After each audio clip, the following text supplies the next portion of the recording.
All right.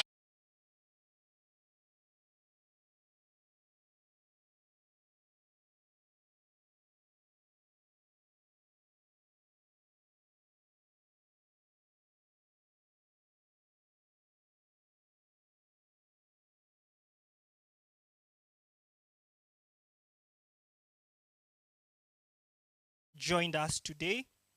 We have been joined by the Director General of Health, Ministry of Health in Kenya, represented by Dr. Simon Kipchirchir, MPH OGW, the Directorate of Health and Standards Quality Assurance, Ministry of Health.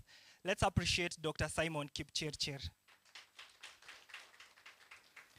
Together with us, we have Dr. David Kariuki, the CEO, Kenya Medical Practitioner and Dentist Council. Let's appreciate Dr. Kariuki. We have Dr. Simon Kigondu, the President, Kenya Medical Association. We have Dr. Amos Otara, the Vice President, Kenya Medical Association. Dr. Masi Wanjala, Chairperson, Embu Division, KMA. We have Dr. Walter Ombita, Convener, Managed Health Committee in Kenya Medical Association. We have Dr. Brenda Opondo, CEO, Kenya Medical Association. We have Dr. Felicitas Bosibori, co-convener, Kenya Medical Association, Young Doctors Network, among many other guests who have joined us today. And of course, our very own pre-interns and interns who are in the room. Give yourself a round of applause. Welcome to the Weston Hotel, mko kwa serikali, for today. At this point, I would like you guys to keep this conversation going. The conference, the pre-intern conference started from a single text that was sent by one of us, Dr. Christine Motonyi, and requested for a session where we could bring together all pre-interns across the country. We are about 600 today, that we could bring them together and all of us come and discuss about the issues affecting our profession, this stage particularly of our profession, and how we can go forward, and also explore areas that are outside what we've been trained on. The journey of a medical doctor was one that was defined, almost definite, that you need to pass your primary school and then you go to a national high school, then you'll pass your exams and you join University of Nairobi or Moi for so many years, until around 2014, then the other schools started sprouting across the country. But even then, the journey was still constant. After that, you'd finish your medical school and then immediately you'd be posted for your internship. After or upon completion of your internship, you'd get a direct absorption. You'd work for Ministry of Health for a couple of years, and then after that, you'll get sponsored to pursue your postgraduate studies, and you'll become a consultant. After that, you'll set up your private practice, and you'll have some hours to cover in the public sector. And that was the story, and you'd grow to from medical officer of health all the way to, Director General of Health in this country. Things have changed. Right from 2017, direct posting became an elusive phenomenon. Later on, we learned that going for internship again can be a problem. Master's program became very expensive and competitive. Counties came, and employment absorption also became another issue. So the journey that we are used to has been tested and has changed. The question we'll be asking today is that, are there other avenues that we can pursue? Or should we push the government to go back to the system that we knew? Should we push for Health Service Commission? Or should we explore things outside clinical care? Should we pursue sports science, sports medicine, entrepreneurship, policy and advocacy? Should we go to public health? Should we try politics? These are the questions we'll be asking today, And this forum, we invited the regulator, KMPDC. We've invited the employer, Ministry of Health. We invited the union, KMPDU will be here. We've invited the association, Kenya Medical Association, Pharmaceutical Society of Kenya, Kenya Dental Association, and we want to have a conversation around the journey of a physician in this country. It's our hope by the end of this session, we would have some clarity on which way we should follow. Should we have an intern declaration here in Weston, or should we follow what is happening? Let's start this conversation there. You can tweet using hashtag YDN pre-intern conf 2022. Those hashtags will be shared on the groups shortly. You can also use hashtag KMAYDN, and then make sure to tag at KMPDC official, tag at Ministry of Health Kenya, tag KMA_medic, and tag every other person that you think wants to hear what is happening at Weston today. Tag yourselves and start with me at Dr. Githiria on Twitter. I promise to retweet. On this juncture, I would invite the person who came up with the idea, supported by many, including you who paid for your conference fee, to come and shed light on what we expect today. This will be an advocacy, a learning, a networking experience. We've planned a panel of experts touching on things to do beyond medicine, policy, healthcare financing, doctorpreneurship, among others. So I'd like you to be alert and take as much as you can by the end of the day. At this point, ladies and gentlemen, help me welcome the chairperson of the organizing committee, Dr. Christine Motonyi.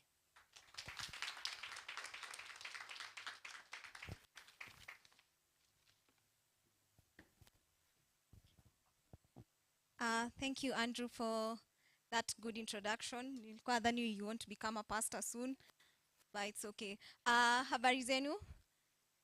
So the representative of the Director General of Health, Dr. Kibias, the Director of Health Standards and Quality Assurance, the KMPDC CEO, Dr. David Karaoke, the KMA President, Dr. Simon Kigondu, all senior doctors present, ladies and gentlemen, interns, good morning.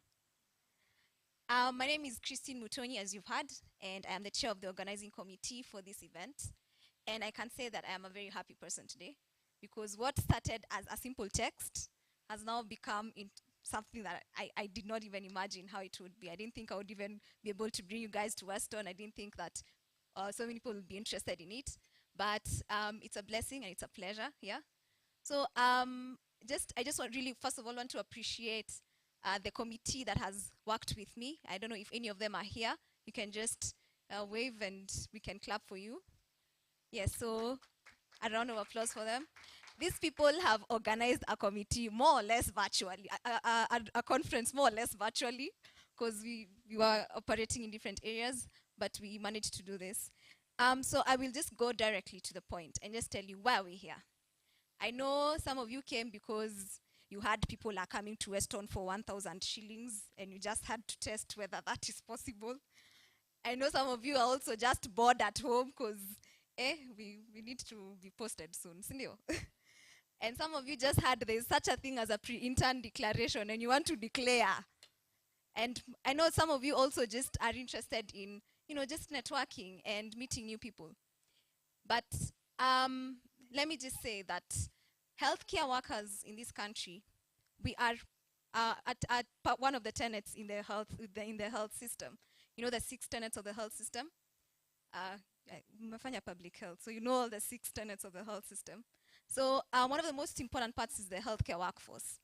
And I'm of the belief that if we are going to impact healthcare in this country, we have to optimize the healthcare workforce in this country, by providing them with proper training, providing them proper remuneration, and also just giving a conducive environment for them. And that's why I brought we came up with this idea. You know, we have to be at the forefront of optimizing our own profession. So that is why we are here. We are here because we want to position ourselves to impact and to take advantage of the opportunities in healthcare. Because that is our theme for today, positioning the intern for opportunities and impact in healthcare. So I will just leave you with 3 questions that you should be asking yourself by the end of this day. 1, who have I met? This is a networking opportunity.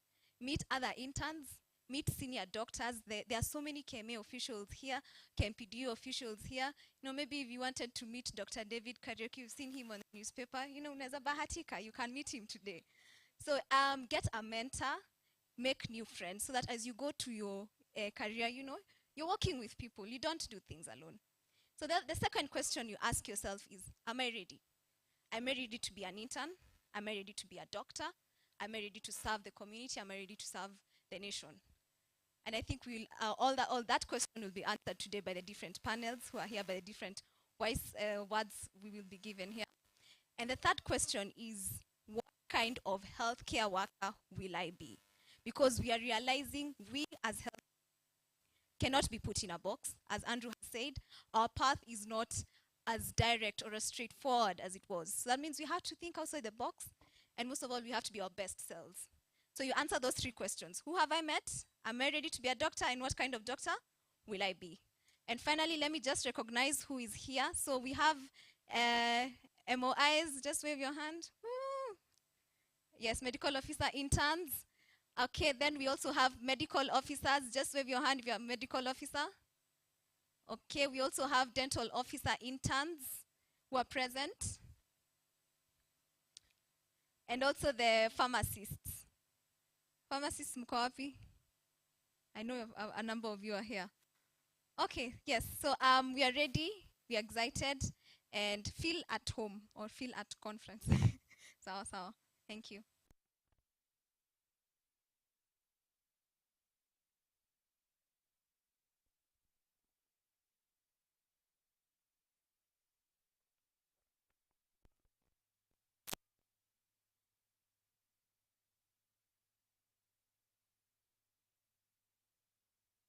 Officer, Kenya Medical Association, Dr. Brenda Opondo. She has 8 years of experience in clinical practice, an expert in leadership and governance. She has special passion for adolescent health, and she has started a consultancy on the same. She has served in KME Nairobi Division. She has served as a board member for and board of directors for KME SACCO. She holds MBCHB and MBA in leadership and management from USIU. And she's currently serving as the Chief Executive Officer of Kenya Medical Association. Give a hand to Dr. Brenda Obondo.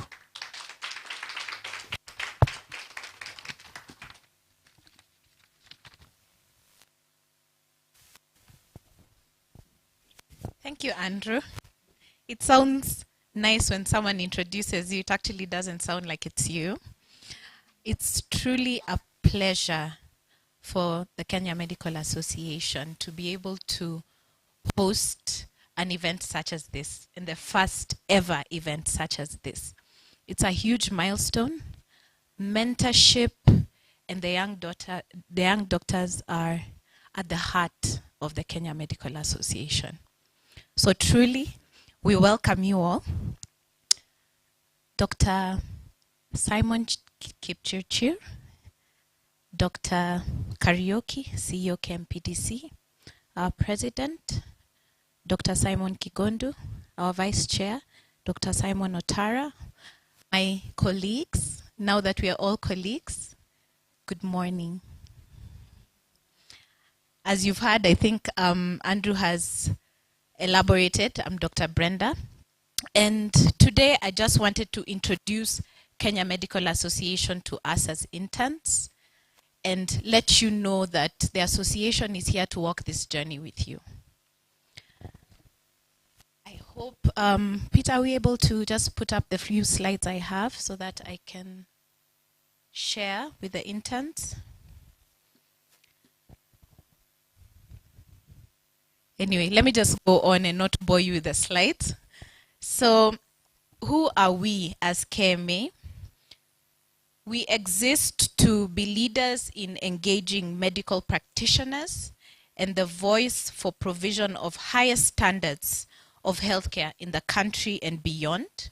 And we have a twin mission, which is to champion for doctors' welfare and quality healthcare in Kenya. We drive this mission through our committees and divisions. We have several divisions, and that ensures that we have inclusion of all doctors around the country. We have Nairobi Coast, so wherever you are, link up to any of these divisions. We have Nairobi, Coast, Kisumu, Eldoret, Nakuru, Nyanyuki, Nyahururu, Kisii, Meru, Nyeri, Embu, Kitale, Kakamega, Garissa, Thika, Machakos, and Kericho. So wherever you're posted, please link up to these divisions and join KMA so that we hold your hand. We have our committees, including the Young Doctors Network, and that's the reason we are here today. We have an awards committee, ethics standards research, CPD and drug policy. We have HIV/AIDS, human rights, information communication technology, our managed healthcare. We have public health, road safety, anti-tobacco committee, reproductive health, social responsibility and welfare, and our physician well-being. So wherever your interest is, you can always find space within KMA. You can join us and come and drive this mission through any of those committees. So usually we get this question, what are the benefits of joining the association? I'll quickly outline a few. However, there are several benefits. What we do is we come together and champion for our welfare as doctors. Within the membership, you can have networking opportunities and mentorship. We are currently kickstarting a mentorship program through the Young Doctors Network as of next year, where we'll do a mentor match and be able to connect mentors and mentees. We also provide affordable housing to members through our Housing Cooperative Society. We offer CPD and anything that touches on continuous medical education, seminars, symposiums, publications as well. You get CPDs for that. And we have our annual scientific conference, which is quite popular, actually in Africa and the world over. So that's one of the main benefits of being a member of KMA. Then we also have our footprint in the global arena, where we are members of the World Medical Association. So through that, and because of that, you can be an associate member of the World Medical Association and the Commonwealth Medical Association. Just earlier in October, we were able as associate members and our voting delegate, Dr. Simon Kigondu, to represent the Kenya Medical Association and Kenya in the World Medical Association General Assembly. And being a part of a medical association or a professional association just accords you credibility as a professional. So I'd like to pose this question to us today. What can we do for the medical profession? Because there's always, what can KMA do for me? What can you do? Your contribution to the profession. So even as you go to your internship center and embark on this journey of practice, always have that at the back of your mind and look for ways in which you can trailblaze, ways in which you can be remembered. And you can do that through the association as a body. So how do we join the association? So you're eligible if you're a registered medical or dental practitioner in Kenya. And we also have membership of medical students as associate members. There is our registration link. We'll be able to share this with you. We have a registration desk outside. Kindly register. Don't leave here if you don't have, indicate your division or which division, and we'll link you up with the division head. Kindly register. Sharon is here as well. Sharon, you can wave. If you meet her along the corridor, she'll be able to help you. Karibuni sana, Kenya Medical Association, and welcome to the medical profession. Thank you.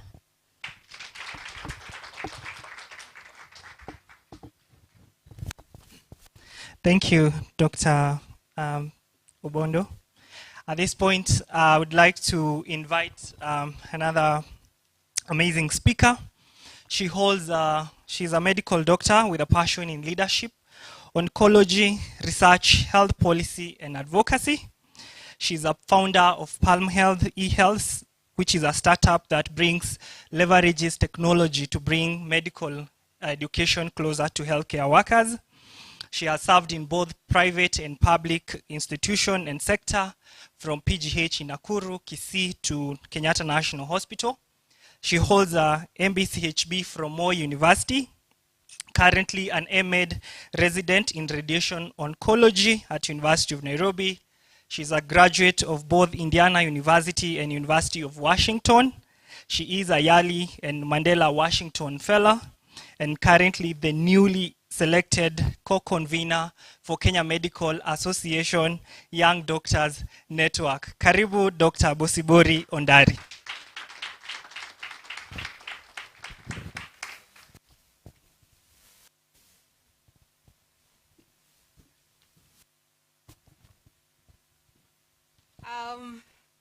Such an honor. I'm privileged to stand before you today. This is my first event to host as the co-convener of the Young Doctors Network. And I'm happy and I am nostalgic to see all the interns here because I know it's been a journey. Medical school is not easy. So it's a pleasure to officially welcome you into the profession. And as you start your internship, we want to wish you all the best. So I'm going to briefly introduce the Young Doctors Network. As Dr. Brenda Obondo has mentioned, the Young Doctors Network is a committee under the Kenya Medical Association. So the Young Doctors Network was inaugurated in 2018 during the KMA annual general meeting. And the reason for starting this was so that to increase the participation of young doctors in the Kenya Medical Association activities. So the mission for KMA, could someone help me with the slides? Thank you. So the mission for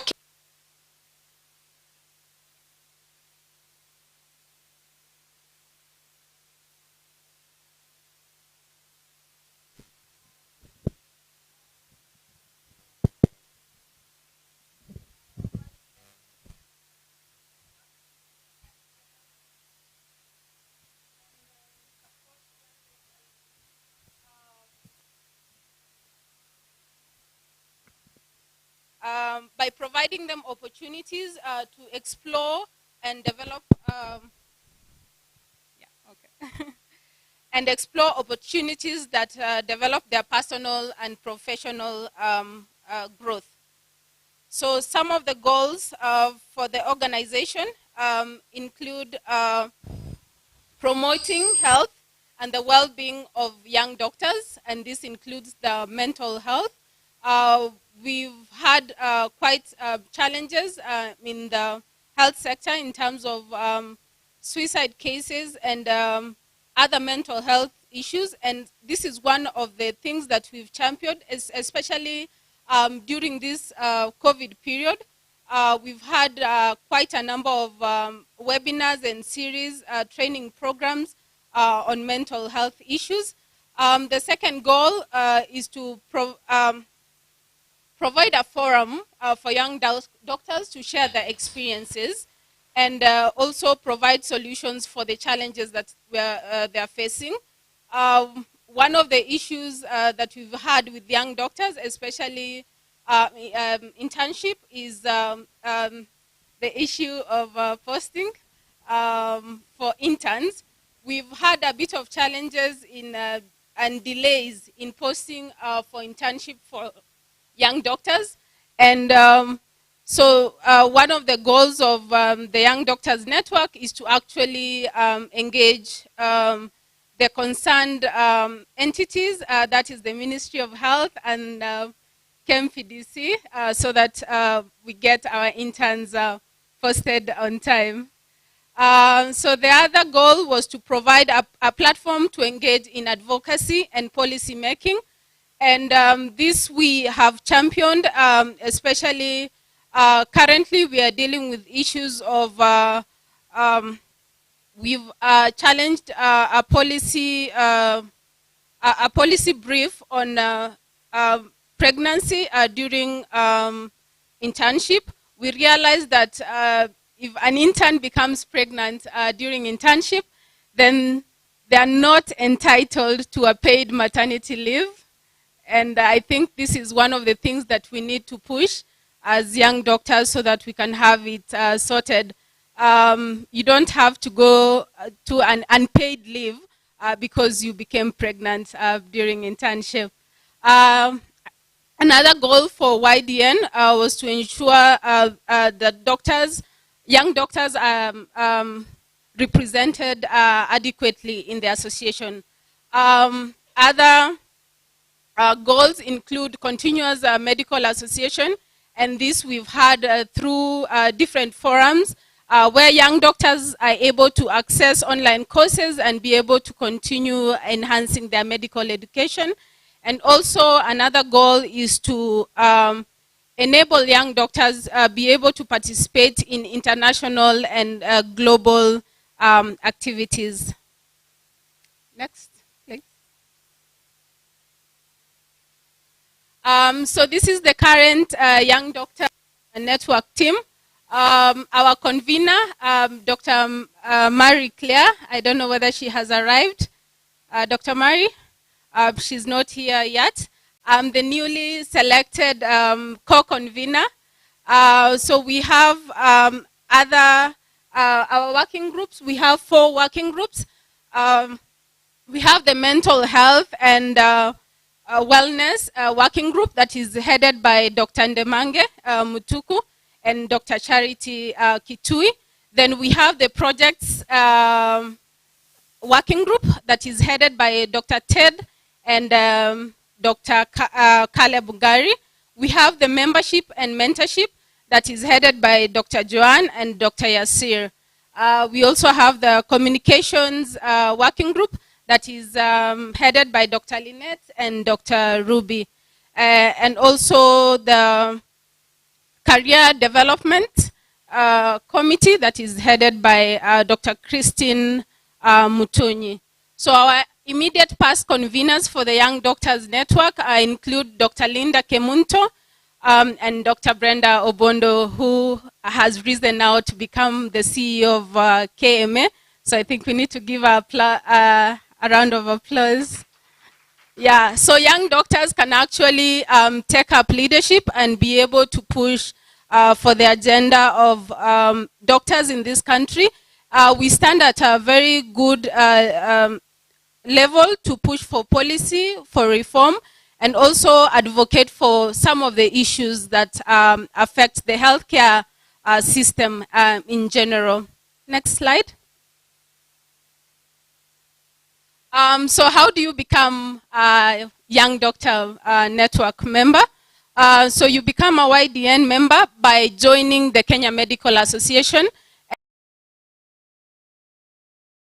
Said earlier, we will share the link for those who are not yet members. So there are qualifications for you to be a young doctor. But we know even our president is a young doctor, he's a member. So age is not a limit.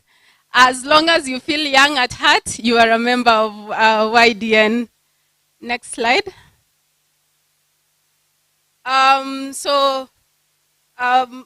The Young Doctors Network is a member of the World Medical Association Junior Doctors Network, and we recently were privileged to represent Kenya in the General Assembly in Berlin. So as you can see, Dr. Brenda, Dr. Linda, Dr. Marie Claire, and Dr. Liz Gitau and Dr. Kigondu were part of the delegation to Berlin.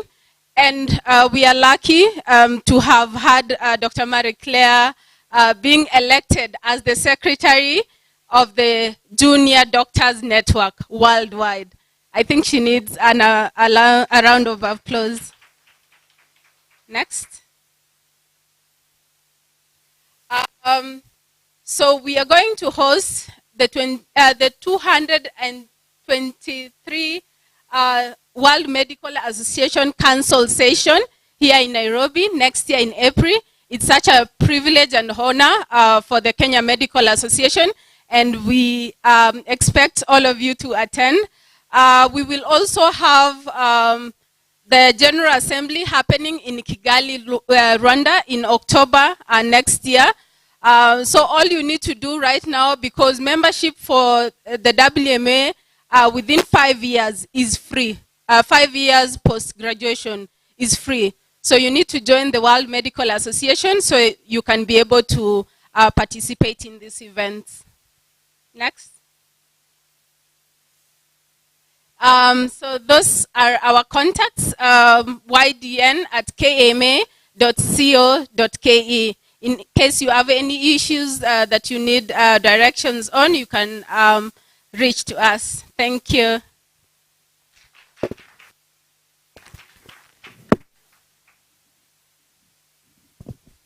Let's give another round of applause to Dr. Bosibori. I'm also a member of YDN without a portfolio. What I need is just to accompany Dr. Kigondu next time you're going to Berlin. I see the gender is on the minority. At this point, ladies and gentlemen, I would like to invite one of our speakers to make a welcome statement. And this is none other than Dr. Lydia Okutoi, who has a long career in clinical practice. She is the current Director of Healthcare Quality at Kenyatta National Hospital. She's the President of Society of Quality Healthcare. She holds MBCHB from University of Nairobi, Obstetrics and Gynecology, MED, University of Nairobi. She's a graduate of Harvard Medical School with Safety and Quality Informatics and Leadership. She's also a graduate from University of Roehampton with a Master's in Public Health. Ladies and gentlemen, Dr. Lydia Okutoi will be joining us live. Peter, if we can go live to Dr. Lydia.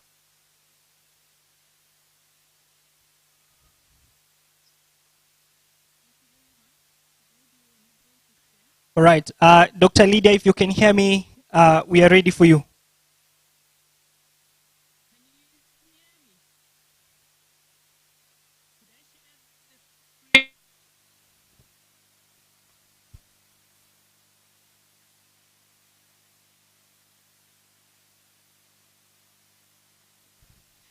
Dr. Lydia. Would I be enabled to share the screen?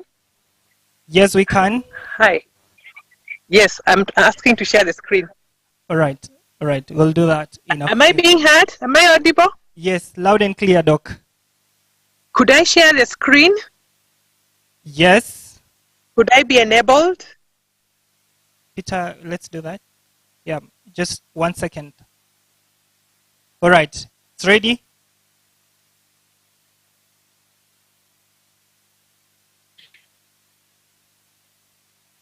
Doc, you can try now to share the screen. All right, yes, perfect.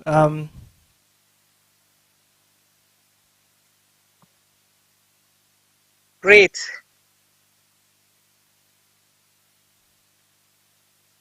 Okay, sorry, I will not put my video on so that my connectivity can be good. Yeah, that's perfectly fine. All right. Yes, Great. we can So, see your slides and we can hear you, Doc. great. That is good. So allow me just to appreciate being given the opportunity to give a brief share on matters quality and safety. The presentation here has more of safety, but I will add aspects of quality because they are all together. So my name is Lydia, as we've been told, and I head healthcare quality at Kenyatta National Hospital and support the Society for Quality Healthcare. So just to bring us to speed, a few years ago, we remember we had some incident of the wrong brain surgery. It's unfortunate that as we speak now, we also are having an incident of how we managed a child who came with injury of a fork djembe. And so this gets a lot of media and attention on how our health systems are. And at times we find ourselves part of a bigger influences upstream in that not only where the care is provided, that is where you, the doctor and the nurse is, but what happens upstream in the society. And so safety and quality aspects that are really key in ensuring that we get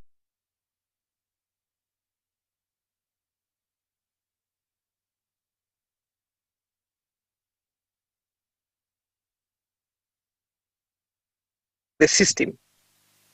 During this surgery, the one for the wrong brain surgery, some of the doctors who were involved up to now seem not to have fully recovered from it. So when there is harm, the first person injured is the patient, and the next could be the second victim is the professional.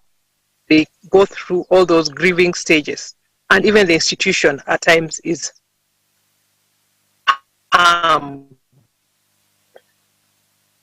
in that institution could have consequence of not having a good rating among the public, and that could be some of the challenges that institutions could have just because of an event.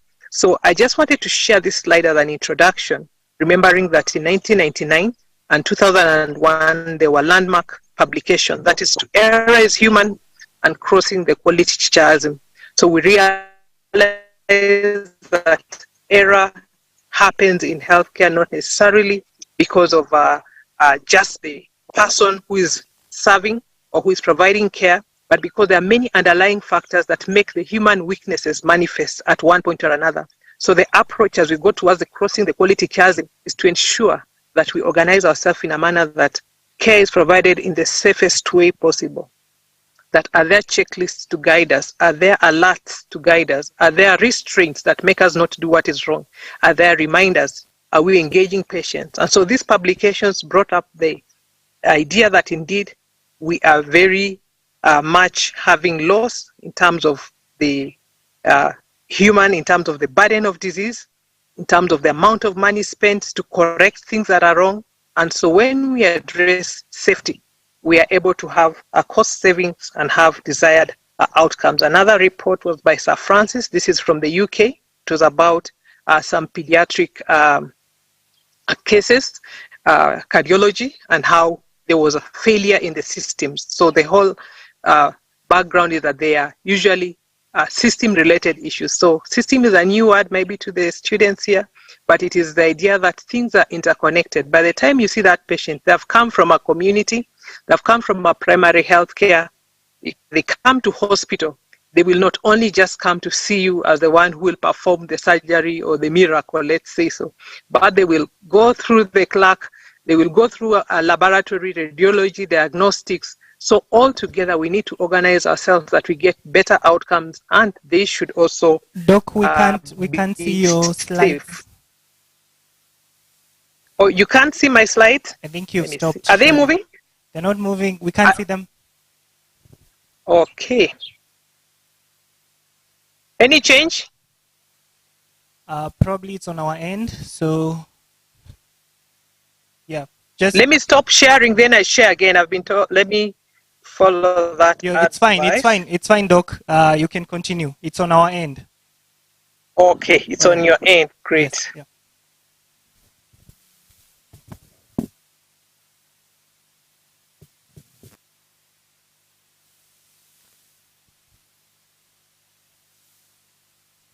Can you see the slides? Not yet. Yeah, they are Okay, coming up. Yes, they are coming up. You can continue, Doc. Great. So, what do we mean generally by quality of care? When a patient comes to the facility, the quality of care means that there are three main things. One thing is they've been given care that works. That is care that is effective, and then also they've been given care that will not harm them, care that is safe, and they have been given care in a humane way that is responsive. So those are the three main aspects when we are talking about the quality of care. And these definitions came from the IOM report on To Err is Human. That's so how do we cross this challenge of error? How do we define quality? And so the quality chiasm made sure that they define the parameters. Sorry, it is not in this slide, but the acronym is STEP. STEP means that care needs to be safe, needs to be timely, effective, efficient. It needs also to be given in an equitable manner, in that nobody should miss getting care for any reason or another, whether tribe, race, gender. They should access the care they need, and it should be person-centered. And WHO has added on to STEP matters of coordination and integration, that care should be well coordinated and integrated in a manner that a patient is not being tossed back and forth, whether within the hospital or within the system. That if primary health care should give ABCD and come to a level 4 that provides ABCD, it should be a manner that one helps provide a scope that the other may not have given, and the patient is not going back and forth, but they are synergizing at the level of what is the most efficient way, utilizing the human resource, utilizing also in terms of even just distance. Their care should be accessible in terms of physically. And so when you come to UHC, those definitions of access also come in, that can I reach that care when I need it? And when I reach it, can I reach it in a manner that is not disenfranchising to me because of costs that I'm not able to afford? So I suffer catastrophic expenditure. I suffer too much spending on what I could have used to buy bread on health. So all those are definitions of quality of care. And so I gave a rejoinder that my slide will be more towards safety. So safety is only one part, but it is the first part that do no harm.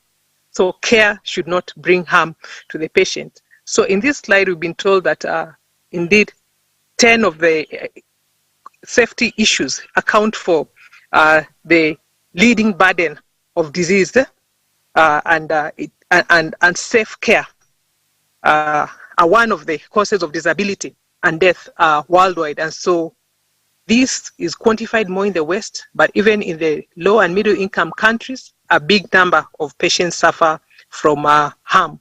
And so here it was just a matter of quantifying, but for the purpose of this discussion, I'd want us to just have a broader idea that as we define aspects of safety, we are talking about acts of omission, like you're supposed to do something and you did not do it, or there are underlying aspects that the system is organizing itself in a manner that harm can reach to the patient, whether intentionally or not. For example, if we don't wash hands, that is an unsafe act.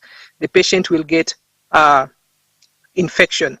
If it is because of the surgeon not washing the hands, then it is because of that omission. But if the hospital does not put water and taps, then that is also another omission. If we are not aware, or we don't monitor and track our number of people getting infections due to unsafe events of not washing hands, then also that is another level of system gap. So when we talk about safety, there are many omissions and commissions or unintended issues that could happen, but they all lead to something that could jeopardize the patient. And the outcome could be either getting an infection, staying hospital longer, or even repeating a surgery, or even death. And so the special events that we call sentinel events are the ones that are obvious and unexpected, and each country, each department can determine what are considered sentinel events. But usually in general, they are never events. For example, leaving gauze, unintended retention of any foreign body in the abdomen, For example, if there is a patient falling and having a fracture in the hospital, that is also a sentinel event because it was not intended. For example, getting a clot after hip surgery, yet someone was not anticoagulated. So because we knew you need to anticoagulate, if you don't, if there is a VTE, then that is a sentinel event. In obstetrics, any maternal or neonatal bad outcome is considered a sentinel event. And so during your practice, you will determine which are sentinel events and you will report them. And so in general, safety is a goal because we aspire to give safe care. It is an attitude because the whole team works together. You may do the right thing, but if the lab results don't come on time, or if you're not alerted or something, then you as a hospital, it needs to be a value that you all work together. And so patient safety is an attitude. It is a value and an attitude that we should have. In fact, it is there's an ethical aspect of it. And then also safety is a discipline. For example, in the discipline of quality and safety, that I monitor safety events within the hospital, try to mitigate and try to have a culture whereby we talk and we report about errors when they happen. And so these definitions help us to know that when you start your practice, learn to do aspects that are within your main practice as a doctor, but at the same time, at the level of a system, for example, you are HOD, you're coordinating interns, it is good that hospitals enable you to have systems for reporting events when they happen. That enables us to learn more. And so how does harm happen? There are usually contributing factors that lead to error happening. And then the incident will happen and there will be a consequence. For example, we can have a patient sleeping and falling.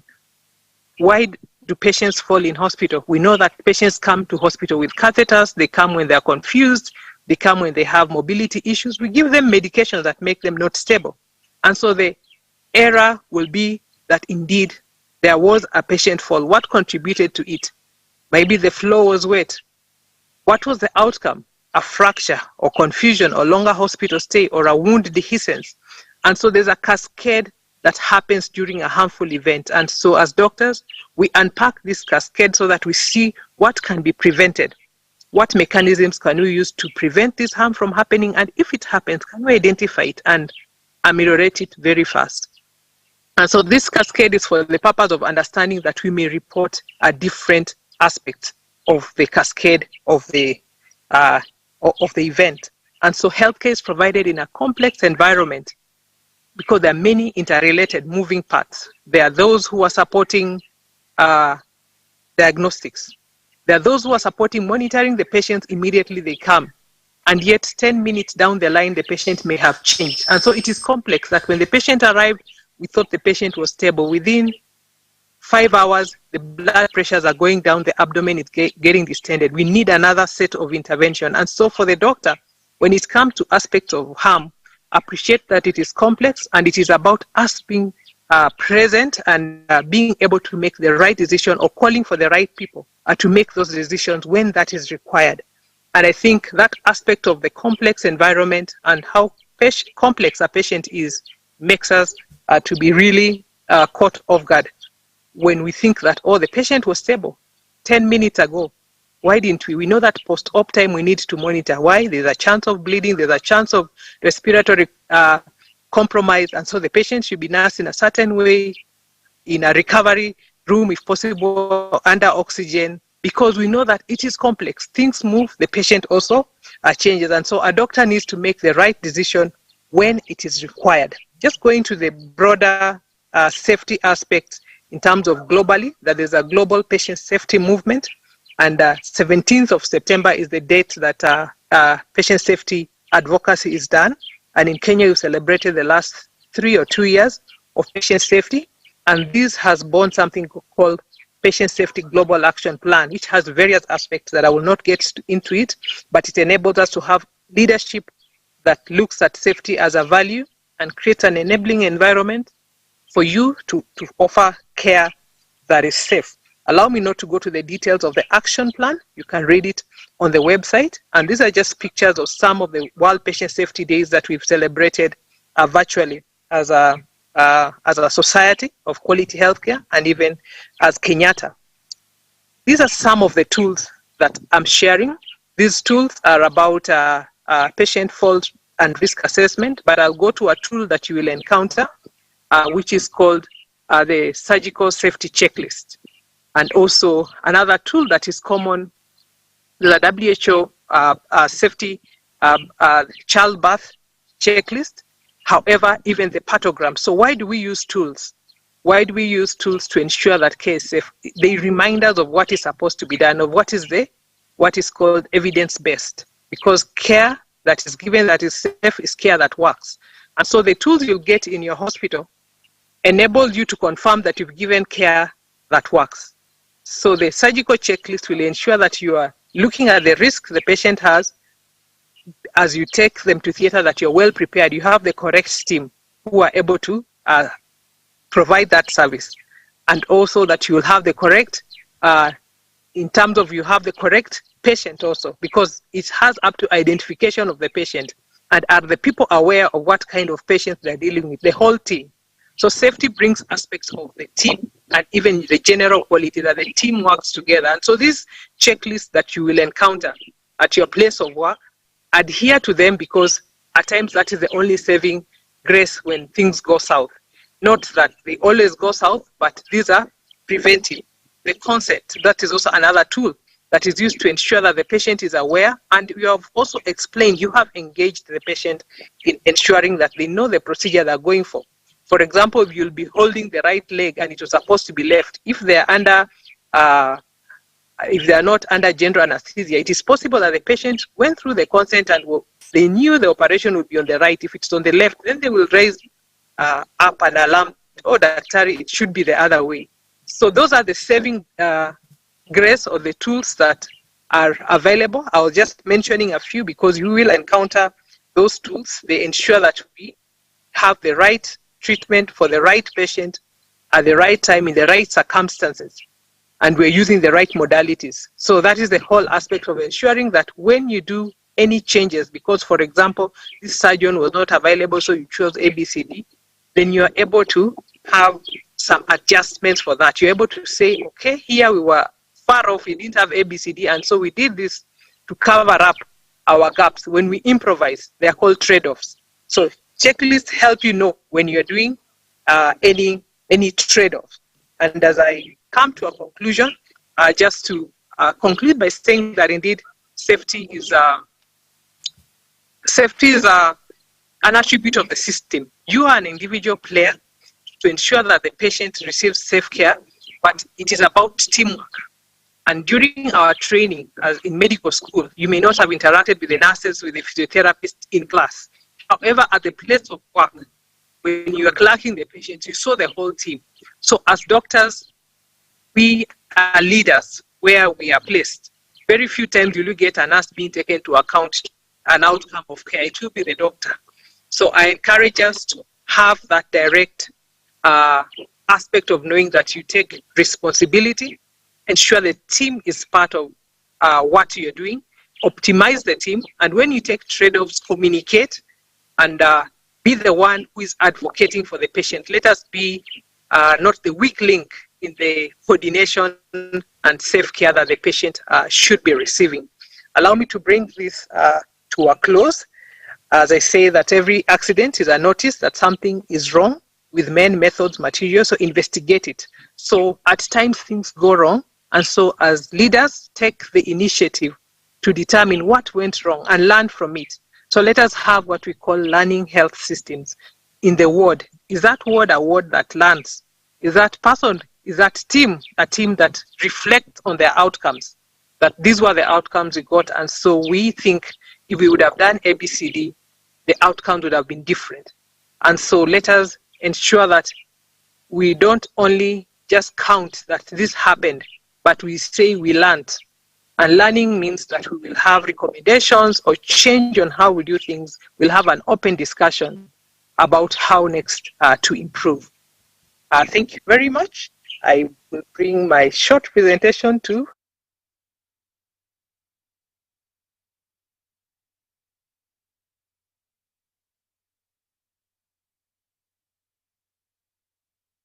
it as a center of our practice.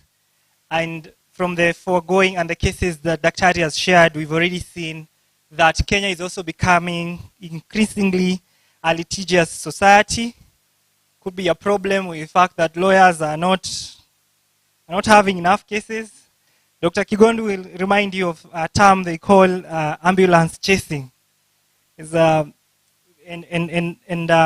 media also is finding it interesting to look for cases that touch on doctors, and we have seen the media in the recent past highlighting cases that we believe they should not be highlighted in the manner that they were. But thank you, Dr. Ari, for reminding us that also documentation and also to be willing to learn, to be a clinic, a ward, a hospital that is learning from the outcome. When we attend M&M meetings, we come up with something to improve patient safety and patient care. At this point, I want to remind you to keep tweeting. I've seen a tweet from Dr. Connie Debo, a tweet from, who is this?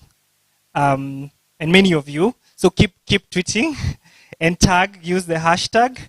So at this point, I would like to introduce another speaker who has 26 years of experience in clinical and technical expertise in medical services.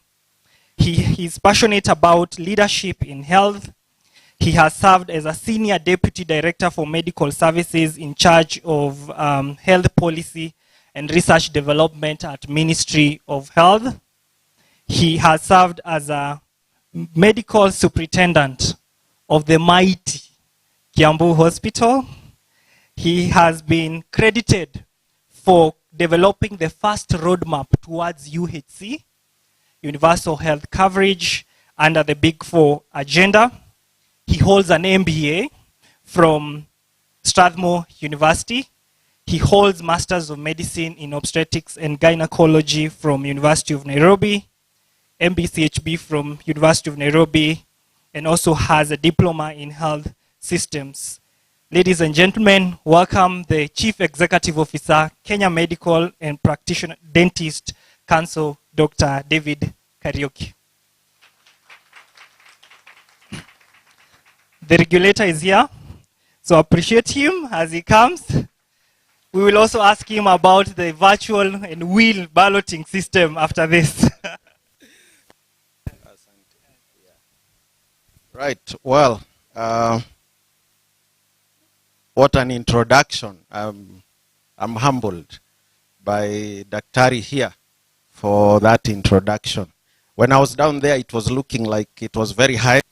I thought when I come here, you wouldn't be able to see me because they usually say I'm short. But I tell them I'm just down to earth. Tumeketi sana, hebu tusimame dakika moja. And as we stand, I want us to give a minute of silence to our colleague who left us a few days ago, was laid to rest yesterday, Dr. James Munene, who had provided over 40 years of his life to medical practice. Stories are told about him and what he has done, and many are being said now. So a minute for him.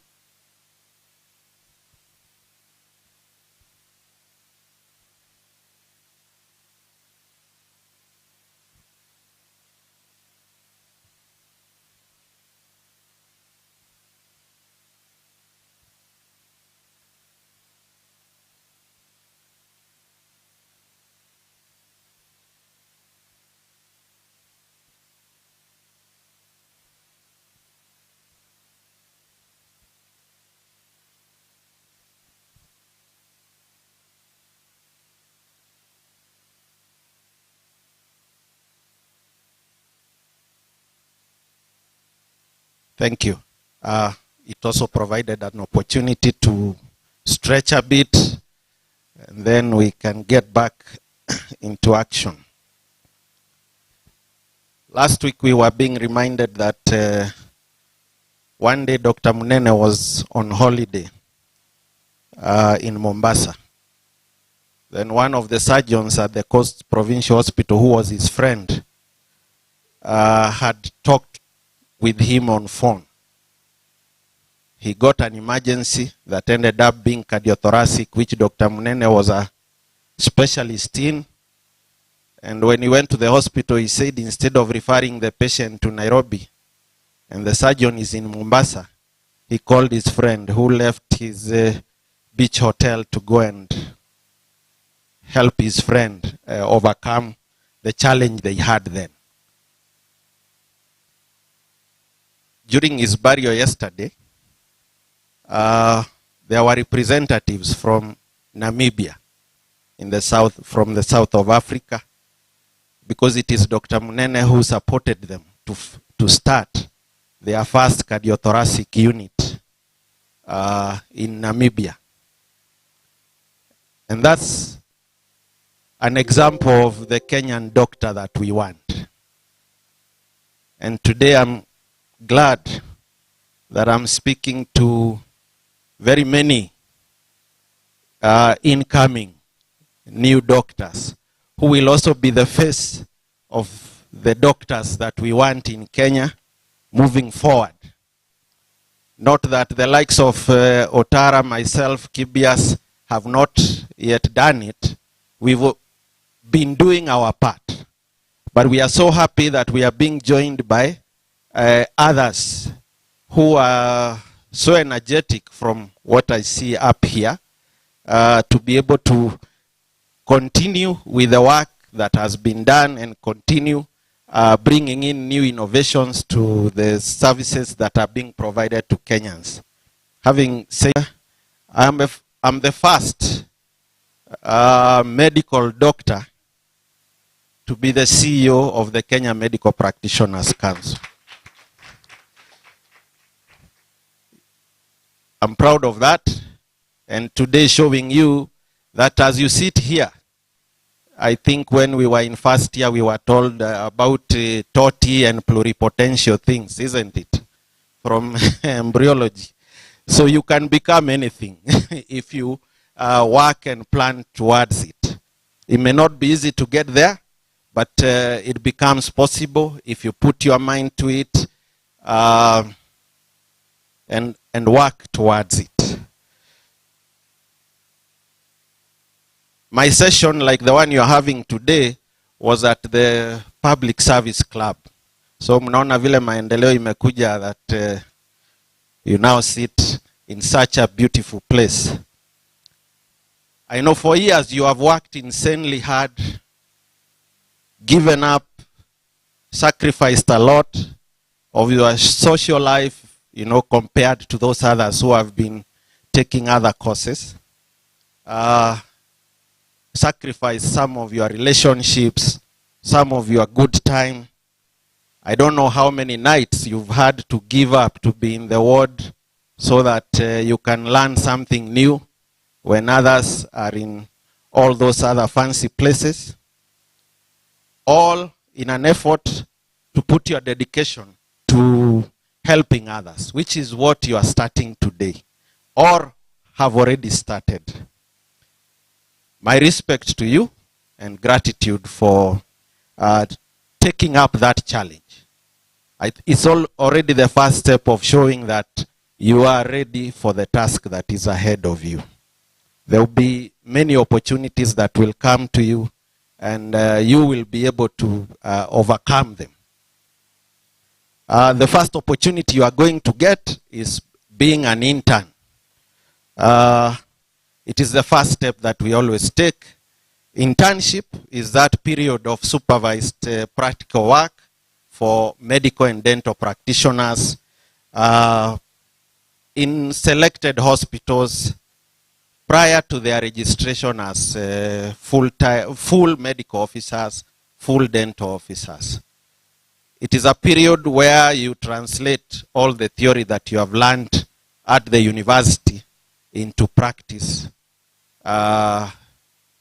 under guidance and mentorship of those who have been there before you, so that we as a council use them as the yardstick, or you know, the people who will give us comfort that if we give you a license, we are going to have quality services provided to Kenyans.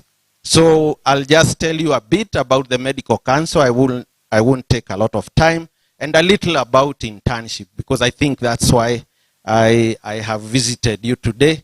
First, to introduce myself, see you. I know we were taking the oath with you the other day. And niliona kama kuna mtu hakusema help me God. Yeah, but I know you said it in your heart if you didn't say it verbally. So as KMPDC, we exist for three main things. One, to regulate your training, to regulate the training of medical practitioners. By regulating training, we say we actually have to look at the schools that you trained in. We look at their curriculum to know whether we are going to get a fit for purpose medical practitioner when they leave university. For long, we have only concentrated on your medical practice. Those who will come after you, we want to include other courses. Because like the MC has said a few minutes ago, it is now no longer automatic that you will get work immediately you leave school. And therefore, we need to look outside the traditional workplaces. So if we get into business, how do we handle those businesses? How do we handle communication when we are talking to our customers who will be our clients? How do we handle our money and all those things? Soon they will be included in the medical school curriculum, so that by the time one leaves university, they are able to understand some of these things. And I think for now, KYDN has taken that opportunity to be able to bring you up to speed on such issues that will be discussed in the course of the day today. Apart from regulating the training schools, we also now regulate the practice and licensing of practitioners. So we don't leave you when you leave the university. We now take you for the rest of your career. As long as you'll be a practicing practitioner within or outside of our borders, we will always be looking out for you and what you are doing. Regulating your practice starts with registering you. And before we register you, we want to see whether what you did in university can qualify to be practiced in Kenya. So we send you for 12-month internship. So the 12-month internship, the role of the KMPDC is to place you. We have gone to hospitals and identified which ones qualify as internship centers based on the infrastructure and the staff that they have to be able to provide internship. We have currently 88 centers across this country. They are within our borders. So if you are sent to any of them, it is in Kenya. We receive a lot of requests that it is too far. It is, yeah. So just accept that it is within our country, and everyone within our country requires the services. But wherever there are problems, we always have mechanisms of resolving any issue that could have arisen. And we are doing that. So we support the ministry in monitoring your internship. So sometimes you may see us visiting where you are. The only thing we don't do, we don't pay. The ministry pays. Ours is to place you. And for fairness, we have brought in that will that has just been mentioned. Because you are so many. And we cannot maybe sometimes deal with all those requests. So once you finish internship, then we register you fully as a medical practitioner in Kenya, and we are recognized across the world. So once we register you, you are eligible to work in any country across the world. For now, we have worked with our other members in the East African community that once we register you, they do not subject you to any other examination if you are going to work within East Africa. But if you work in other countries across the world, they may ask you to sit an exam. But one of the things they will ask you for is your registration license from Kenya. And they write to us, asking us whether we know you whether it is us who issued that license. So be in good standing with us all the time, so that we can always confirm. And we do it every week. Even yesterday we did it every time. So we support you in whatever your endeavors are as a medical practitioner. We are proud of you wherever you work, as long as we have registered you. So we license you every year after registration. After we have licensed you, being a regulatory body, we are also used, we hold ile kiboko in case unaenda kando kando. Si ndio president alisema juzi, kama unaenda hivi tunakurudisha hivi. So sometimes it may happen that an issue may arise. One of the best things we do as a regulator is that we do not exist to victimize you. We exist to be the link between you and the person who may complain against you or your hospital, because you may open a hospital as a business. So we sit there to come and investigate. As a council, we do not investigate. So when an issue is brought to us, we call your friends, other registered doctors. They are the ones who pick all the information that is needed, they look at it, and then they give us a report and tell us whether what was done was right or wrong. And we find ways of you and the client agreeing on the best way to solve any dispute that was there.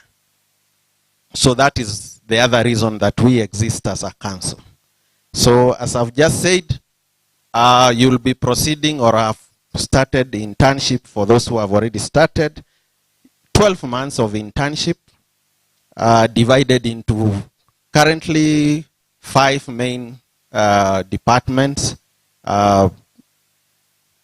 2 years ago, 2 more were added. I mean, 1 more was added, combining mental health, which has been mentioned here as a major concern currently, and also community health.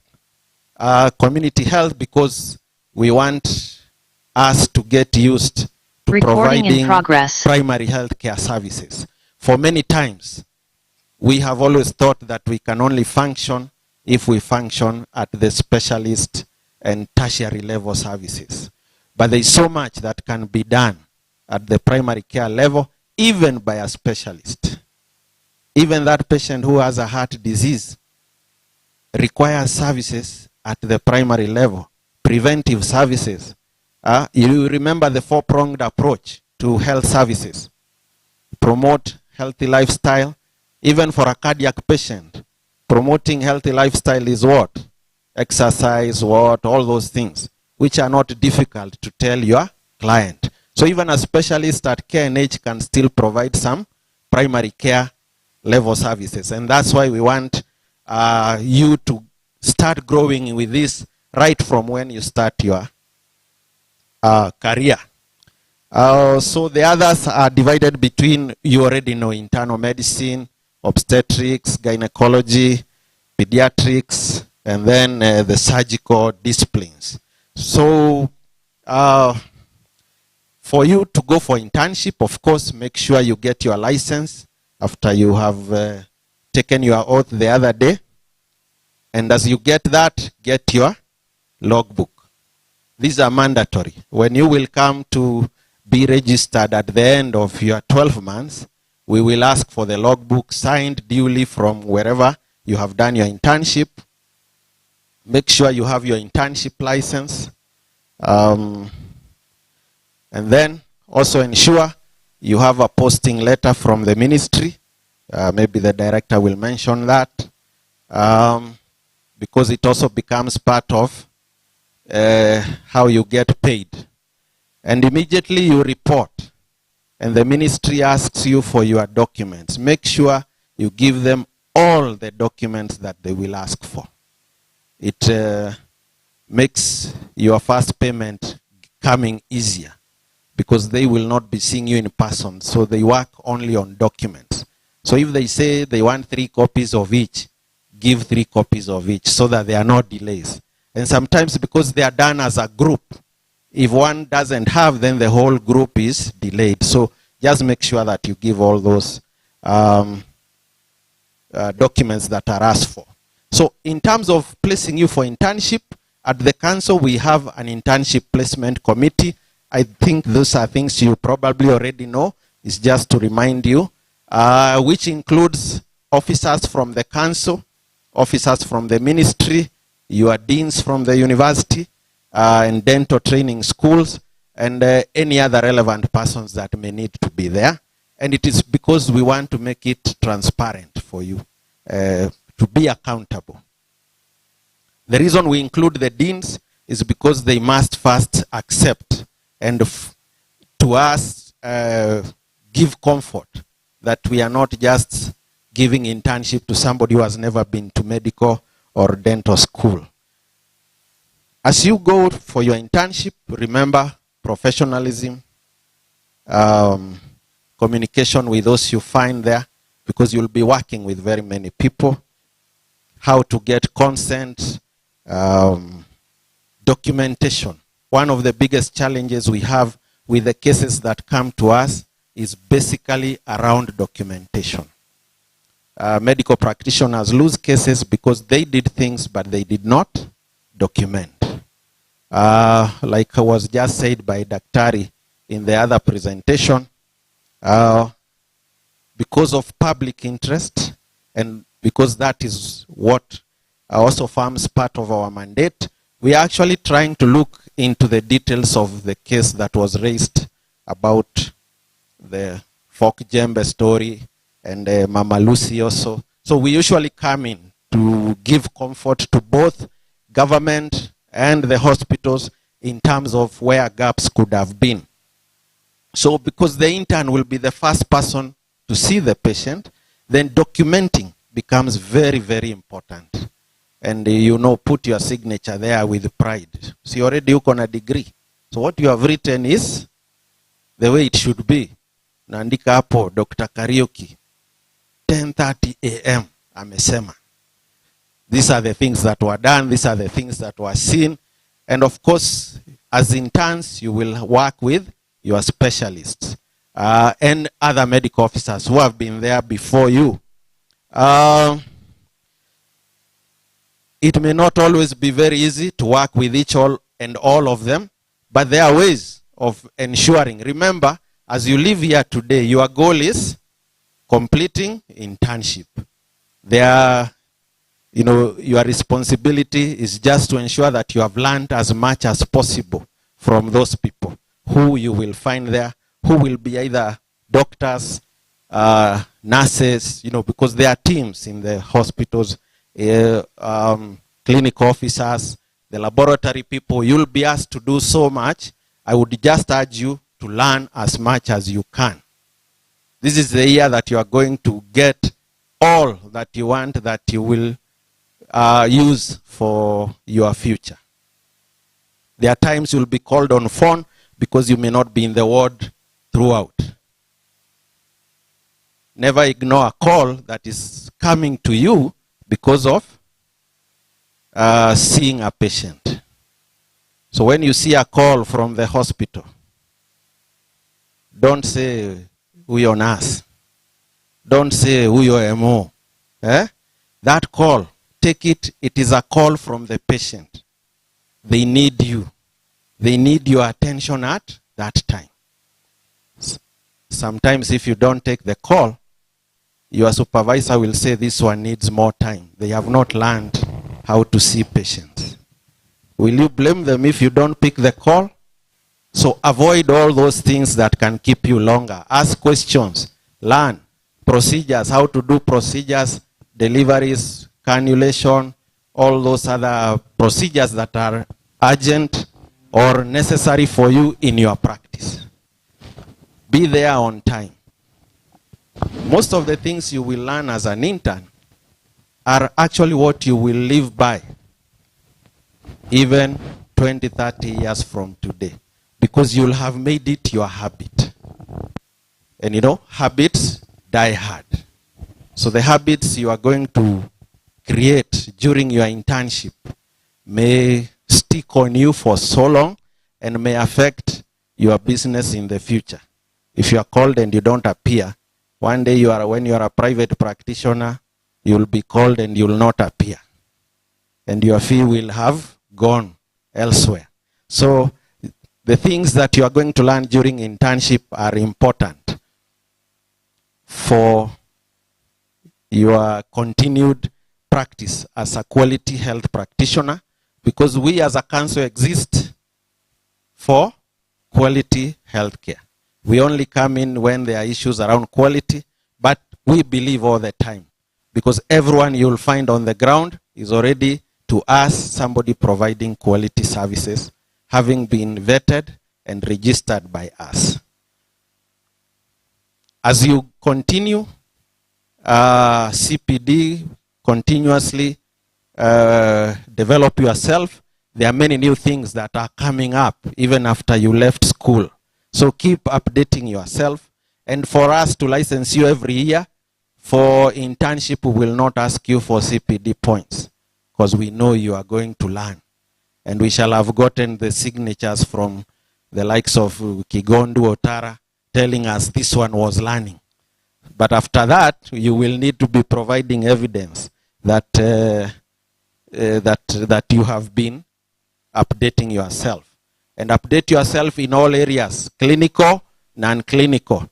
Because after you leave, you can take and be anything. You can move into clinical areas, you can move into non-clinical areas. Dr. Kibias here tells me he needs more people in public health. So there are many things that you can do. We have many health economics. We have entrepreneurs in all areas. So you can continuously keep updating yourself. Understand your responsibility and be accountable at all times. I don't want to take much more of your time. Mine was to first congratulate you. I know it is not an easy journey of 5 years to get to sit here today. There could even be a few that you left. For us as a council, we are praying for them to join you soon. Because WHO tells us we need to have 1,000 persons per doctor. Kenya, today we are at 1 to 3,000. So there is already a lot. So we need many more to join us. And we are happy that you are joining us. So as you continue with your internship, we wish you well. And we'll be waiting for you 12 months from now to register you successfully. Don't let it become 13, 14, 15 months. If you have any challenges, we have intern coordinators whom you can work with to let us know that there is a challenge, and we can, together with the internship center, work on your challenge and support you to finish. We go out of our way to ensure that you complete your internship, unless you don't want, because finally it is you. But if you are ready to become a doctor, you have to finish your internship at the given time or at some good time soonest. Finally, as I conclude, you know, when you start internship, there will be a lot of things that will happen. Soon, my colleague here at the ministry, they will start paying you. So when you go for internship, as you start, many will not look at you, you know, seriously. But the first day you receive your salary, you will suddenly become beautiful or very handsome. So ujipange, usifanye nini? Usipangwe. So that you manage that well. Because probably it hasn't been as much as you have been receiving previously. So it needs to be well managed. And because we have said that after internship, there may be some little time before you get the next place of a regular income, you also need to consider that time, isn't it? So usimalize kila kitu. Keep a bit so that you are able to transition well after that. Let me stop there for now. If there will be any other issues, we shall discuss later. Karibuni sana to the profession, and we will be waiting for you, and we are with you in this journey. Asante. As I leave, I also want to give greetings from the chair of our council, who, due to I had tried to convince her to join me as we come, Dr. Eva Jenga, but she says that she also wishes you very well. Asante. Let's give a round of applause to Dr. Kariuki.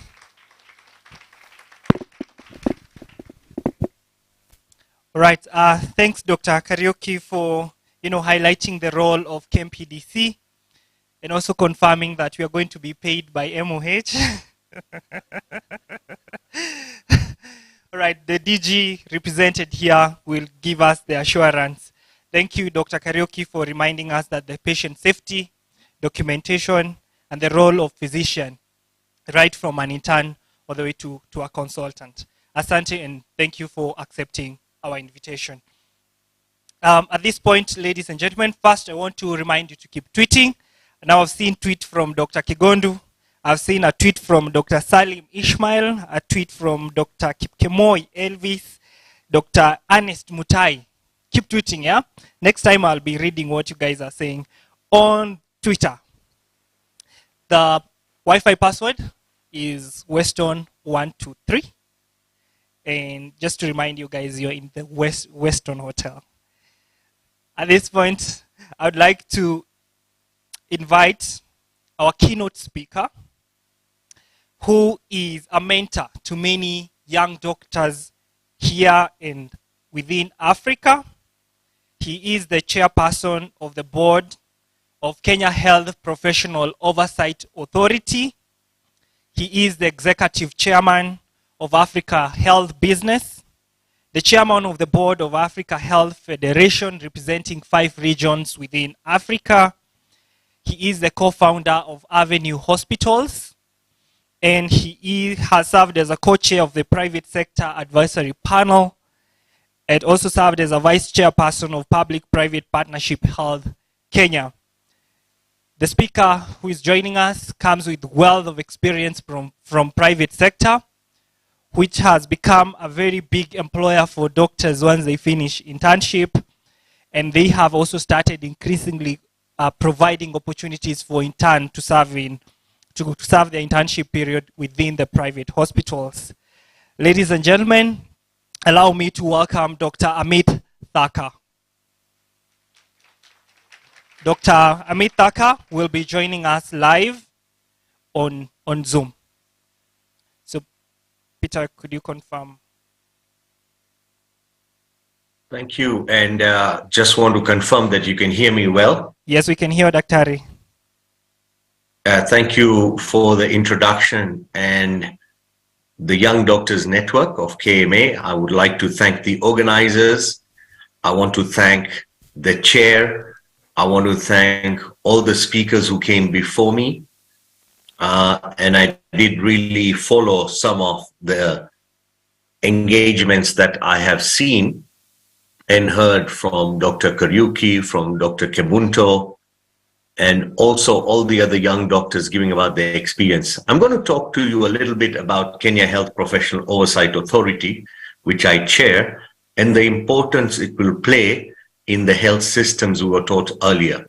You, as young professionals, will all be part of the health system and will contribute very positively to ensuring good quality services and affordable and equitable care is provided to all Kenyans. It's been a good journey for Kenya so far. We've got quite a few systems in place. We've seen progress towards strengthening the entire health sector, both in the public and private. And like Dr. Kariuki says, some of us will also be encouraging you to take on entrepreneurship and engagements with wider sectors, be it the NGO sector, FBO sector, and the commercial private sector. And of course, some of you will be joining the public sector. In every sector you go to, you will be responsible for patient care. Let me take just 5 minutes to share my own experience and my own reflections about the internship for all young health workers who are in the audience today. I think it was a turning point, as I mentioned at the other function when I attended the AMSON dinner, that internship is a very important time in the health worker's life. It was for me. It gave me a perspective about my interests, a perspective about where I would set my future path, and it led to the creation of Avenue Healthcare as a company with 2 staff immediately after internship in '95. Many of you will be inspired by the hard work that you will face. You will be inspired by the impact you will have, and you'll be inspired by possibly which specialization you would like to go into. And the specializations now globally for doctors is beyond MMed, because the lateral specializations include management, include legal sector, include AI, include digital health, include technology. So I see Kenyan young health workers now completely well positioned globally in trying to take advantage of the newfound public health order that you will find yourself in. I would also like to encourage many of the doctors who are joining online or attending not to lose hope about posting or about payments in the first phase of the life. The journey is long. So be patient. And during that free time, if you do have, I would encourage you to build up your other skills. And literally with the online learning, e-learning attachments and practicals that you can get from so many other organizations across Kenya, you are the fortunate few who will be able to build up your skills in many other areas.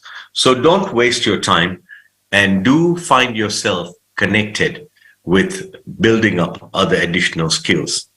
I was requested by the organizers to speak about KH-POA, and many of you may have heard about KH-POA, but here at this particular forum, I'd like to share a little bit more about KH-POA and what I believe would add tremendous value in transforming healthcare across Kenya. So KH-POA is a body corporate established under Health Act.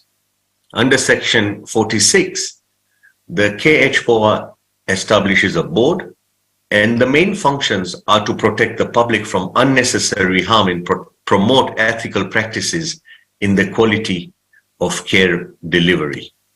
If you look at this slide, which is now in front of you, it talks about the 7 main functions of the authority. We have just recently been formed, and the board was inaugurated this year, and we have now embarked on a roadmap on all the 7 functions. We are way ahead in creating a duplicate register for health professionals. We will be doing the inter-professions liaison. We've already had a very good meeting with all the regulatory bodies recently, where Dr. Kariuki, Dr. Eva Jenga were present. And this is where I think collaboration with other regulatory bodies will make the health system even stronger in Kenya. We will be promoting joint health inspections on facilities. We will be ensuring standards of the healthcare professions are not compromised.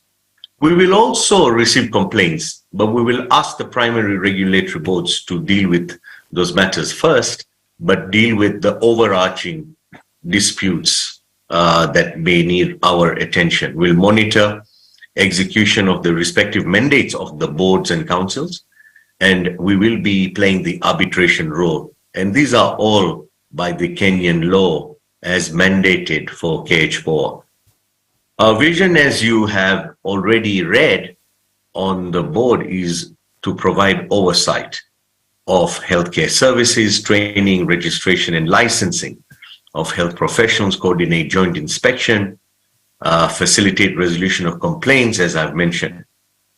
And the reason the Kenyan government, together with stakeholders, created the board was to transform health and to bring more clarity in the regulatory space and strengthen the quality of services across the nation. The mission is to provide effective, responsive oversight in the regulation of health and professional practice to progress fulfillment of the right to health and attainment of the highest standards of health. Your role as young health professionals will be cardinal in making sure that we hold this profession to the highest ethics. You'll agree with me, over the years, we've had several complaints from the public.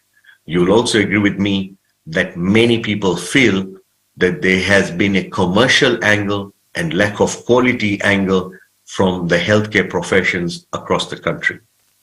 And I know that your training provided you with a solid ground. And I also know that the oath you took was to ensure patient first. These regulations are to ensure we move together towards a universal health coverage system that we can be proud of. So in ethical care, we are very clear about the 6 things that are critical in enhancing the reputation of our profession. We have listed them down, and we will share this with you so you can see all the areas that are important for us in phase 1. We are also aware that we won't be able to solve all the problems in the first phase, so we will have a phased approach as we start scaling up the work at KH4. If you look at the training of health professionals, is a key item for achieving universal health coverage. With the ever-increasing demand for improved health services, you heard earlier that we need 3 times the number of doctors that we have in Kenya to meet the minimum WHO standards. If you look at the other healthcare professions, they're not far off. We still need to increase the number of healthcare workers to ensure we have quality care. But with the event of technology and telehealth, I believe those statistics and that data we could adjust, because you will now be treating one-to-many and not just one-to-one. Many of you will be treating patients from different counties, and not only in the county you might be posted in. So advanced technology, emerging and re-emerging diseases of public health are all areas where there is an ever-increasing demand. The current model of training requires regular reviews to ensure that the professionals are equipped with appropriate knowledge. I am sure that the curriculum you went through was quite different from the curriculum that was there maybe during our time in the late 90s. And I'm hoping that this curriculum keeps changing to enable us to have fit for purpose doctors, pharmacists, nurses, clinical officers, and many others that will be now well positioned globally to be a leading healthcare worker. So as you know, you're required to be regulated in their training. The health professionals are required to be regulated in their training, registration, and licensing to practice. Those of you who will be going into your internship will get a registration number, and thereafter you'll get a licensing number, which will be then renewed annually. The health sector is characterized as a mix of health and care professions. And so let me explain that there are about 11 health regulatory boards that already exist. But did you know that 31 professional cadres still remain unregulated? and yet they are part of the mainstream health service delivery. That's where KH4 comes in trying to harness these skills that already exist. We have made a list of the top 10 that we are now issuing licenses from 2023, and the notice is out. We've already had those associations calling us. These include community health workers, they include podiatrists, they include speech and learning therapists, and so on and so forth. So we have challenges, of course, in the regulatory sector, and this is listed as you see below in the 3 points. The cultures that can sometimes promote the interests of the professions over the protection of the public. And you've heard all the speakers talking about this. Make sure that the public interests are first and not your interests. Make sure you provide the right treatment at the right time, at the right price, and ensure that you are available at the times you're supposed to be available. If you do have a posting and you do have your rota, it is important to reach few minutes before time and to stay for the time that's provided. Healthcare is about time and people. And if the time is compromised, you will make those statistics of 1 to 1,000, as we heard earlier, that even worse. So take responsibility of the time and give your time to your patients. Not keeping with the changing health service delivery environment is another challenge, in particular relation to the interprofessional team-based care. You as a doctor are one piece of the puzzle. Through collaboration, you will produce excellent care. But if the doctor doesn't complement and work as a team player, you will have a fragmented health system or delivery, be it public or private, and it will be completely ineffective. Number 3, not meeting the changing patient and family expectations regarding patient-centered care. Most patients do feel that communicating with doctors is becoming extremely difficult. Not only the language needs to be simple, but explanations need to be now more elaborate, because information for most patients are on the fingertips when the Internet of Things are available for them. So be mindful of the expectations. So the message to the young health professionals, as I come to conclude the presentation on KH4, is the journey towards achieving your professional dream has just begun. Many of you will be wondering, after the many years of training, what next? The road ahead will only be carved by your commitment, your passion, and your desire to make a difference. Clarity in what you want to do may come along the way. Some of you present today may have a clear vision of where you see yourself excelling in. Some of you may not have it, and that's fine. Over the years, once you carve out your exact path, I would suggest that you dedicate your time and energy towards that, and you become world-class in what you do want to achieve. The second message I have is you acquired the prerequisite knowledge in training. It's now important to get the skills. From the classroom to the community, there is a major difference. Now, all that you've learned, you will see what you're good at to become a competent, reliable health worker. As you enter the profession, remember you become responsible for your actions and omissions. And everything that you do, you need to take charge of it and be in charge, and also be responsible for those in your charge. It's not only about yourself, but it's about other people who will be seeing you in the hospitals and in the clinics and in the facilities that you go to. Ensure that you also impart mentorship and knowledge to other healthcare workers who will be surrounding you. And you'll be surprised at how much you will learn from your colleagues to become even a better skilled worker. There are high expectations by yourselves, parents, but more importantly, from the public to be responsible for their health care and well-being. As I conclude, my message to you is for you to go out there confidently in your direction of your dreams and live the life that you have ever imagined. Good luck and all the best. Thank you. Thank you, Dr. Amit Thacker. Let's give another round of applause to our keynote speaker, Dr. Amit Thacker. Thank you for accepting our invitation, and thank you for joining us live. We are always happy to have you and listen to you. Thank you for reminding us the expectation that the public carries on us, and they had to also remind us that we should be inspired by the hard work that we will find in the internship.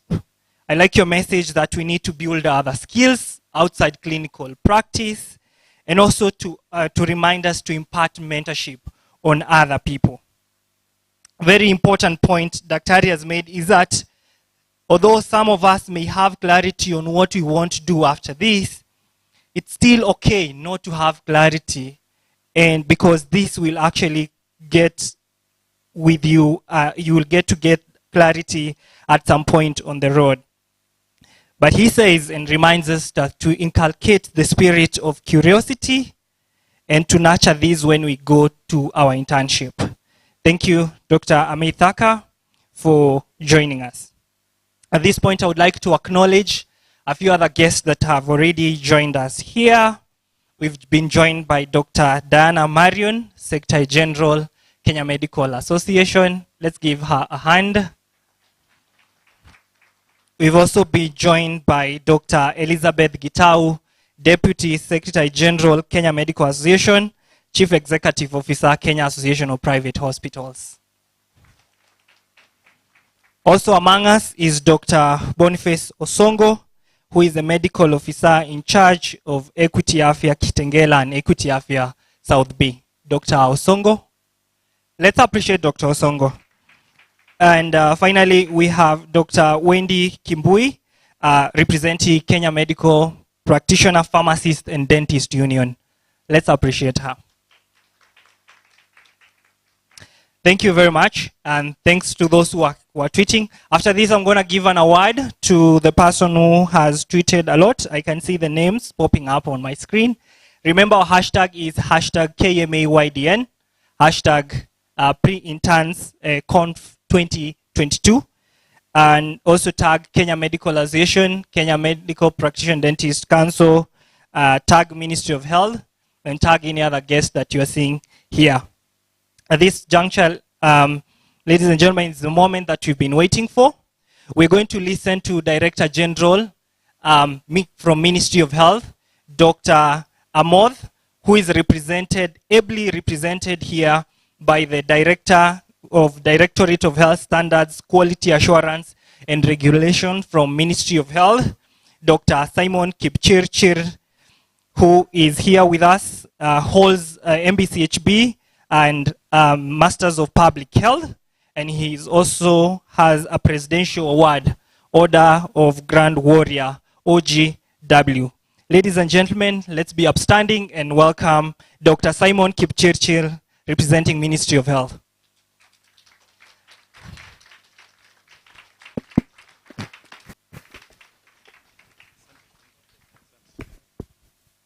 Thank you.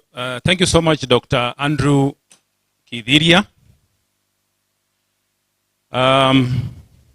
Amjamboni wote. Yeah, it's really a beautiful morning, and we thank God for that. I think Dr. Andrew has done a good job to introduce me. I would also like to say I am a public health specialist, just for the interest of the issues he mentioned about non-clinical specialties. I'm a member of KMBDC, a member of KMA. I'm also a member to Public Health Society of Kenya. How many of you have heard of Public Health Society of Kenya? Quite now I'm surprised. But I think I'll first of all bring you greetings from Dr. Patrick Hamoth, the Director General for Health. Are you receiving his greetings? Also, I give these apologies. He could not make it to be with you today. I'm sure if he finds time in the course of the day, he will be here. And in the near future, the Director General's office is committed to attend the other pre-internship conferences that you will be holding. Before, I'm privileged this morning here to actually give the message from the DG, but before that, allow me as a public health practitioner to say one or two words. I would like, of course, to recognize here present, of course, the speakers who have spoken before me. Let me mention a few. Dr. Andrew Kichidia has been here coordinating. Dr. Motonyi, Dr. Brenda, Dr. Okutoi online, Dr. Amit Thaka.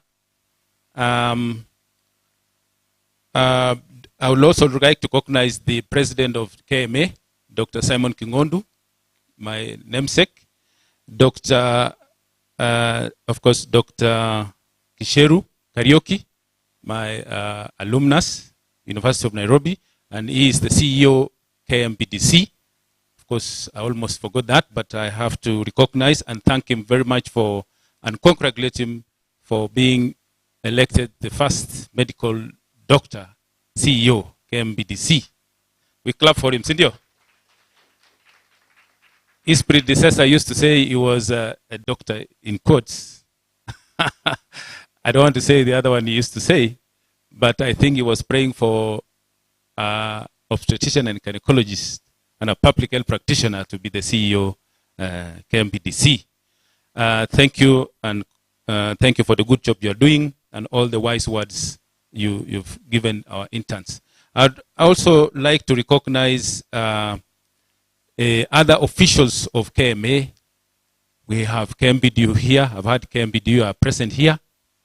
All the organizing officials of this pre-internship conference, all the leadership within the pre-interns. Is it interns? Those who have already interns and those who are intending to join the internship program.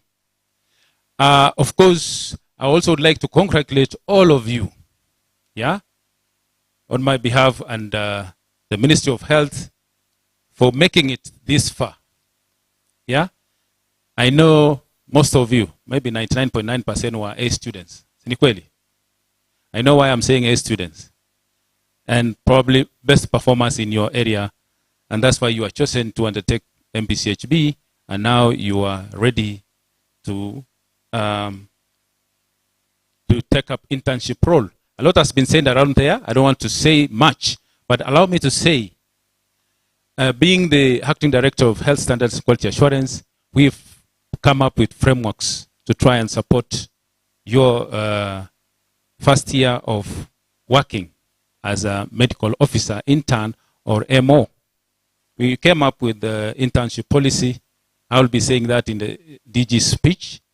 And I think somewhere, allow me to pull out that because it is also in there.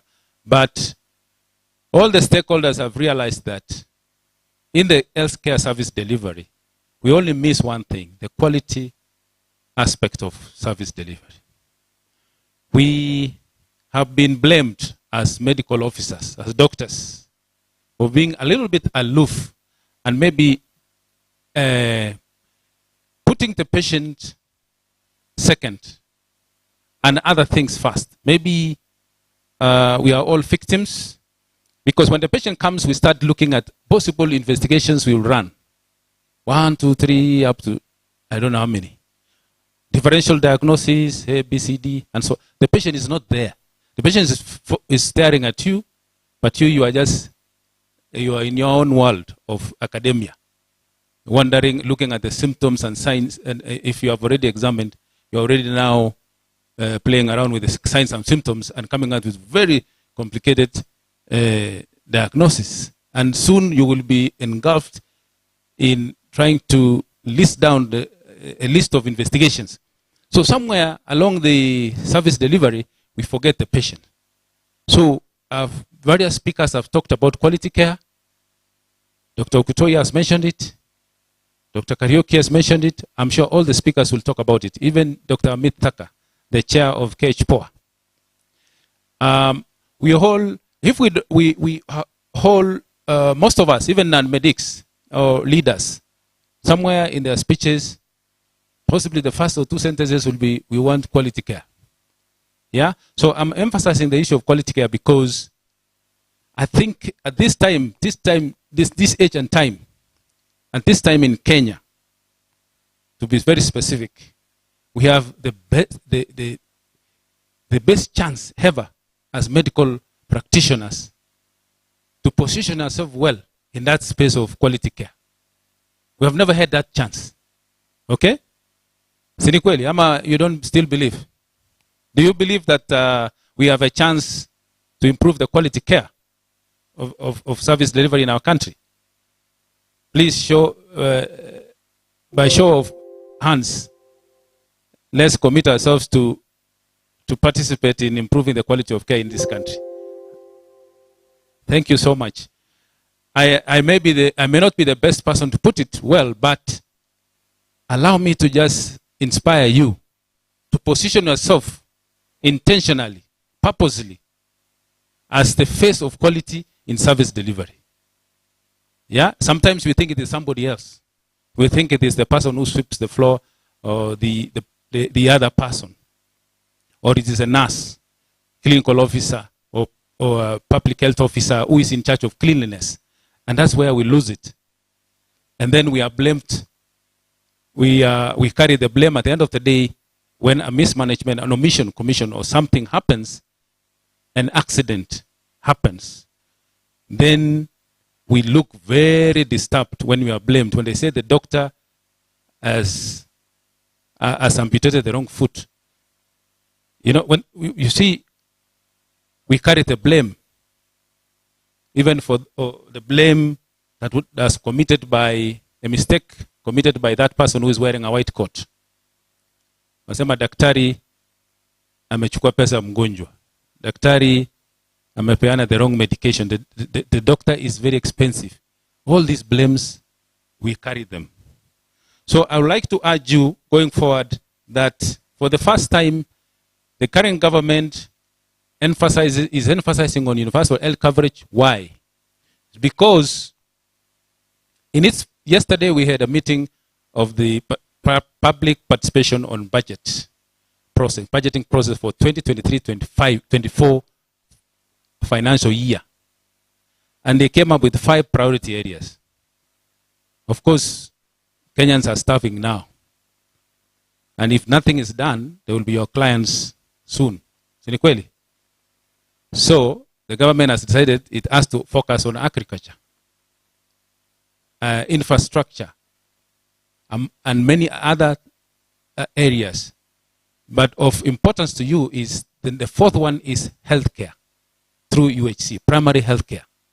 Now, my question to you, medical officers, how many of you are ready to work at the primary healthcare setting if you already know what that means? Where is the framework for delivery of primary healthcare? Who knows? You know it? Yeah? Is it at the Kenyatta National Hospital? Yeah? No, I hear a lot of no. Where is it? How many of you are willing to work at the community level, primary healthcare, as family physicians in future? Who are willing to work in primary healthcare? Hey, the experts in the house, we have a lot of work here. Dr. Kingondu, I have heard from Kiridia talk about other expertise that we need to learn. Public health, he mentioned it. Policy, law, yeah, regulation, yeah.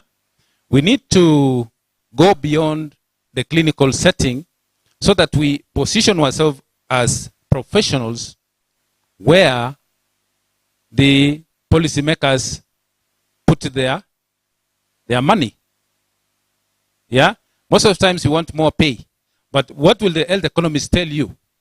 The health economists, one time in 2004 when I was studying public health in Geneva, he said, let's talk about this situation whereby health workers perpetually ask for pay rise. Where does your pay come from? Is it taxpayers' money? Yeah? It comes from the taxpayer. The biggest taxpayer is that person who is undertaking a social activity to make a living.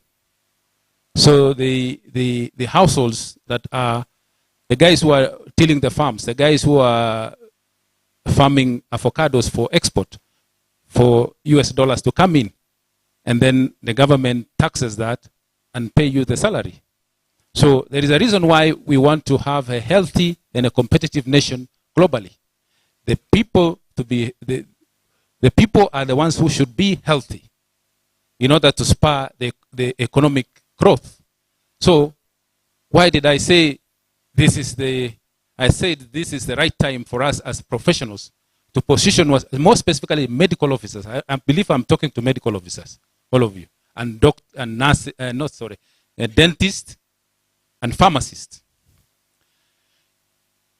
If the government, if the people are healthy and are participating in their economic activities, making a living and paying taxes, the government will collect more taxes.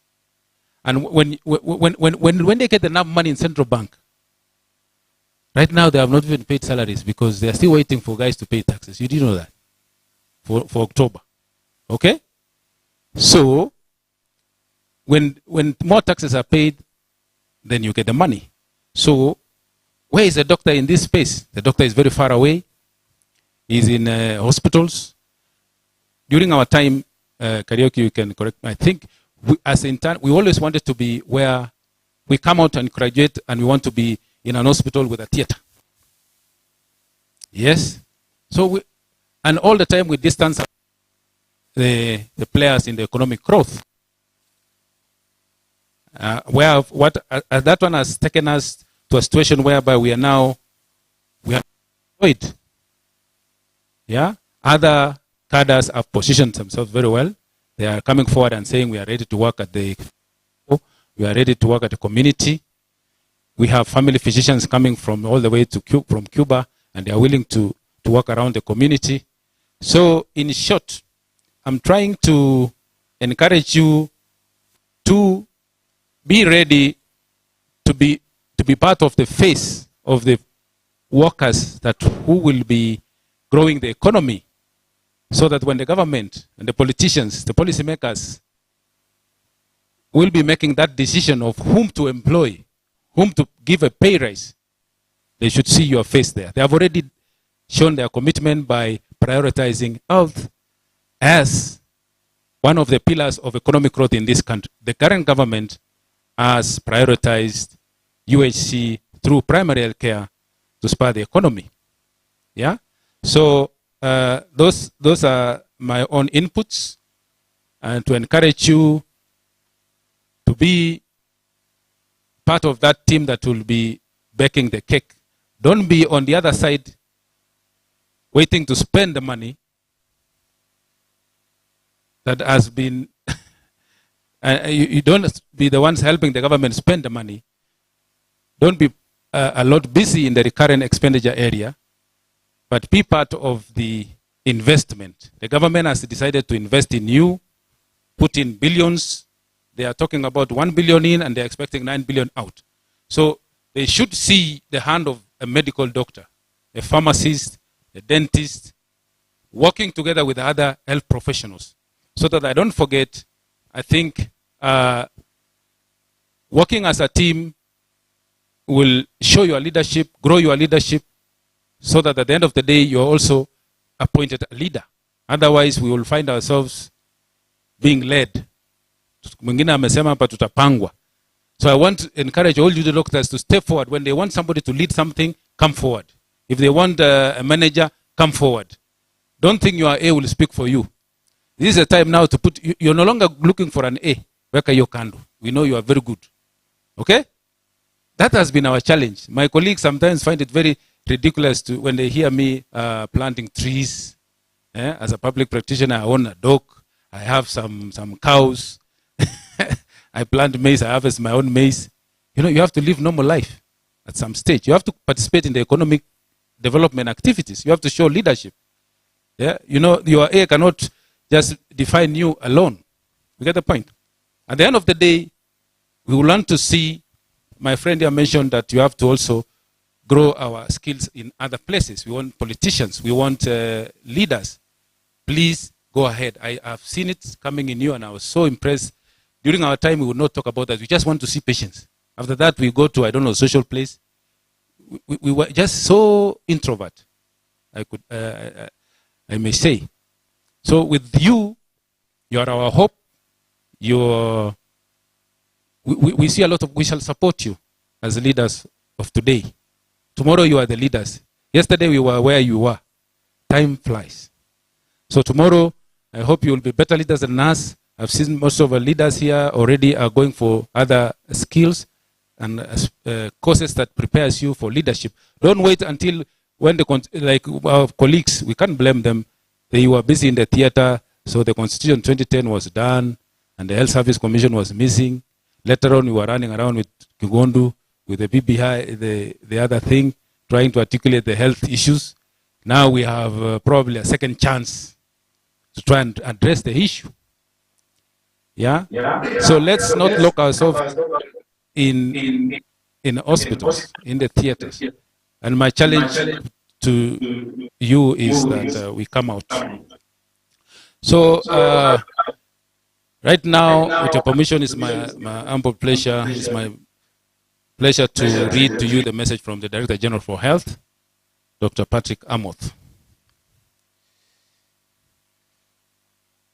The CEO, Kenya Medical Practitioner and Dentist Council, the CEO, Pharmacy and Poisons Board, the President, Kenya Medical Association, the Secretary General, Kenya Medical Practitioner and Pharmacists and Dentists Union, or KMA, KMBDC, Pharmacy and Poisons Board, and KMBDU officials, all invited guests, doctors, dentists, pharmacists, interns, ladies and gentlemen. It is my great pleasure to join you today in this inaugural one-day pre-internship conference. This event has brought together incoming medical officer interns, dental officers interns, and pharmacist interns as they prepare to embark on a one-year internships within our accredited internship centers across the country. The theme of this conference is positioning the intern for opportunities and impact in healthcare. Internship is an integral component of the training meant to integrate the knowledge received by medical graduates during their college studies with the clinical work, and helps in developing and improving their necessary skills to practice and serve the public in a safe and satisfactory way. I wish to sincerely thank KMA management for organizing this crucial inaugural event meant to empower the incoming medical, dental, and pharmacy interns. Ladies and gentlemen, since the inception of training for medical, dental, and pharmacy practitioners in Kenya, and indeed globally, all graduates from medical training institutions, as universities, are required to undergo a mandatory one-year internship training before registration and licensing by their respective regulatory agencies. These requirements is provided for in regulatory laws governing the practice of medicine, dentistry, and pharmacy. And that is the Medical Practitioners Dentist Act, Cap 253 of Laws of Kenya, and Pharmacy and Poisons Act, Cap 244 of Laws of Kenya. Internship for medical practitioners is also anchored in the Ministry of Health Internship Policy 2020, which was developed with an aim to attain a well-managed internship program for all health professionals and ensure effective and quality healthcare service delivery. It is worth noting that other cadres within the health sector are also required to undergo one-year internship program before registration and licensing to practice in Kenya, including clinical officers, Bachelor of Science, nurses, etc. Internship is a period of experiential learning where graduates build upon previously acquired knowledge and experience by working within a professional clinical setting. Internships are designed to allow graduates enhance their professionalism and gain career knowledge through hands-on training for a prescribed period of time. It is also intended to transition the medical graduates from a largely theoretical understanding of a disease to a practical one. The patient ceases to be another person's responsibility, as was the case in training institutions, and becomes the intern's responsibility. As a diligent practitioner, you may choose to refer to your textbooks and consult your seniors, but the everyday patient encounters will transform into building blocks of knowledge.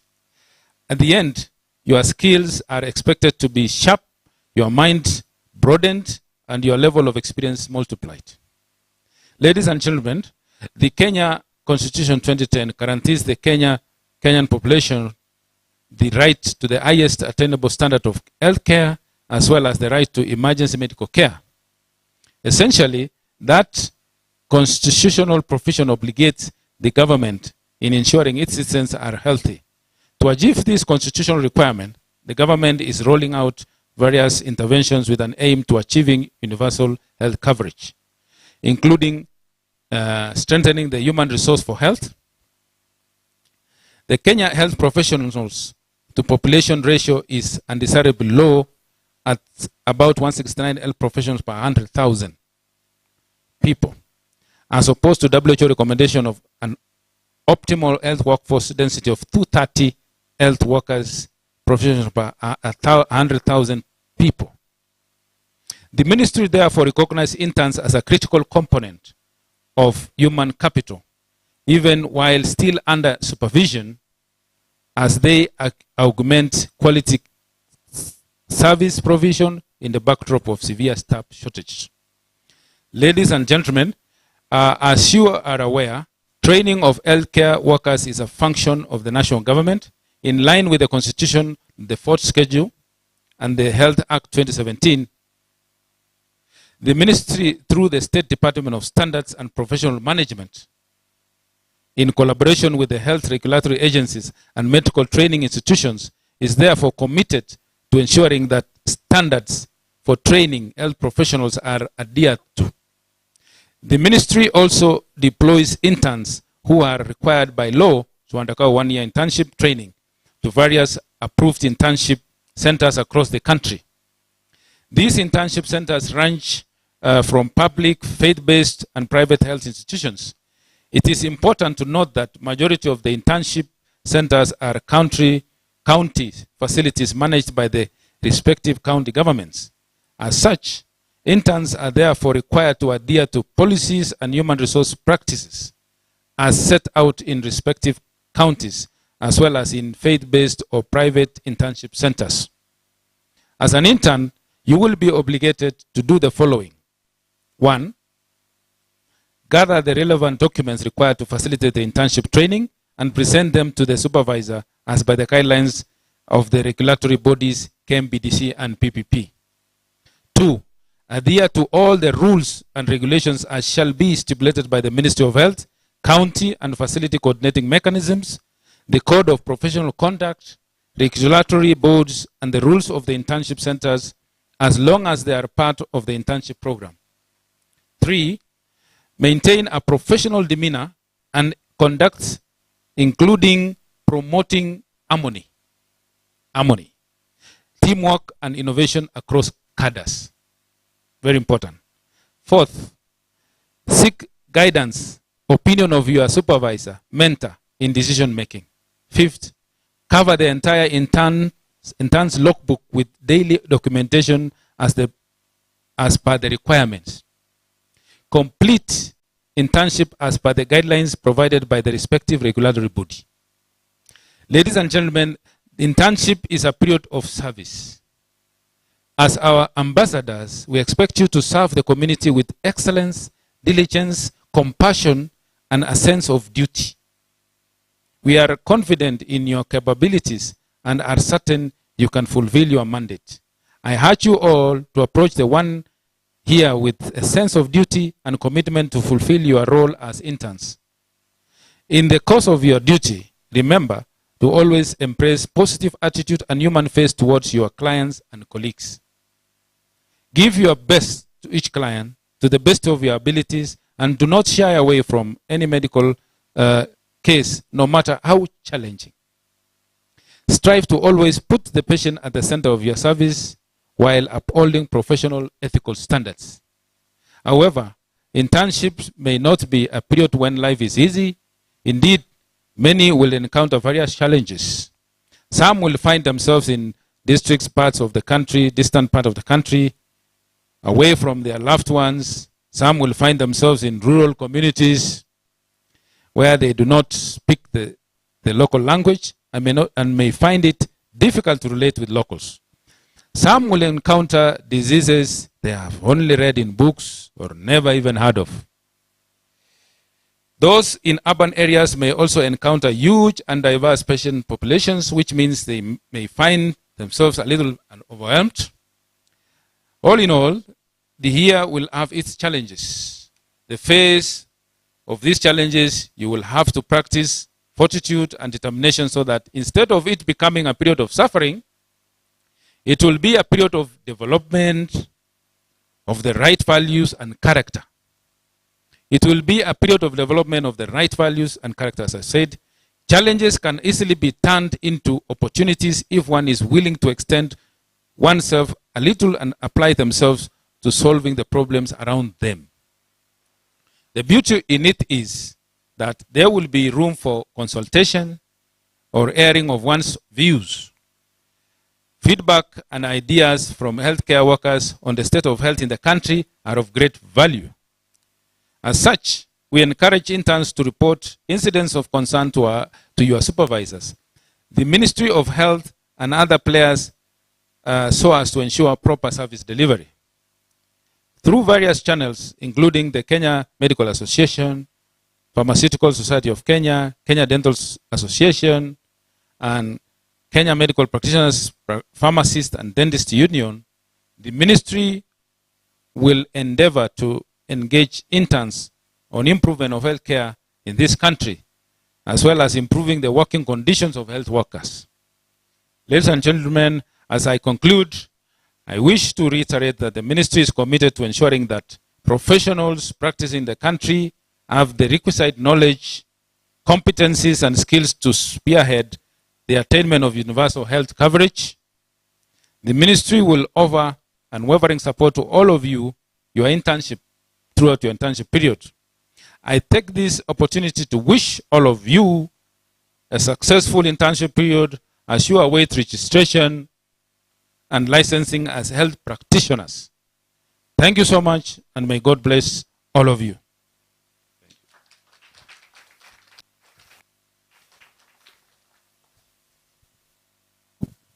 Thank you. I don't wish to add anything beyond the DG's message. Thank you. Let's give a round of applause to DG and Dr. Simon. Thank you, Dr. Simon, for challenging us to reposition ourselves right from the PHC level. At this juncture, I would request maybe you can leave the speech with us to internalize it. At this time, I would like to invite Dr. David Kariuki to receive a token of appreciation presented by Dr. Amos Otara, the Vice President, Kenya Medical Association. Dr. David Kariuki, please. Let's give a hand to Dr.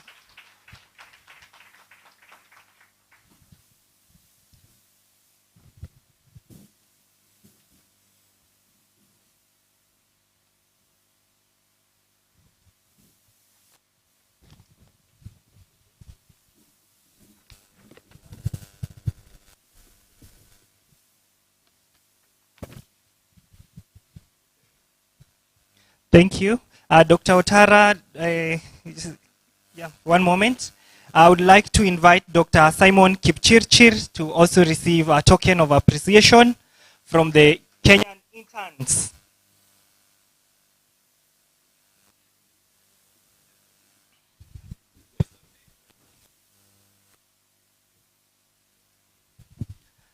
All right.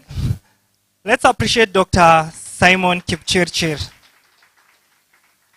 All right, and we said we are giving random hampers. The first one goes to the person who has been tweeting a lot. Award goes to Dr. Connie Dibo. Let's appreciate Connie.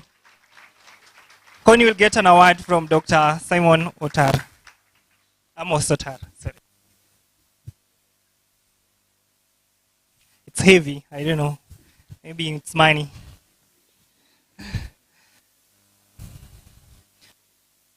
All right, let's give around. Yeah, we're going to give many awards. At this point, then I would invite the the speakers who have presented in this session for a group photo. Dr. David Kariuki, Dr. Simon Kipchirchir, Dr. Amos Otara will join them, Dr. Simon Kigondu, Dr. Brenda Obondo for a group photo, and then we'll break 40. Yes. I would like to invite the entire KMA leadership, Dr. Elizabeth Gitau, Dr. Diana Marion. Yeah. Yes, kindly join.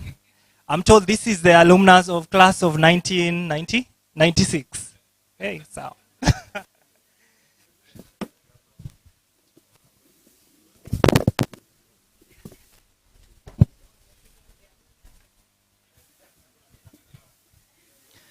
All right. As the photo is going on, I would invite you for tea. Tea will be served for 10 minutes. Serve your tea, pass through by the booth, see what our sponsors are presenting today, get a few items there, their merchandise, and then come back to the room with your tea and snacks there so that we continue with the program. All right? Yes. We're inviting you all for tea, served outside. Take your tea, pass through the booth, talk to our sponsors, and then you come back within 10 minutes. All right. The session is adjourned. So tea will be served strictly within 10 minutes. So finish your tea outside.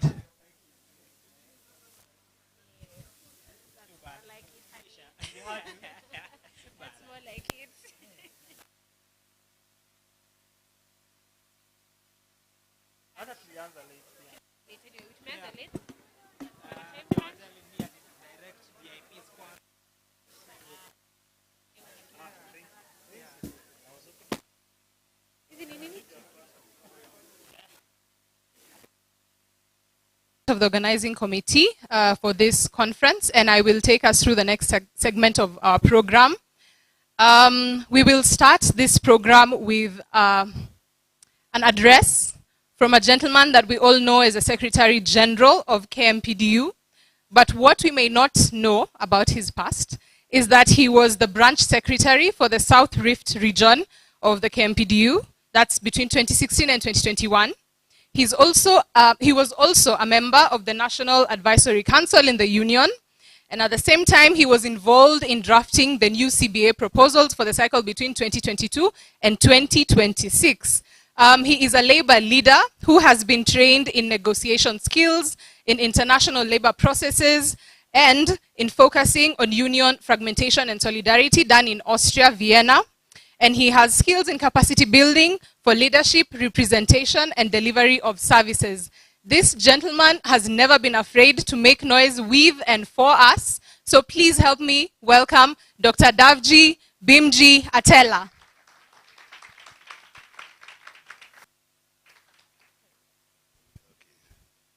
Thank you so much. Thank you.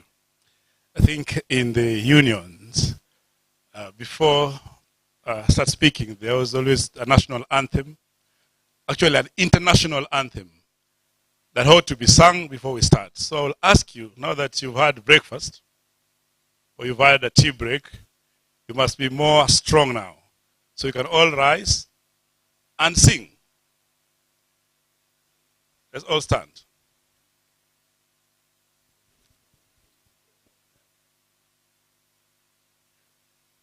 Kemunto, you can use your third leg. Let's start. Solidarity forever. Solidarity forever. Solidarity forever. For the union makes us strong. Now we go. Solidarity forever. Solidarity forever. Solidarity forever. For the union makes us strong. I can see the guys behind doesn't know the song. But it's a song that is very important because you will need it. And you need it now. It's a song that makes all the workers to stand united. You can house it.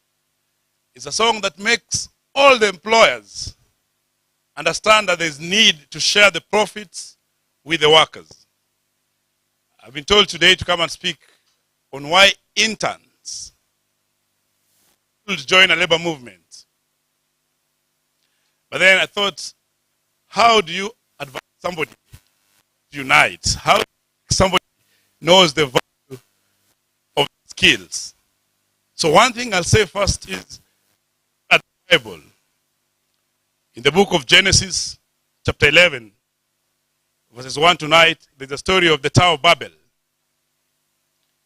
And at that time, the Babylonians were speaking one language.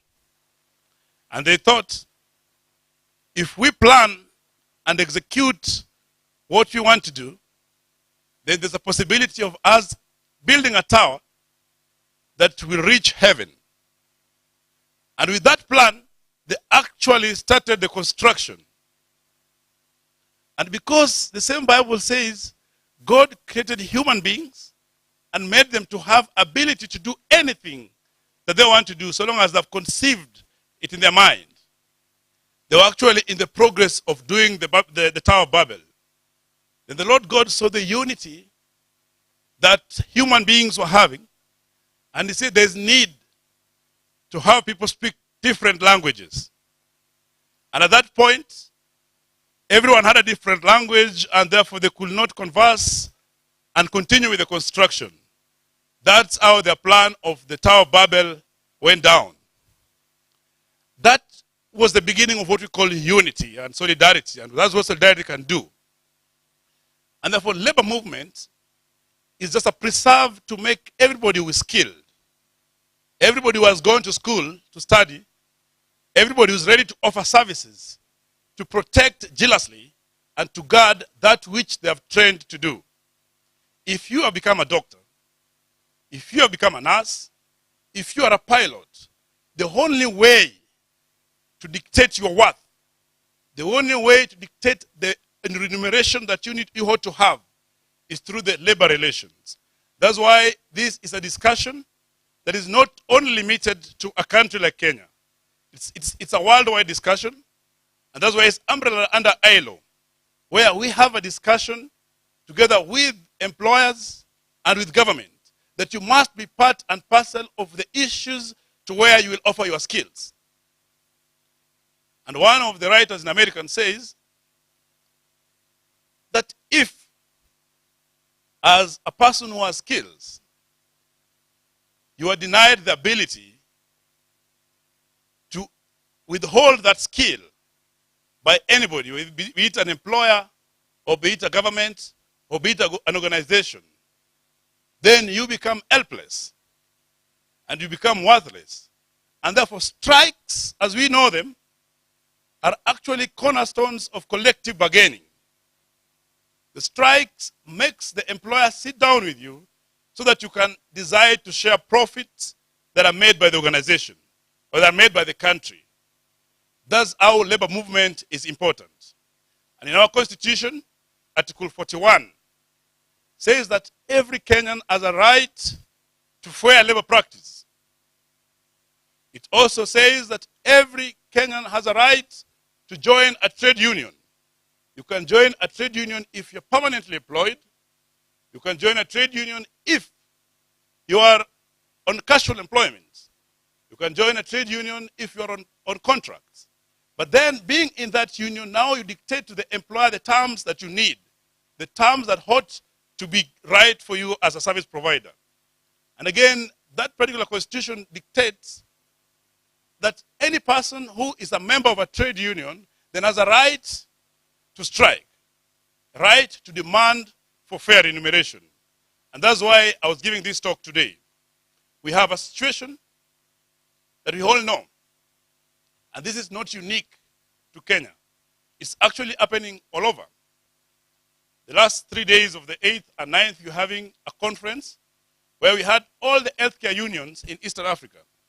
And we realized that the issues that are affecting medical practitioners in Kenya is not unique to what affects them in Burundi, in Rwanda, and all those countries. And that's why even a new convention is ongoing, which is going to look at the apprenticeship, which is similar to internship. To what extent are you able to operate? To what level are your rights protected? That's why this conversation is very important. How long should you wait before you go for internship? How long should you wait before you get posted or get employed? Those are the discussions that are there globally and not only in the country. The one thing that we must know is that we have to dictate how we should be treated. We have to dictate what we want. And dictating doesn't mean going to sit in boardrooms. I keep on telling my brother and telling everybody that when you are called by the employers, when you are called by the government to have a discussions in the boardroom, many a times you will always live with nothing. Many a times you will live without your issues understood. But when you create your issues to be the problem, and then you sit on the table to discuss them, then you are looking for the solution. Right now, we know that droughts everywhere. We know that there's no money. We know that there are no funds for everything. But I can tell you there's too much money in this country. And why am I saying this? When the emergency, for example, for wars in Congo, we have the KDF soldiers going there. When we have issues, the money goes to them. It is those people who are quiet and who cannot speak on their issues that the issues become second and third and fourth. And so it is time that interns must know the value that they want to be treated with in the country. Nobody can give you that. You must determine your own self-worth, your own dignity, for how long you want to stay before you're posted. We as union are just the umbrella to make those things happen and to make you be part of it. But the resolve to do that must come from you, so that when we go on the street to demonstrate and say, post us tomorrow, you must be there. When we are on the street and say we have a petition that the budget for internship should be interfered with, you must be there. When we go and say that we want a framework that internship should not be only haphazardly done, that there should be time, that I graduate, I know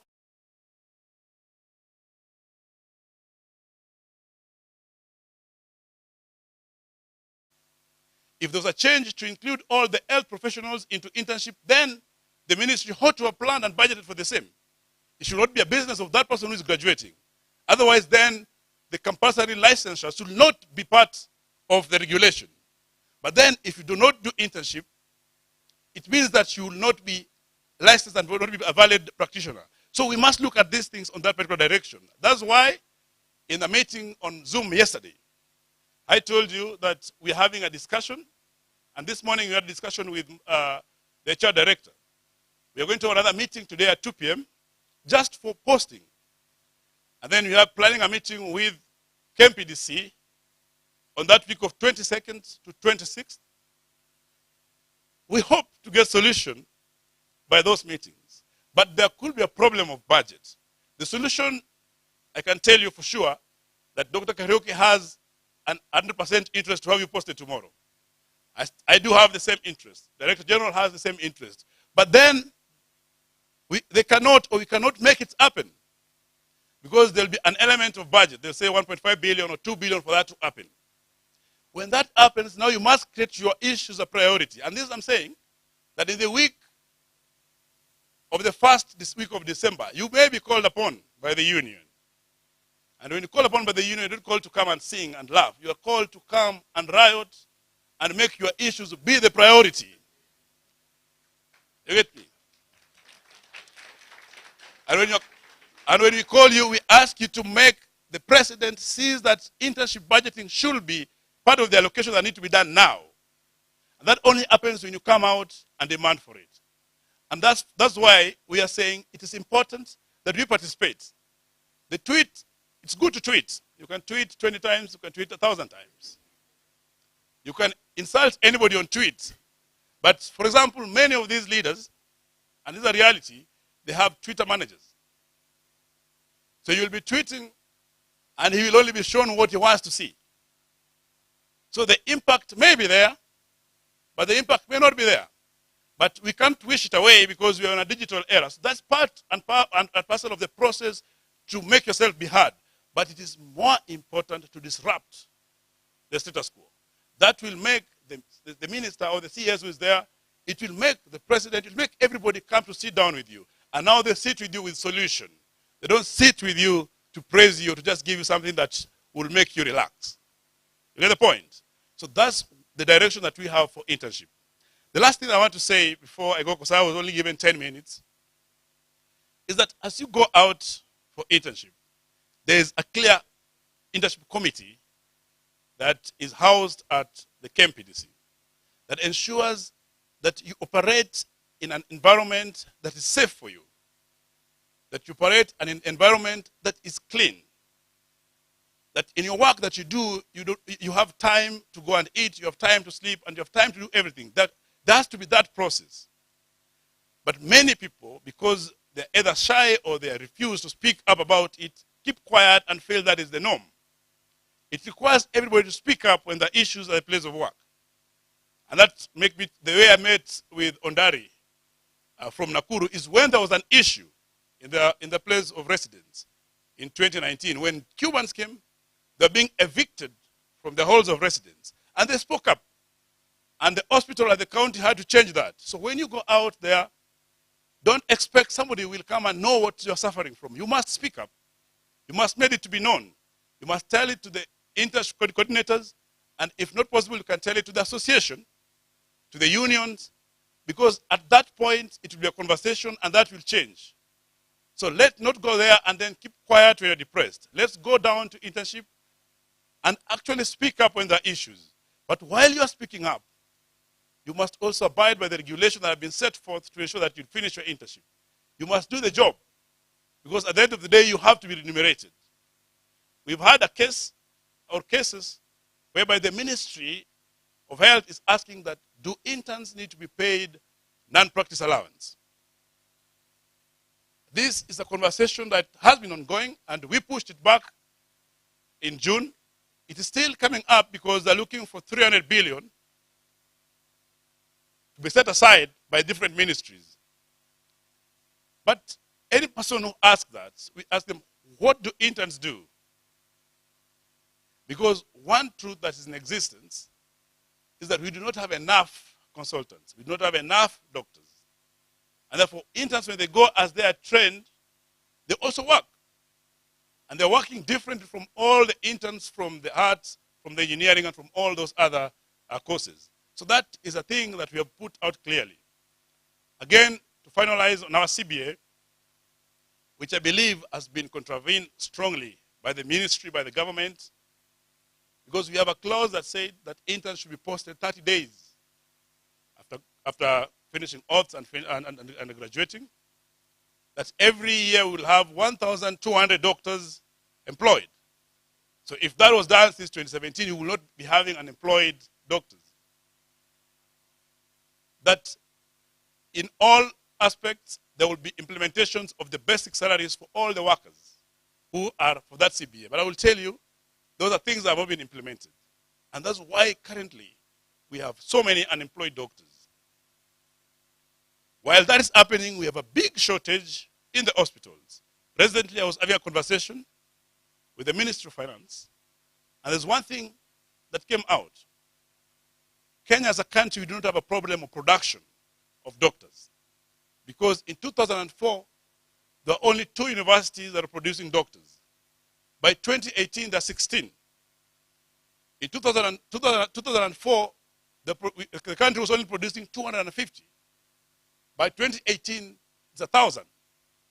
So then, if we keep on saying that the ratio of a doctor to patient is 1 to 16,000, yet we have a bigger number that have graduated and are not unemployed, it means that we are not fair to the people that we serve. And therefore, it is time that we need to rise. And the strike that we will have as KMPDU, which we'll have soon probably, will be just to ensure that those particular elements, or the articles of employment, the articles of streamlining internship, the articles that will ensure that the Kenyans get services is done. And this one we believe will work, because one of the 100 days promises in this regime was to have 20,000 healthcare workers employed. We have only about 4,000 doctors. But as I said earlier, for that to really be done, we must not wait. We must not wish to be on the table. We must not wait to be called.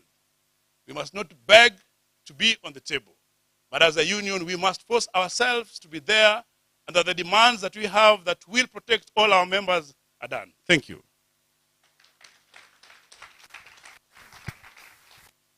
Thank you, Dr. Davji. There's a group somewhere that is called Unposted Interns. Interns, hoy! Ay, mmekunywa chai, and that's the best you can give us. Interns, hoy!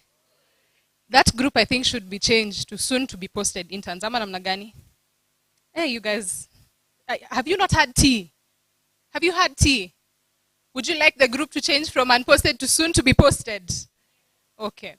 Thank you, Dr. Davji. Meambiwa, don't just post, also show up when it's time to show up, and make sure that people know what you're going through. But for today, because we are here together, I will keep urging you to keep tweeting. We are not done with giving the gifts. So keep the conversation going. Let people know you're here.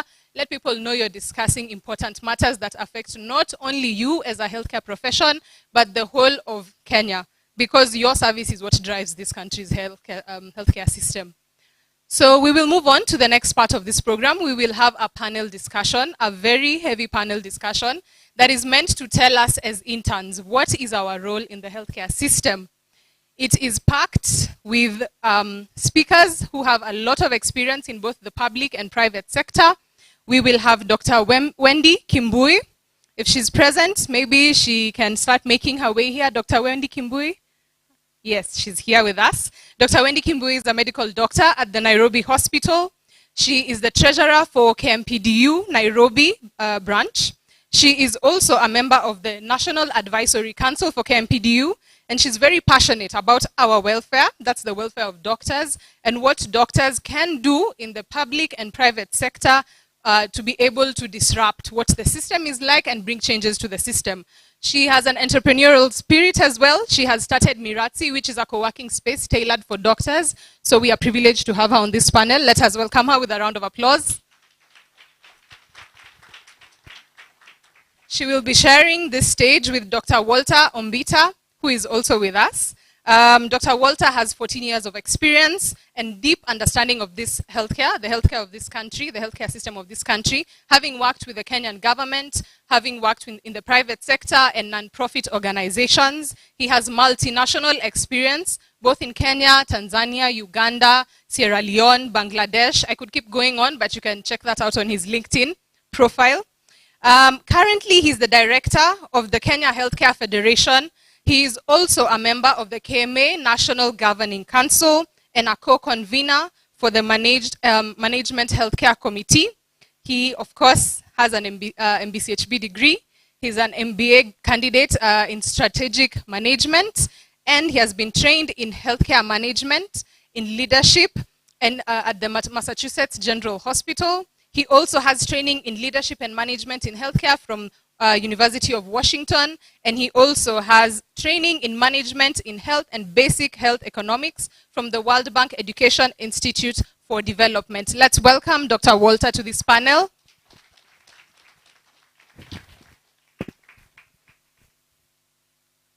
Our third panelist in this panel, shall be Dr. Diana Marion, who is a practicing reproductive health specialist and healthcare management executive, who also has 14 years of experience, both in the public and private sector. She has expertise in patient care. She has expertise in department and operations management for hospitals.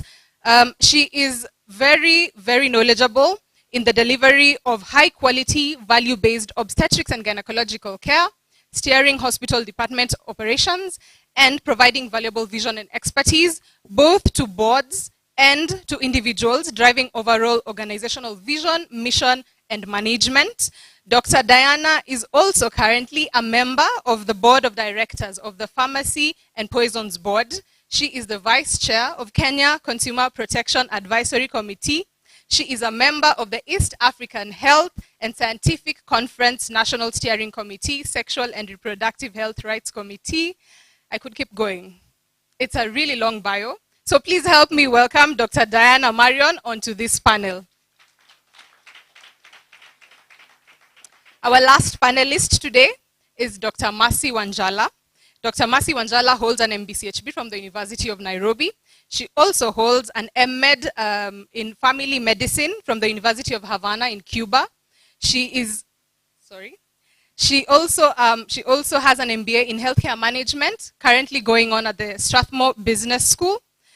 Dr. Mercy is WONCA. WONCA is the Women in Family Medicine, World Women Organization in Family Medicine. She is the Rural Seeds Ambassador in the African region. She's a member of the Executive Council at the same WONCA. She is also a treasurer for WONCA Working Party for Women in Family Medicine. She's an executive member of the African Forum for Primary Healthcare and executive coordinating team member leading the Afro-PHC policy workshops. Dr. Mercy has also served previously as a medical superintendent at 2 hospitals in Embu County and has been extremely passionate about primary healthcare. So nobody is better placed to be on this panel to tell us what our role is as healthcare service provisioners in the public primary healthcare system. Dr. Mercy, welcome to this panel. Let's welcome her with a round of applause. I will welcome back on stage the moderator for this panel. That is Dr. Andrew Githiria, whom you have already met and heard from, a little bit from. Dr. Andrew, welcome to this panel. Thank you.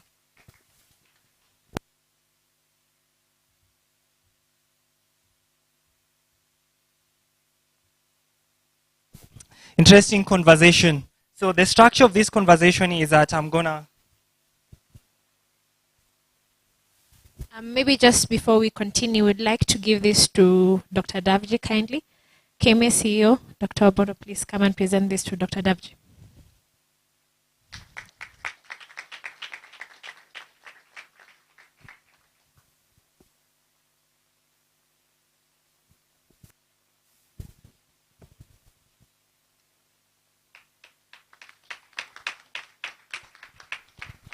Right, thanks Dr. Davji for being always there for us. All right, we are going to discuss about the role of an intern in a healthcare system. And I have my panel of experts, Dr. Diana Marion, Dr. Mercy Wanjala, Dr. Walter Umbita, Dr. Wendy Kibui, asanteni sana, and karibu. I'll go straight to Dr. Diana Marion. You are an expert in health leadership and governance. So probably for the benefit of our audience, what is a health system? How would you describe the health system in Kenya? And in your view, how would an ideal health system look like? And how can we fit in as intern? I'll be giving questions. You have 5 minutes, and we'll go around 5 minutes, and then we'll allow the audience to ask the questions to the panelist. Dr. Diana.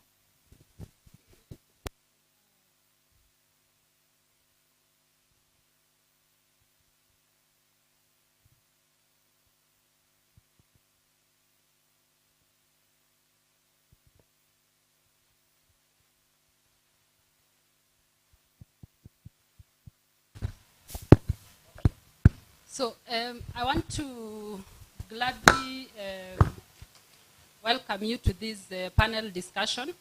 And I will quickly go to answer the questions as they have been put up. So the very important thing for us to understand is basically what a health system is, because we are going to be in this health system for the rest of our career path. It doesn't matter if you focus towards the clinical path, if you focus towards the healthcare leadership path, or if you focus towards policy or research, you will realize that you'll still be working within the health system. So basically, what is a health system? Health system is a combination of things. So it's a combination of organizations, people that come together to deliver healthcare to the people. So the key thing that we need to understand here is what is exactly is this. We will say it is the mechanisms, the resources, and the processes that allow people to receive healthcare. So what does that mean? That means that we are not only talking about point of care services, like you need to get unwell to receive this care, but we're also thinking about programs around promotive and preventive services. We are talking about how the system has to protect its people from environmental issues. I think you've heard of the concept of environmental climate change and how it is going to affect our systems. It's the issue of looking at things like epidemics, infectious diseases, and how they affect us. So it's not only the point of care services. That's one of the things you need to understand. And that's why I said, no matter which direction you will branch after your internship, as long as you continue working in the health system, you continue to serve this purpose. So the WHO will define this as actions that are intended to promote and restore or maintain healthcare among its people. So what is very important for you to understand is the building blocks of the health system. And that is what will answer where the medical intern comes in. So what are these building blocks? The very first building block is leadership, governance, and management. The second one is health financing. The third one is resources. And in resources, we are talking about health inventory or health products. Then we are talking about human resource for health. And finally, we are also talking about health intelligence. So when we look at these building blocks, you will realize as the intern or the upcoming intern, one of the important things that you realize is that you will fall very strategically on the human resource for health. And as you continue to proceed with your career, you're likely to fall into the others. You might find yourself managing inventory. What does that mean? We've had some of our doctors being heads of procurement in our facilities, being heads of procurement in KEMSA, some of our suppliers. So you will realize that it is, you will kind of like serve these building blocks that make the health system. But the most immediate one is going to be the human resource for health. What exactly does the leaders in this system influence? They basically help to set the vision or the policy that will guide the direction for the healthcare in a country. So the leaders set the vision. The managers will coordinate the available resources such that this vision is achieved. And governance is basically having a system that is accountable, transparent and accountable. Then financing for health is basically where does this money come from? I'm sure you've heard of the UHC, the role of NHIF in UHC. It's all about financing for health. I'm sure you've also heard about insurances or private insurers complaining about doctors prescribing XYZ. It's all about health financing. Then human resources for health, that is basically the system that runs the institution. These are the people that connect the patient to the services. Then the health products is basically what allows you to work. We look at the infrastructure. So in the infrastructure, we basically look at two things. The physical infrastructure, basically where you get the hospitals, the labs, etc. Then technology, which allows communication. So the technology that we use in our facilities, in our institutions, when we do research, what is the technology that we use? Then, of course, the health intelligence, basically it's capturing or using timely and reliable data or information to guide or support clinical decision making. And this decision making actually eventually culminates to guiding policy and interventions at a higher level. So you'll find that all these blocks are interrelated and they are interdependent. So you harm one, that sends a cycle of effects on the others. What is very important and what needs to be realized when it comes to health systems is basically the oversight. And what is the oversight? The oversight, this is a task that is given to the government at hand. And why is the government important in it? Because it has a responsibility of ensuring that its people receive health care. So you will tend to hear that we have this budget allocation to health. In every budgetary year, you will have that. And one of the weaknesses that we've always had in our system, and which we keep on complaining, is that health is not allocated enough budgets for us to be able to deliver the health care that we would want.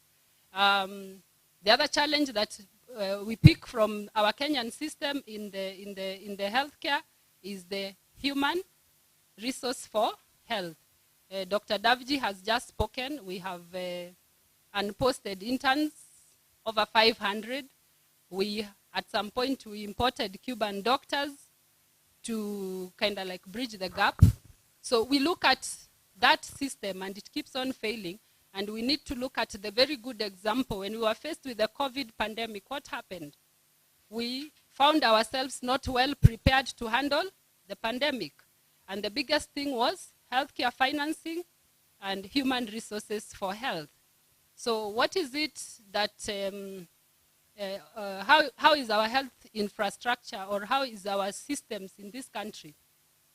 We have all the way from the primary facilities, or primary health facilities, and the highest that we have is our level 6 facilities in our country, managed differently because now most our level 6 facilities tend to be parastatals, while the others are county facilities.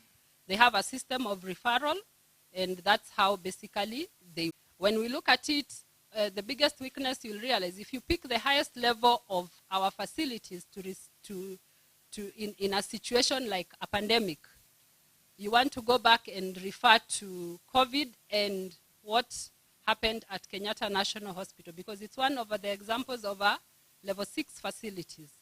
So we ended up having no ICU available. We did not have enough equipment to support that particular catastrophe. So I would bring it down to us. What do we do as medical interns in these facilities? When you enter there, learn, keep learning, and the main agenda is for you to see where you can actually help to improve the system. So make the system work for you, but also make yourself work for the system.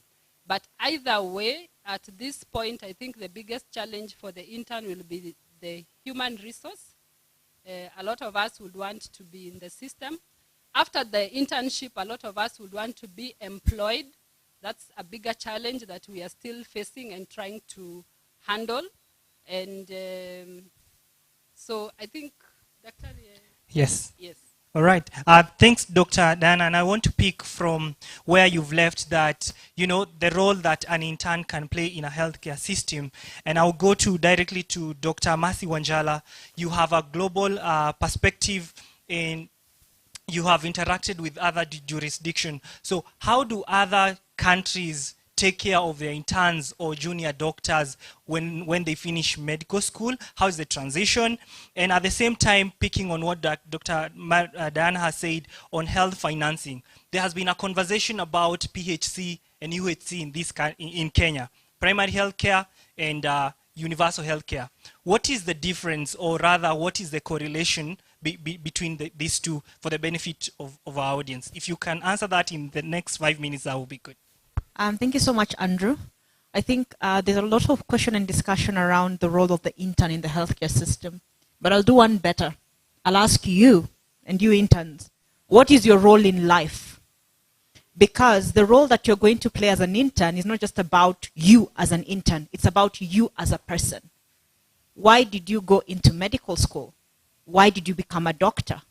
Why do you want to become an intern and go into the system? Because you find there are two kinds of roles. The dogmatic defined role that you've been given according to the policy and according to a document, and then the role that you will play. Are you going to be a healer? Are you going to be a caregiver? Are you going to improve the system that you find? Are you going to do better for the care of the patient that you're going to do there? Because you're going to be the first contact for the patient. Anything you miss, everybody else might miss. Anytime you waste, that's the life of a patient you're wasting. So the question is, what role do you want to play and what role do you expect to play? In other countries, it's basically just the same, but Cuba, of course, is unique in that interns almost just continue as though they were in medical school because they start their clinical rotations even from first year. So they're basically always in the hospital and in the community all the way from first year mixed with their classes. Then they get to 6th year. Then their 7th year is their internship year. So it's almost like a continuation, but they're expected to do more than they were doing as students. So it's almost just like a continuation of what you've been doing. You learn, then you become a qualified professional. In terms of what you've talked about health financing, I think that has been something that has been very confusing in the way that people define it differently and see it differently. But when it comes to health financing and the goal, which is universal health coverage, simply means I pay for whatever kind of care that I need or is available in my country, but I don't become poor or go into what is called catastrophic healthcare expenditure. That is what universal health coverage is about in a nutshell, about the financing part. Then now when you come to primary healthcare, which a lot of people again are confusing with UHC, primary healthcare is a system. It's a system of delivering care. So it's about how do I access that system, what kind of services does that system have, at what point do I access it. And primary healthcare, in simple words, without going into the WHO and other definitions, is this: the first contact which a patient has with the healthcare system. So it's simply the interface between the community and the healthcare system. And the principle of primary healthcare is this: 80% of a patient's needs are taken care of at the primary healthcare level. That means if I come from home and go to a dispensary, go to a healthcare center, I should be able to 80% of my needs, well, whether it's NCD care, whether it's HIV/AIDS care, whether it's TB care, I'm able to get it at my first contact. Whatever lab tests I need, I'm able to get them at my first contact. Then now it comes to the role that we play as doctors. The healthcare worker at the primary healthcare level, according to best practice and best principle, should be able to take care of 80% of the patient's needs. What does that mean? That is either a general practitioner or a family physician. But what we find in Kenya, none of the medical officers want to work at the primary healthcare level. You're sent to a level 3, what happens? You disappear. You're never seen there. You're seen either once a week or you go back to school as a way of avoiding that posting in a rural area. But look at it this way: 70% of our population is rural. So if we refuse to work in the rural area at the primary healthcare level, which is level 2, level 3, and some level 4 centers, then who will do it? So that is the conundrum that we're having in terms of primary health care. And I want to challenge you to think about that. Like for me, when I became a doctor, my vision of a doctor was an upstreamist. We have two kinds of doctors, upstreamist and downstreamist. Unfortunately, 90% are downstreamists, meaning you sit at the hospital, you wait for the patient. Upstreamists work at the community level. You do prevention, you do promotion. You want to make sure that the patient, the community, never gets to that complication stage that we see at level 4, level 5, level 6 hospitals. So my vision was that of an upstreamist. That's why I went for primary health care, because I wanted to be a healer to ensure that that patient doesn't have to become sick. And if they do become sick, I still have the skill and capability of taking care of them when they do. So I want to challenge you. Think about why you became a doctor and what you want to do, because the world is changing. The whole global conversation is around primary healthcare, but doctors don't want to work at the primary healthcare level. So as the pyramid is shifting from a super specialized kind of approach where patients go to the highest level and shifts upside down, so that the level is at the primary healthcare level, with resources being concentrated at the primary healthcare level, then what becomes your role in the system? What becomes your role in UHC and PHC? So I want to challenge you as you go into internship, as you chart your career path, think about where do you want to find yourself. I'll give you an example of Cuba. Being a specialist does not mean that you cannot work at the primary healthcare level, because we had specialists who would work with us at the family doctors at the community level. They would come and see patients. They would help with also prevention and promotive activities. So being a specialist does not mean you only work at the hospital. You still have room at the community. Thank you. Thank you, Dr. Mercy. And I like a round of applause to Dr. Mercy. And I think you've challenged many people. And that's true that most of us would want, even when we were selecting our internship centers, when we got sub-county hospitals, some of us had issues. And when we got, hospitals that are actually unfamiliar, or we felt that they are far-flung. And at this point, you say that at the heart of UHC and PHC is human resource. The doctor has to come down and leave, that secondary and tertiary healthcare and come down to provide primary healthcare. I want to bring on board Dr. Walter Ombita. You have an extensive experience in healthcare systems around East Africa, Uganda, Kenya, Tanzania, and Rwanda. My question is, what has been the successes and challenges that you have seen across the borders in terms of attaining the ratios, the WHO ratios? Because on one end, we are saying we do not have the right ratio, and WHO classifies Kenya as one of the countries with critical shortage of healthcare workers. But on the other hand, we are not able to employ them. How do we merge the two, and what can we learn from colleagues in other neighboring country? We understand that, going to Abuja Declaration, we are supposed to commit 15% of our budget to healthcare. We've seen our counterpart in East Africa trying to achieve that. Kenya is still lagging far behind. So what are successes and challenges that we can pick from that and formulate our roadmap towards that? Okay, thanks. That's a loaded question. How I'd look at it, or how I'd approach it is, let me use the journey that we have within our careers, and I'll put it out as starting from internship. As we start this journey of internship, I think we need to start preparing ourselves for the job market, and look at how we become more attractive to the job market. Reality is, we will not all be employed by government. Reality is, as we finish our internship, we are also going to become competitors when we will be applying for different positions out there. I'll give you an example. I run a hospital, and when we put out an application last year for medical doctors, we got over 100 applications by the first week. Now, if you're all in the same class and you've all graduated and finished the internship at the end of your first year, what would make you stand out when we are looking at 100 CVs?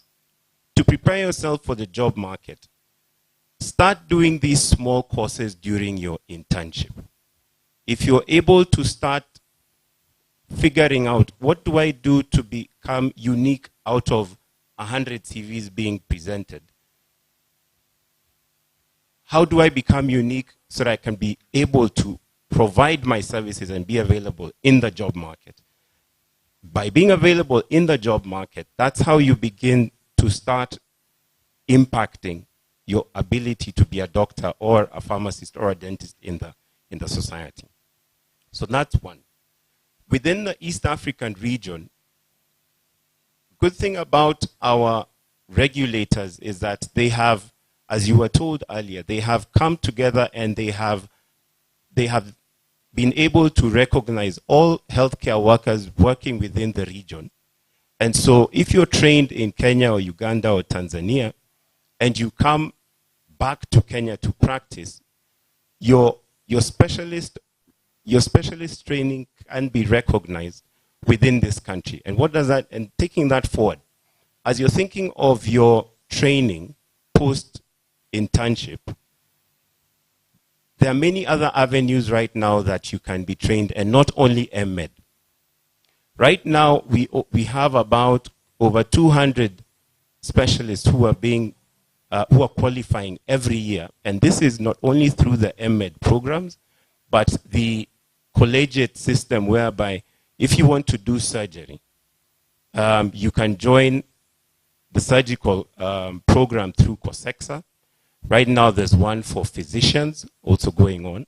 There's one for gynecologists, obstetricians going on. The one for pediatricians is yet to start. So also start thinking about how your training is not only going to be through MED, because that's the traditional one that we were used to doing, but now there are also other avenues where we can be trained to be able to provide these services again in the job market. Not everyone has to be a consultant. As you also do your internship, there are also other avenues within the health system that Marion has just described that each of you can fit in. As a doctor, you can specialize in ICT, and I have colleagues who are doing very well in ICT as doctors. There are doctors who are doing a lot of work in management, and we like making jokes and saying they're the amorphous group of doctors, because they can go and run facilities, they can go out and look at health system issues. There are people in finance who've done health economics. So again, think of yourselves as not only caregivers, but also people who are fitting in all the spheres of the health system, again, so that you can be able to provide the skill sets that you have been able to be trained, not only locally, but again, regionally. Finally, I would urge all of you, because I tend to have a private sector approach in many of these things. I'd urge you to not only think of yourselves as caregivers, think of yourselves as a workforce who are out there that can also generate income in the business of healthcare. I say this because there's a need for doctors, but not necessarily a demand for all of them. And why do I say that? Let me use pens. We know there's a need for pens for us to all write. But there's not necessarily a demand for that pen everywhere. If you have a shop and you sell 100 pens every day, that shows there's demand for the pens. But you can also have a shop where you have pens and they're hardly moving. Where am I going with this?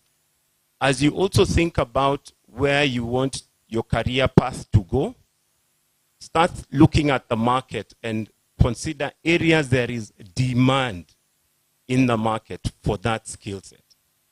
That will make you, again, be able to propel yourselves in a way that you will grow and provide the same service, or rather provide that skill set within the market to be able to bridge this big gap that you're hearing about healthcare professionals. So consider yourself not only as caregivers, but also people who can fit in the entire health system to provide the training that you, the service of the training that you have been given, and not only just think about the doctor in you to provide services.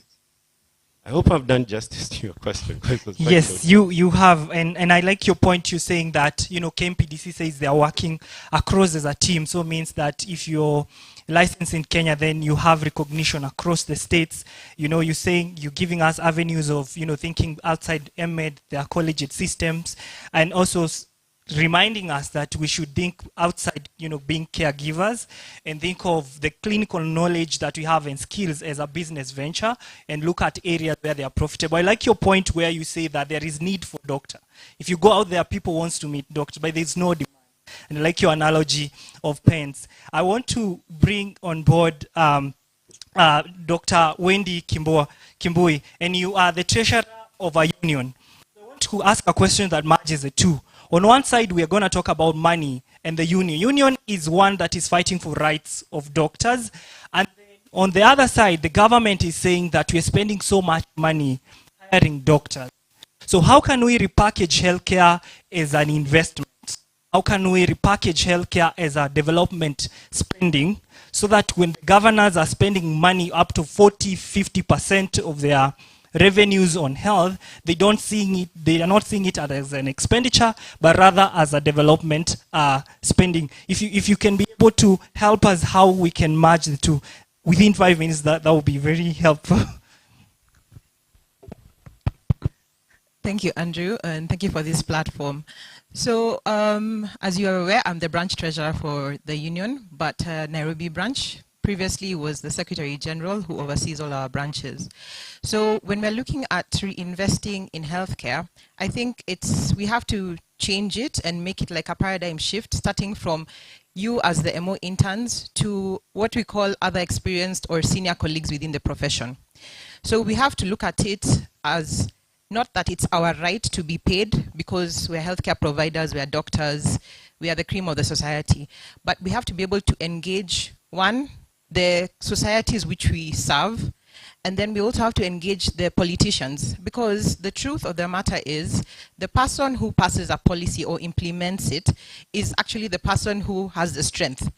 But we realize that in healthcare, because of also how our undergraduate is structured, we're not taught how to be on the table. So we need to engage politicians so that when they're making policies that affect healthcare, they have an understanding. You will find that in certain committees that pass policies or agendas related to health, there's no medical professional there. And why? Because we are either too busy, because we say we are doing our MED, so we are looking for money, we're looking for clinics, but you find that now we need to move outside just medicine and realize that we are in healthcare, but there's an investment in healthcare, as Dr. has mentioned here. We're looking for the money.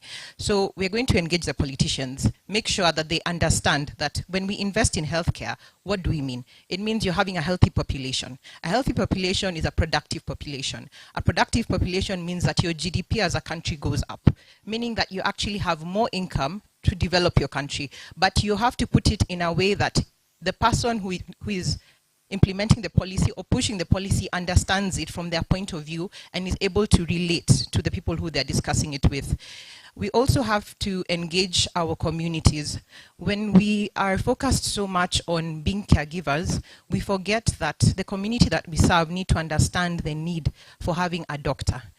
The communities that we serve, they need to understand why are there MO interns being posted in rural areas like Turkana, Isiolo. Why? To make sure that their health is a priority for the government from the grassroots. So whenever you're in a community, I would urge you as MO interns. I did my internship in Meru County. It was a level 5. It's very busy.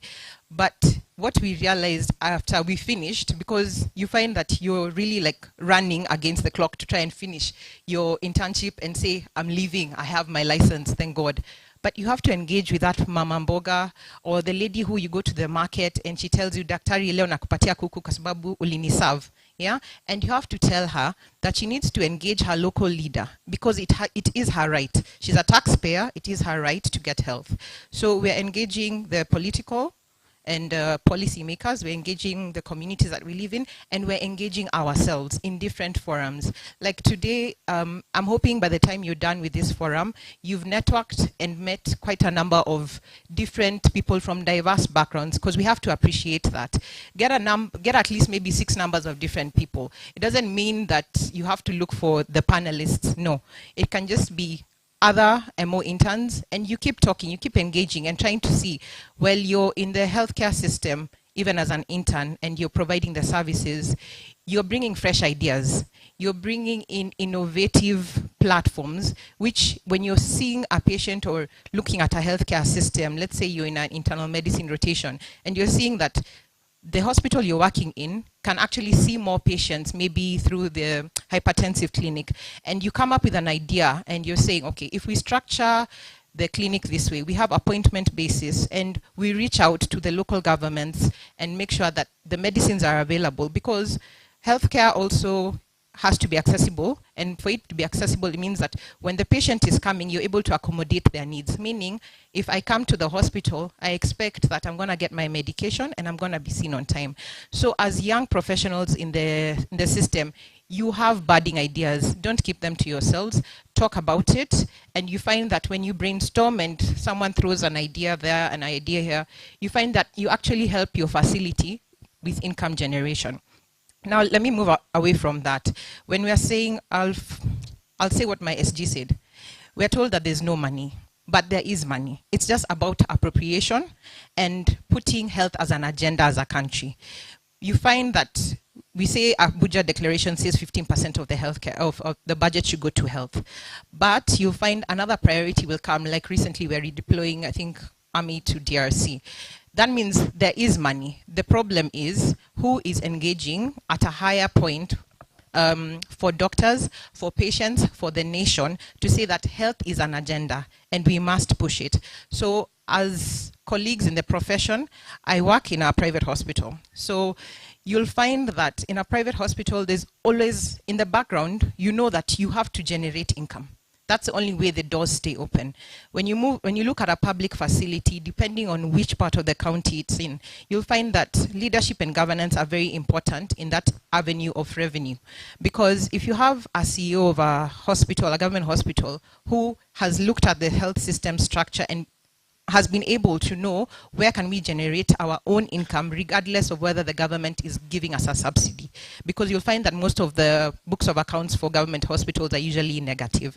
But we have to look again into the structure and say that as a health facility, a level 4, a level 3, how can we generate our own income, even as policymakers are trying to implement different changes, something called ring fencing of our finances, such that you find Thika level 5 is producing services, they are getting X amount of revenue generated, less expenses, they're actually making money. But now instead of that money going back to the county, how can it remain within the healthcare system? And that way you have enough money to justify using the statistics that we need X number of doctors, such that you're not told the wage bill is too high, because you have your own revenue that can sustain you, and you have the statistics from MOH and a global perspective to say, this is why we need 150 doctors to be employed. Thank you, Dr. Wendy, for that high-value insight. And I like your point of, doctors need to leave their clinic and hospitals as much as that is where they spend their time, and start engaging politicians. And I know Dr. Simon Kegondu and KMA has also been doing a very good job engaging the senators, the MPs. Story goes that, the train left us in 2010 when we didn't get a health commission, but I think we have a chance to reignite that conversation.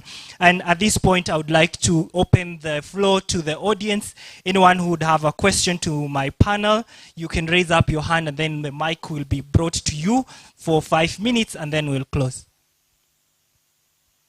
Anyone who has a question? Right, there's a hand here. Any other question? Right, there's a hand there.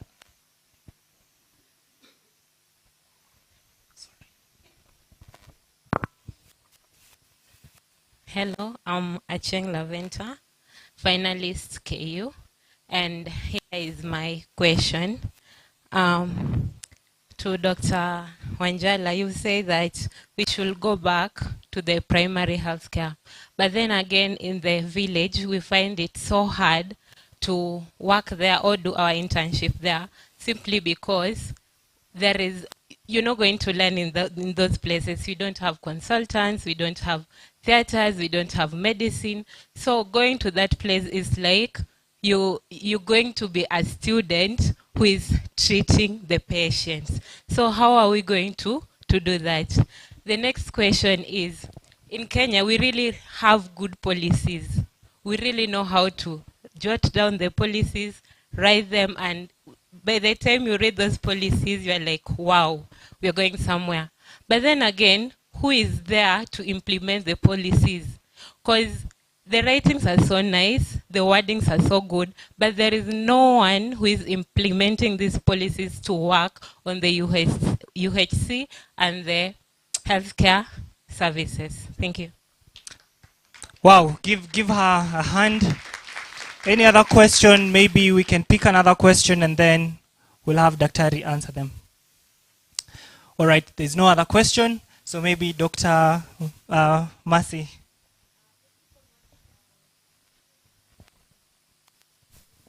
Thank you so much, Lavender, for that question. It's a very pertinent one, and I'm glad you opened that can of worms.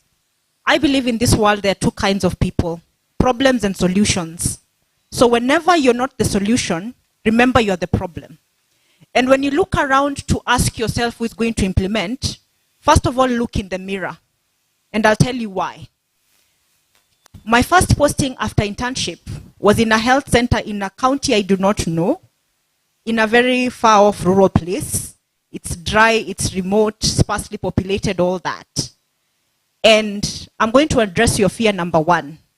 No consultants to learn. Internship is your learning. That 1 year plus, absorb knowledge like a sponge. Everything that you need.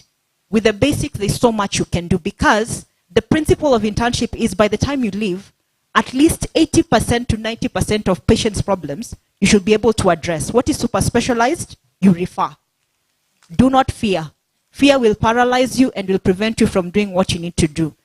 Number two, you're the one who's going to implement those policies. Why? When I was sent to that health center, I barely knew what to do. They sent me to the CCC because there was another MO there who had finished internship, I think, 1 year or 2 years before me.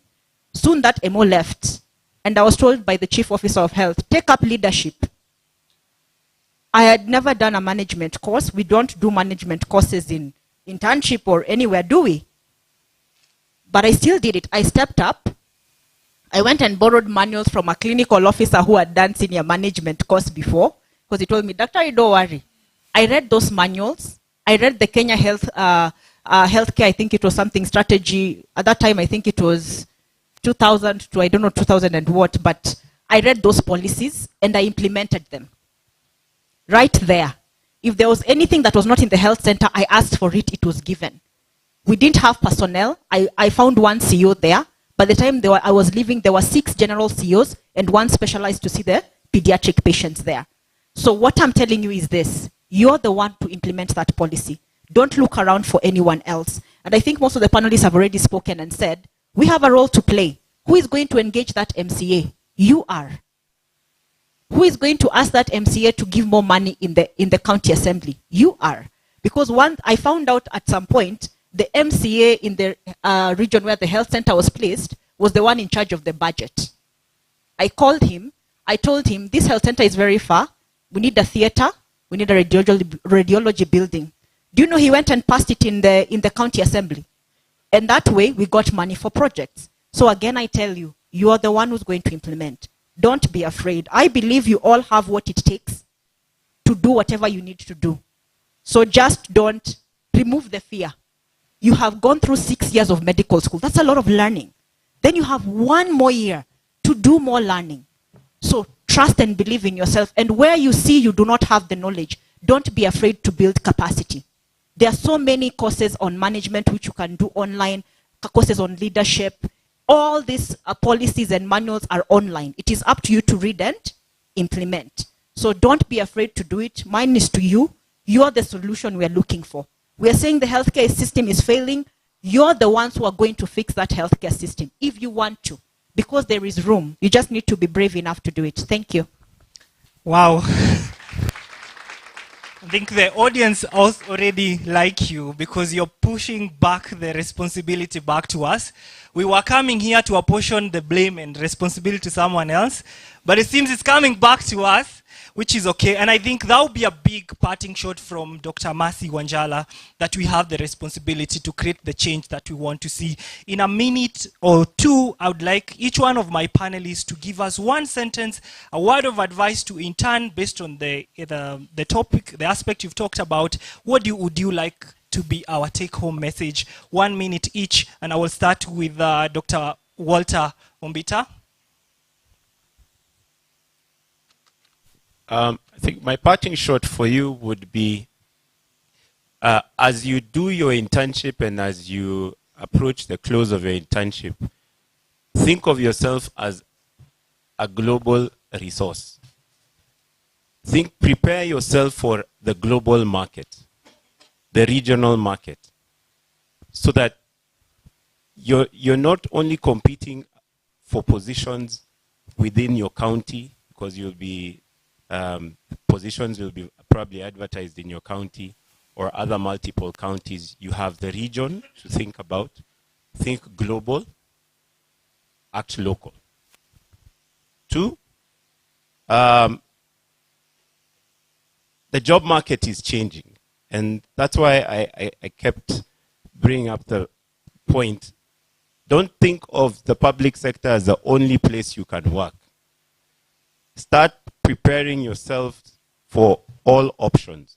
The private sector, commercial, private sector, NGO, private sector, faith-based organizations, civil society organizations.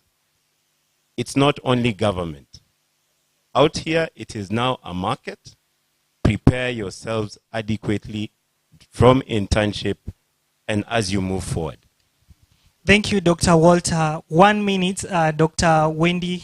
What would be a parting shot? I think my parting shot would be, internship is going to be either fun or grueling, depending on the center you go to, depending the teams that you're placed with. So my word of advice is, whenever you get into your center, get to know your teams, but primary is always have respect for everybody in the healthcare system as well as the patients that you have. Once that is sorted and you're keen on time, please let's remember as doctors, and today we've started this event late and I think it's because of registration, but let's remember that as you're coming into the job market, time is precious, time is money. So respect and time, please consider them with everything that you do. And as you are progressing in your career from interns to MOs to either clinical or non-clinical specialties, please remember that you have rights as employees, and that's where the unions and the associations come in to help. So reach out to anyone within the associations and the unions, because we have different branches in different regions. Thank you. Thank you. 20 more seconds. Yes, 20 seconds. 20 more seconds. Secondly, or lastly, within your regions, please join KMA. And I say this because there are avenues you can get mentorship from. There are avenues you can begin to relate with your senior colleagues who can guide you within each of your branches. When we were younger, some of these opportunities were not there. But right now, the membership in KMA really wants to grow the younger doctors. The Young Doctors Network is very energetic, and we are happy that it's a force. So please join KMA, network with your senior colleagues within KMA. It's a safe space, and it'll give you an opportunity to grow your career in the right path with your seniors by your side. Thank you. Thank you, Dr. Walter. Respect your time, your colleague, and your work. Join KMA in your branches. Dr. Diana, what's your parting shot? Actually, Dr. Walter took the words right off my mouth. So, as you know, you've heard a lot from this panel discussion, but there's only one thing I want to leave with you. The system has to be responsive. Who is the system? We are the system. We are part of this system. So what do we need to do? We need to be responsive to the needs of the people. So wherever you're going as an intern, be courteous, keep time, just be human. Do not forget that human part of you. I know you've been taught about science and how to achieve 1, 2, 3, 4. Let me tell you, you're going to face so many challenges on a personal level. You're going to face so many challenges as an intern. You're going to have very many problems, interrelations with the peers that you're working with your seniors, with even your friendships. You're going to have challenges with your own family members because you're likely going not to be available for some very important events. But you need to remember one thing. Do not lose part of your humanity while you're serving the human. Then what I will bring forward, please, you can never really survive in this world alone. You need to hang on to something. So look up and see who is it in this system that can be my mentor. Identify them. A mentor will not come to you, but you can look at people around you and see, I think I would like to be this person at some point in the future. Hold on to their hands and let them pull you up. So get your mentors within your systems and let them guide you into the processes. Sometimes, I know it says that you need to learn from your own experiences, but sometimes your own experiences can be very traumatic. So do not look into learning from your own experience. Try to be mentored. So get mentors as you go out into your internship center. Look at who it is that inspires you. So if you feel like so-and-so inspires you, kindly go to them, approach them, and actually just tell them, I would like to learn from you. And you will realize that the world is very receptive. And people around you are going to be receptive to your needs. So don't feel like internship is the worst experience for your journey towards being a doctor or a physician.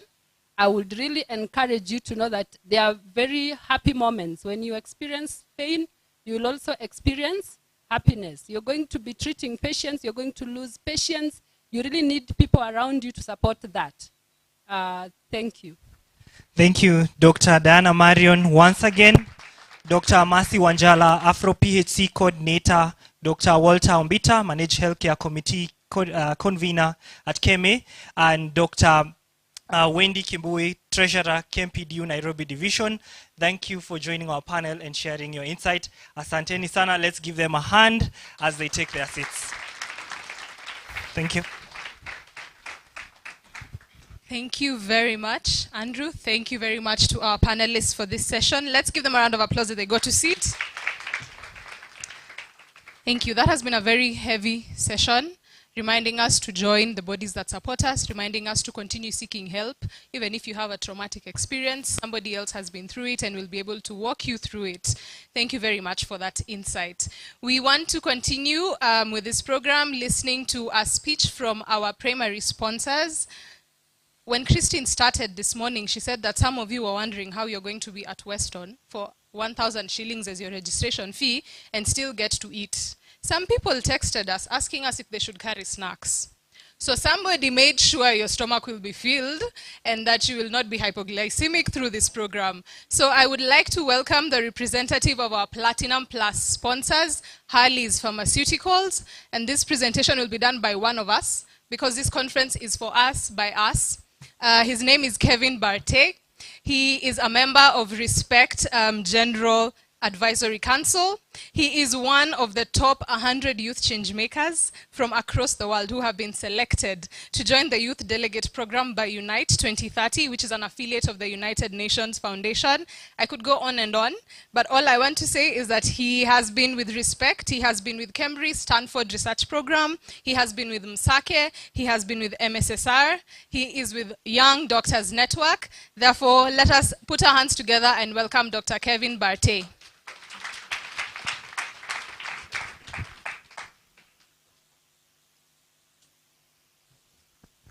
Hi everyone. Hey, you guys are many. Hadi uko nyuma. Anyway, my name is Kevin, as SP has said. I want to make a disclaimer before I do my presentation. I'm sure you can see the presentation. There is Calcidop, there is Harley's. But you should know that this presentation is being sponsored by Harley's and not what you guys are thinking. I am not Yves Mungai, but ni sawa. So my presentation is on the medical management of hemorrhoidal disease. And yeah, this is the outline we are going to go through. Just a bit of a definition, some anatomy kidogo. I know mulifanya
of being at Weston, to continue interacting.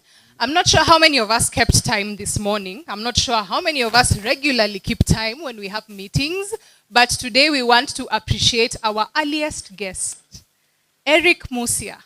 Are you in the room? That was the first guest to arrive in the morning. While some of us were still adjusting our alarm clocks and snoozing, Eric was already here. Is he in the room? Please, let's appreciate Eric. Okay.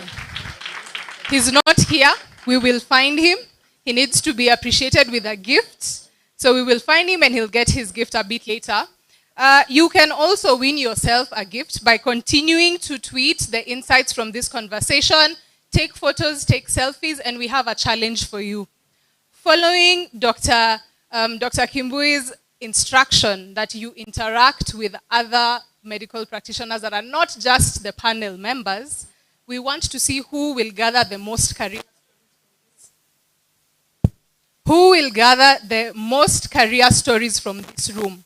So as you go for lunch, as you take the breaks that we will have in between, connect and converse with people. Ask them where are they from, where did they graduate from, if they've done internship, where did they go to, if they're already working in an organization, what do they do there. You come with your stories and take a selfie for every story you get. And then the person you get a story from needs to collaborate the story so that you don't make up your own stories. So if I come and say I asked Dr. Kigondu about his story, I have to have a selfie for it, and he has to say, yes, she asked me about my story, and these details that she's providing are accurate. The person with the highest number of stories at the end of the day today will also get a prize. So get talking. Not now, during breaks. Okay. So our next section will be a plenary session again. We will have another panel conversation. This panel will be led again by one of us, Dr. Bonke Arunga, all the way from Maseno University. Please let's appreciate the effort to be here today. Dr. Bonke will moderate this panel. I will introduce the panelists and then he will take over and tell us what are we going to hear from them. Our first panelist in this panel is Dr. Ngila Rain Mwendwa. I don't know if we know about Dr. Rain, the hip-hop doctor. We do, right? So he's here with us today. He is a medical doctor with MBCHB qualification, of course, and an M.Med in pediatrics and child health. He is also a member of the Kenya Pediatric Association. He has years of clinical experience, of course. He has been a medical superintendent in Lamu County, and in the same county, he was a senior member of the county health management, helping to coordinate health service delivery in the same county. He has a passion for improving healthcare, delivery, and protection of human rights. And if you follow him on his social media pages, I think you will have seen that during the COVID-19 pandemic, he put a lot of effort to educate the public independently. So let us welcome Dr. Rain onto the stage. Welcome to this panel, Dr. Rain. Our next panelist for this panel is Dr. Boniface Onsongo, who was trained in the areas of academic medicine and surgery and research. He began at Kenyatta University, where he got his MBCHB, and then he continued on to become the co-founder and CEO of Stable Health Foundation, which is a non-profit organization based in Kenya, whose goal is to promote better healthcare. And then he also is a member of, he also has worked for Arise Hospital Ruiru in the Department of Clinical Services and has also worked with Kisii Teaching and Referral Hospital.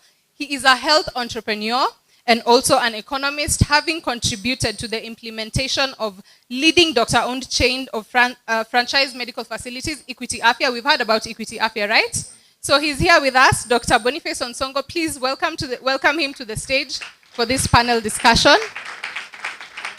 Our last panelist for this discussion is Dr. Elizabeth Gitau Maina, whom we would like to welcome here.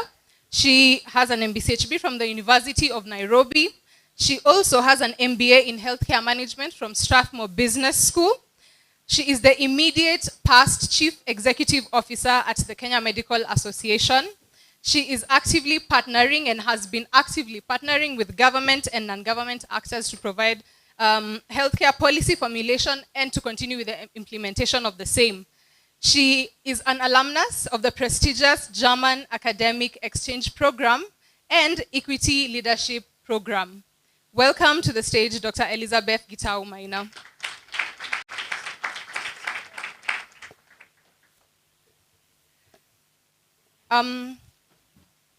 Before we start with this panel discussion, I'd like to welcome and recognize the presence of Mr. Arvind Harris, who is the Director of Operations and Finance at Nova Horizon Group UK, Birmingham, UK. Please let's welcome him with a round of applause.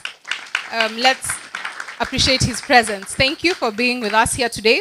We would also like to appreciate the presence of members of Nova Horizon Group, United Kingdom. A round of applause for them. And finally, we will appreciate the presence of Stable Health Foundation. A round of applause for them. Dr. Bonke, to you for this panel. Hello and welcome to our panel discussion. Today, we are going to talk about what we call doctorpreneurship, entrepreneurship for doctors. And with me, I have well-knowledgeable panelists here, and I hope we're going to get a lot from them. Welcome also to the discussion, all of you. If you have questions at the end of this panel discussion, we'll have the questions. Those following us online, please chat your questions. The ushers will help us get them. So, entrepreneurship. As we know already, we are having a crisis of money for doctors. We are not sure about employment. We are not sure about whether we are going to get jobs. So we're going to start with the concept that many of the young doctors are considering alternative sources of employment other than the traditional trajectory of pursuing the medical route, being consultants, and then getting employed from the county. And then there are mixed feelings about that. People think that we are getting trained, but then we exit the pathway from medicine, and then instead of treating people now, we run businesses.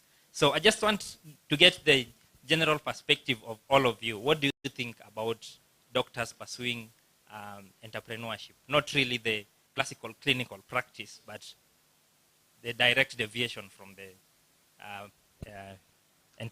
the medical practice. So kindly take 2 minutes, each of you, to give us your thoughts.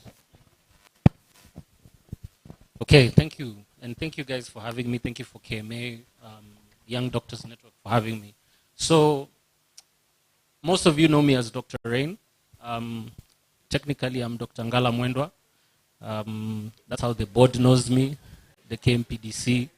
That's how the government knows me. But I was called here to speak because when people enter into entrepreneurship, especially doctors, for me personally, it's because you realize that your degree is just like any other degree.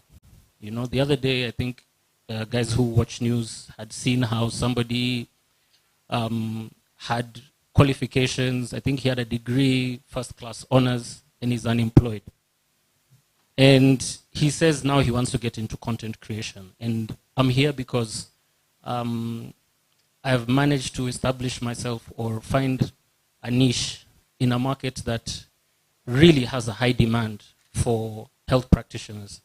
And the reason I'm saying this is that your degree is so powerful. Yeah, as much as the job market, the clinical market doesn't see your worth, and nobody will ever really understand your worth because you're the one who does the internship, you're the one who did the 6, 7, 8 years of medical training. So what are you really worth? And these people giving you these jobs, do they really appreciate your worth? So you'll find most of the times they don't, and that's why most people get frustrated. Many doctors are still unemployed today, but there are areas where there's demand. And that is where you need to align yourself, because at the end of the day, this world is, it revolves around capitalism. Healthcare is a capitalistic industry. When you get into the private sector, you understand that it's very profit-driven. As much as you're delivering quality healthcare services, you know, the end goal is to make some profit. So please, what I would say is know your worth. In the health content creation space, there's a lot of demand. And I would encourage everyone who has some understanding of a social media presence to really align themselves and tap into this sector, because you find that people need advisors. You can get on board just as a consultant. You don't have to be the actual face. You can be involved in a lot of marketing and strategy campaigns from agencies that deal with marketing with all the big companies, including hospitals that do marketing campaigns, advertising campaigns, private hospitals that need to do that, pharmaceutical. There's the sector in IT, which is also related. So think about IT. You can be a consultant for an IT firm for the next telemedicine app, for the next medical app. So please don't be tunnel visioned. Don't just think you finish, you become an intern, finish internship, become an MO, finish MO, do MEd, finish MEd, do fellowship. Don't be tunnel visioned. Always strive to think out the box. Thank you. Tunnel vision. I've picked the word there, and it's encouraging to sit in such a great panel. Dr. Nsongo Boniface, for some of you who we have met, I come here as a Managing Director, Equity Afia, Kitengela, South B, and some other 2 upcoming clinics by January this year. I'm sitting here as an entrepreneur, and what I will say in these 2 minutes given of introduction is that business is a risk and entrepreneurship in health is a risk, because this is a service industry. You're not going to sell milk and the mandazis. You're going to sell a service. And then the service industry, as we'll be speaking this plenary session, it's about the approach to the community, and is the community willing to receive your care and service. Apart from being in Equity Afia, I've successfully been able to run a home care company by the name Stable Home Care, where we have 77 trained nurses, and it's because it's a service industry. You have to learn skills on how to offer service that can be called again next day by that client. And lastly, I will speak about on the same aspect of entrepreneurship, in which IT is the way to go. My colleague has said it, and as a doctor, a young doctor, in my 3 years of practice, I've been able to realize where the loopholes are and the challenges in the health sector. That's why we have ventured into IT, and we have IT platforms which are based in development of hospital-based systems, but most importantly, answering to the needs of our community. So we have home-based care platforms, where as a doctor, when you are during your internship with your nurses, you're able to see a patient in the comfort of their home, and using IT-based models, you can consult a physician in Nairobi, you can consult a physician in Mombasa, and give advice to that client. So there is so many opportunities that will answer solutions to the client needs in the community. I'm inviting us as interns. As you get to internship this 1 year, look at the challenges. See those 7 patients that are going to die in your referral hospitals. One day, 7 patients died, and I was there. The consultant had switched off his phone. 7 are dying, and I don't have even a machine to check their pressures and blood. Entrepreneurship is about creating value. And that's why it's very encouraging when you see young doctors or young medical students creating value out of certain things. For instance, even the organizing committee here, I would say that is some level of entrepreneurship, because they've created value. All of us are here today and will come out with something. And they were able to even get sponsors, so which is a big deal. So indeed, it's quite, it's a good thing for doctors to be able to create value with the kind of knowledge that they have. As Dr. Reina said, you have to look at your environment and what is available for you. Currently, I think we are being forced into that space, because previously, majority of the doctors used to do public service a lot because it was there. It is what they knew. Because of the current challenges, majority of us are being asked to look beyond us. So it means that all of us have to look at what opportunities do I have. For instance, for those of us who are Equity alumni, that is the opportunity we have to run Equity Afia. For yourself, what is the opportunity that you have? Are you in the event space? Do you have connections to people who sell cars? Do you, anything that you think you can create value? I think it's possible to actually live an entrepreneurial life even as you practice medicine. All right, thank you.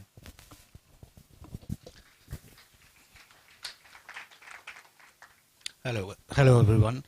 My name is Irvin Harris. I've just landed in Kenya yesterday, and nobody knows me. I don't know you. And on top of that, I'm not a doctor. Can you imagine, right? And me sitting here. So thank you for having me on this panel here. And the question was about entrepreneurship, right? So what do I understand from entrepreneurship is like, especially when I'm addressing to a big group of doctors. So what do I teach you about entrepreneurship?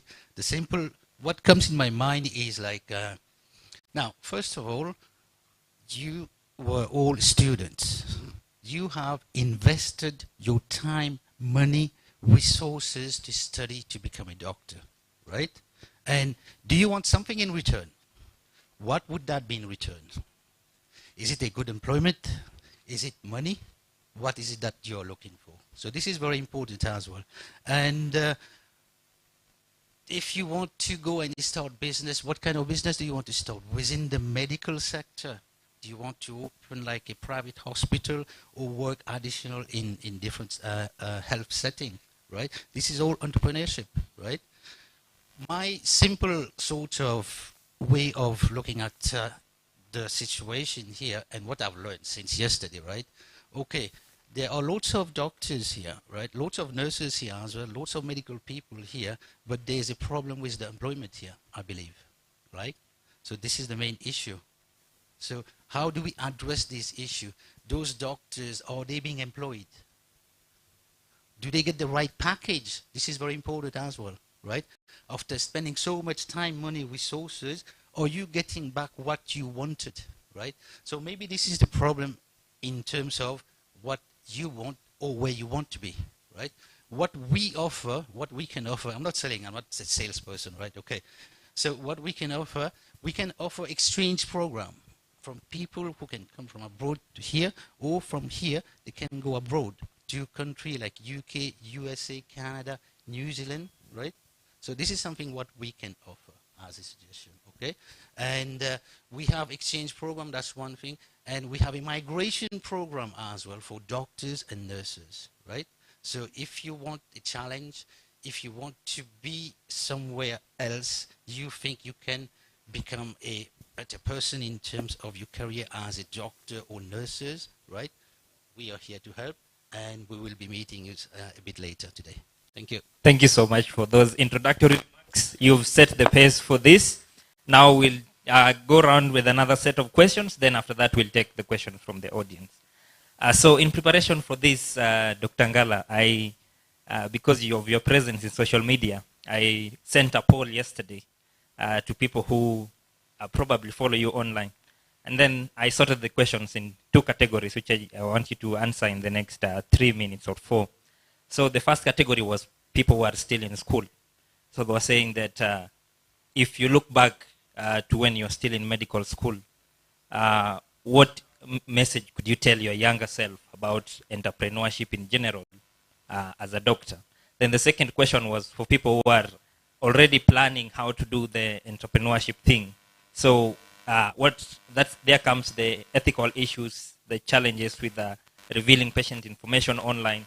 How do you ensure that you educate the public, giving appropriate case examples, and still maintaining the ethical standards that are required of a doctor to not overshare patient information?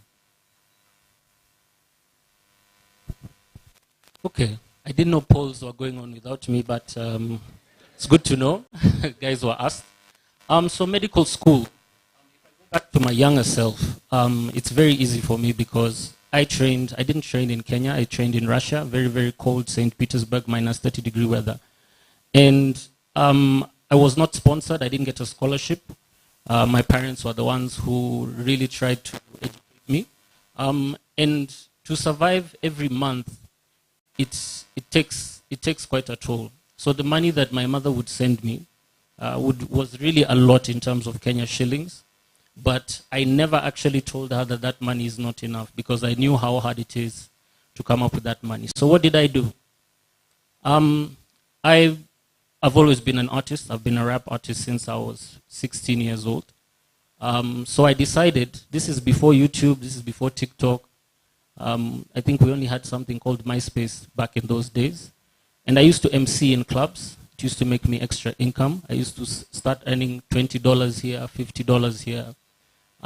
until I got a bit recognized and I started doing music. So I was a medical student, but I would also do gigs, I would do concerts.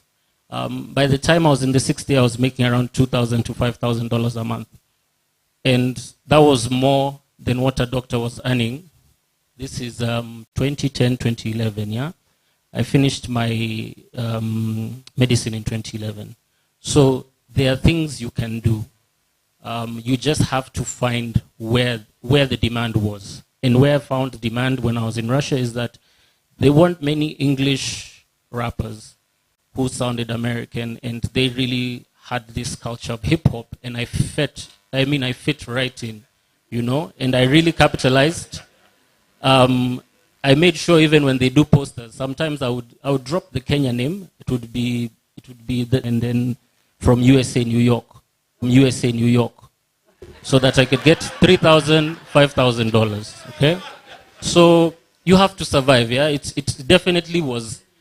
For me, it was good because other than everything else, I managed to fly my sister to come for my graduation. My mom unfortunately didn't make it, but I know most of you have questions, so you'll be given an opportunity to ask. Now that we've talked about the alternative, which is what Dr. Ren was talking about, take us through the usual path, finishing, and if you want to go to the entrepreneurship field, you start a clinic and go through that. But now, anyone who is starting a business worth their lot know that most businesses fail within their first or second year. And based on your experience in the entrepreneurship field, what do you think are the reasons why clinic startups fail? And what are the possible remedies you would offer people who are thinking of starting that? Because that is one of the avenues that post-interns are looking into getting to. And what are the skills do you suppose they should have? Thank you, Dr. for that. I will say you have opportunity in entrepreneurship, but going back to my opening remarks is that this is a service industry. So I will start by saying before maybe the factors that lead to startup to fail is the aspect of in service industry, you're not selling a product, but you're selling a solution. Product have solutions, but not all product have solutions. For example, as you are coming here, you can buy a snack in the roadside. Not necessarily that snack is going to give you a health solution, but you are buying it because it has been marketed. So that is a product. But in health sector, you are selling a service, which means a solution to the community. So the approach in business comes from that angle, that if you are selling a service, which is a solution, you also need to approach the community from the solution point of view than a product point of view. An example is you can go out and say, I'm doing I'm an optometrist, and people will come to your clinic. But what if you go to a community and say, I have a solution to your eye problems. If you have cataracts, I'm doing surgeries. If you have these, you are explaining a solution to a community rather than selling a product. But now, before we go to that, part of the solutions or challenges that are facing the health systems and why they're failing, from my perspective, having failed too, because I ran a wellness center in Ngong for 3 months, and the landlord Katuto Apo, we were chased out of that place. I've been able to be involved in another premises in Kitengela which failed. They closed, and they are planning to reopen maybe many months from now, or never to reopen again. But having that experience of failing, I've also been able to run a successful clinic in Kitengela South B, and now the home care company and the IT, Matrix Limited, which runs a IT platform. Now, what I will say, some of the reasons why there is failure, I broadly classify them to 4. 1, leadership and managerial issues. Those are poor leadership and managerial factors which have really contributed to failure in this particular entrepreneurship in this sector of ours. And I will go into brief details about that because I have exactly 5 minutes. An example, if you are a manager and you have done your internship and you're opening a clinic and you expect to be working in Limuru or Kitale, where my home is, or in Kisii, where my homeland is, and you run a clinic in Kawangware, where you come once a month, I will promise you, as a doctor, from my experience in 3 years, that clinic will fail. Write that that clinic will fail because you are not supervising that clinic, you are not giving the energy it needs, because people will walk in and they want to see the MD, and you are not there for all 3 weeks, that clinic likely is going to fail. I have a list of 7 clinics, 3 in Kitengela, 2 in CBD, that have failed because of lack of governance, and the leader is not there. The staffs will pay their own salaries, and I have one currently who have staffs are paying their own salaries. They collect money in the reception, and the evening they just sign there that they have taken 15,000 each. Now the second point is an aspect of funding, financing models in the market today. And Kigondu is my mentor when I was back in KU a few years back. They used to bring to us advices on how we'll be able to maneuver around business entrepreneurship. And I remember we could be told about loans. We received this MA SACCO investment. Those are opportunities and avenues for young doctors to invest and get funding for their clinics.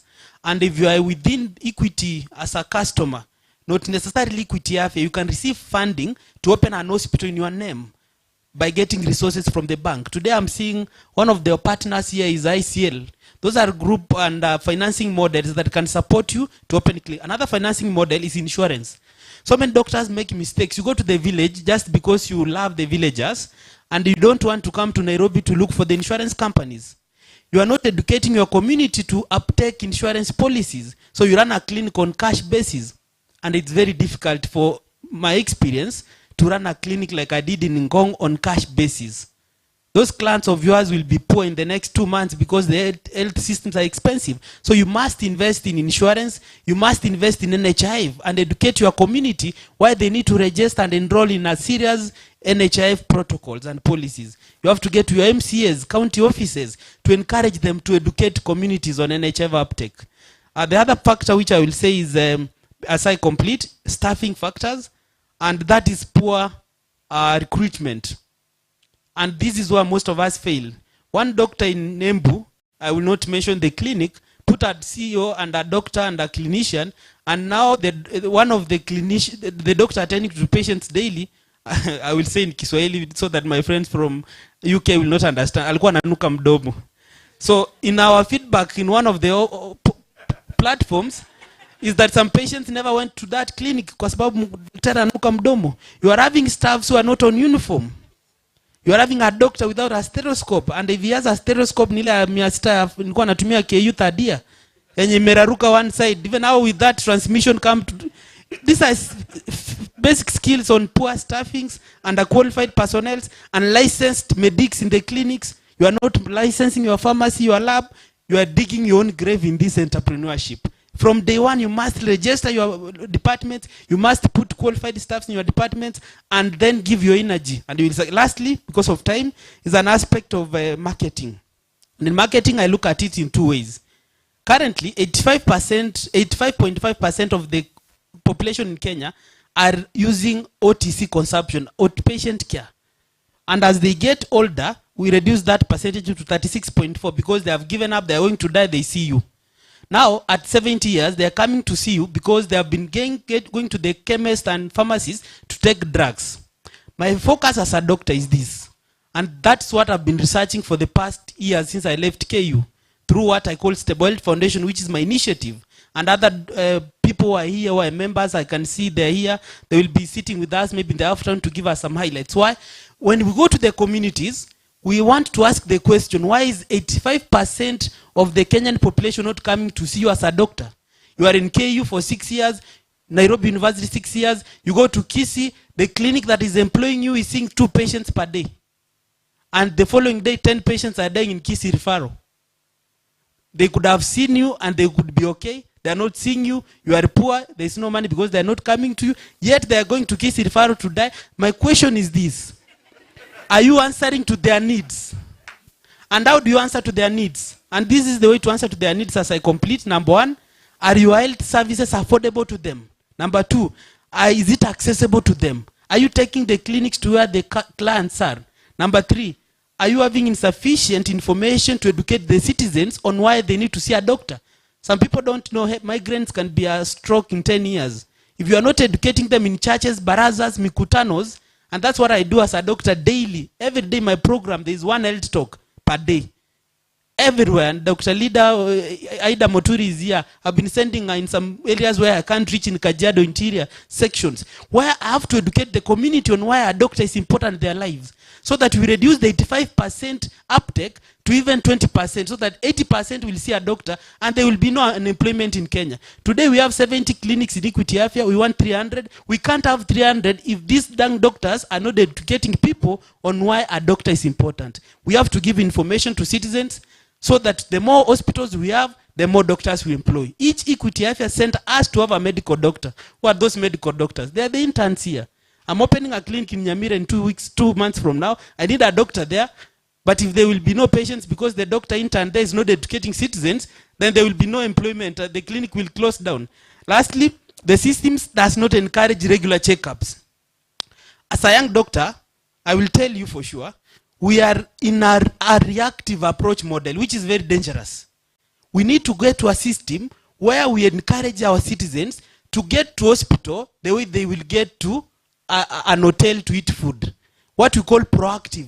Proactivity is where you educate your Kenyans that I need to check your blood pressure every 3 months, your blood sugar, your weight, your BMI. Rather than telling them, kwe mgonjwa ndio kuja hospitali unione. If we are in the reactive approach, Kenyans and young doctors will be unemployed for years, Mr. Kigundu. We need to have a proactive in which they are coming to see us even if they are not sick. I see my lawyer, who is the chairman of Stable Foundation, Wakili, who is here. I see him to get counsel on how my business is not going to be sued before I get sued. And he advises me, he tells me, if a supplier is calling you so many times, receive that call the 7th time. Because if you don't receive the call 10 times, he will sue you in the and I've been sued 2 times. So, and now I went to him, he saved me twice. Now the 3rd time I ensure, wherever I see a supplier calling me so many times, maybe it's Harley's, I have to pay them after 3 months. So that is information that you can only get through mentorship. That is why in our system as the Boyle Foundation, we have networks of doctors, 17 of us, where through Chairman who's here, we educate young doctors, we mentor them on how to venture into business. Thank you so much. Thank you so much. I don't think there is anything else I can add on top of that one. Now, Dr. Elizabeth, we want to get to the patients, and we want the patients to come to us so that we can work for Dr. Boniface here. Now, talk to us about branding. How do we brand ourselves? Based on how you've interacted with several health facilities, health professionals, tell us how we put ourselves out there so that when we are employed in the clinics here, the patients can just see that that doctor can treat me, and yeah, things can go well. Tell us about that. So, first of all, Dr. Nsongo, even me, I'm inspired. I am going to change a few things at my clinics. Anyway, so brand yourself. I think there've been a lot of motivation in today. And I remember, I think when I attended motivational talks, or when I attended places where people spoke very, very big about things, sometimes it used to be very intimidating, yeah? Because you're starting at a point of, I've just finished medical school, I have nothing, yeah? Or I'm in medical school, I have nothing. So for me, where I can start, first of all, is to first appreciate and know that life is a journey. Life is an emergency for today, yeah? So these stories that are being told here today should not paralyze you into fear of lacking to accomplish. And that is where our mental health starts, yeah? So you don't want to feel that because Onsongo is telling you 3 years after this, he already had 5 clinics, and you are wondering by year 2 you don't even have 1. Please, there is no pressure. For instance, as I said earlier, utilize the opportunities that are near you. And I'll give very interesting maybe observations about my journey to possibly where I am, and I know the journey is very far from completion.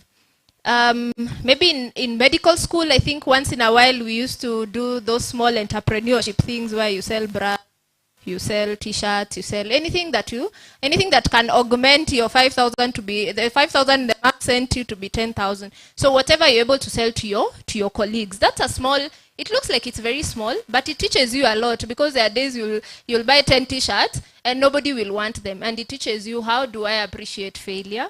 Another thing in terms of finishing med school, make sure you're doing join a circle, like for instance, came teach yourself financial discipline. It is part of branding yourself.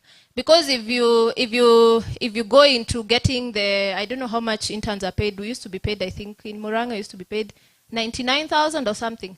So if your lifestyle is 99,000 every month and you're not saving anything, it means that you're not ready for growth. You're not ready to actually have some 1 million in the bank for you to be able to utilize it for something, or for you to buy yourself a car or any other thing. Diversify your opportunities. For instance, some of you might not have the business hand, and it is okay. I honestly think entrepreneurship takes a lot of your time. Yeah? So for some of us, we want our money somewhere. So investigate, learn about other options. Like in the money market, find out how do people buy shares.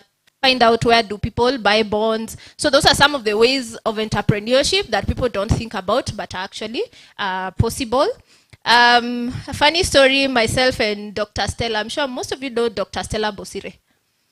At some point when you were doing locum on the overdrive, because for us who finished earlier, usually that's the time AR was expanding and they were getting locums a lot. So part of the locum money, at some point we started selling fish. Imagine 2 young doctors. In our estate, we used to live in the same estate. So, me, I'm Mkikuyu, I don't even know how fish is made. But, you want to sell fish? Me, I'm there. Any opportunity, I am there. So, we used to go to Gikomba.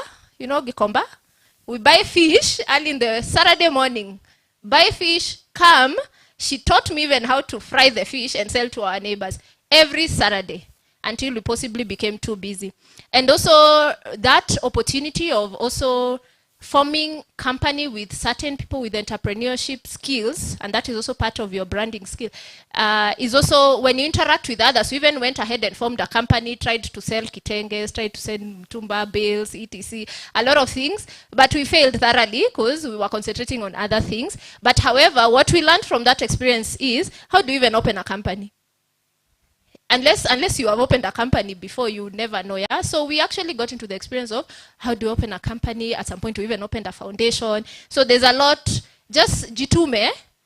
So a part of being branding is kujituma. So and also opportunities such as KMA. So be there. So people have asked you to join professional association, and how do you brand yourself if you do not interact with other people? How do people know who Liz is? Or how do people know who Dr. Boniface is? It is because you're associating with other people and they are seeing who you are. They are seeing your potential. There are certain things about yourself which possibly you don't know about yourself. For instance, by the time I was becoming KMA CEO, I think Kigondo had asked me like 20 times to apply for that role. And he possibly saw something that myself I did not see. Yeah? And part of it is I am shameless in terms of asking for things.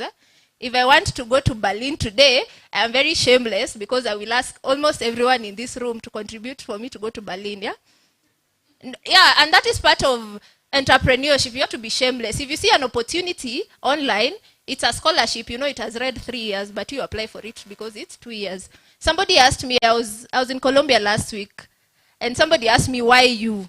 I just said, one day I was having a conversation with someone from Cambridge, and they said, they usually sponsor policymaker, and I said, yeah, I'm a policymaker. So, and the next day, it was on a Friday evening on drinks.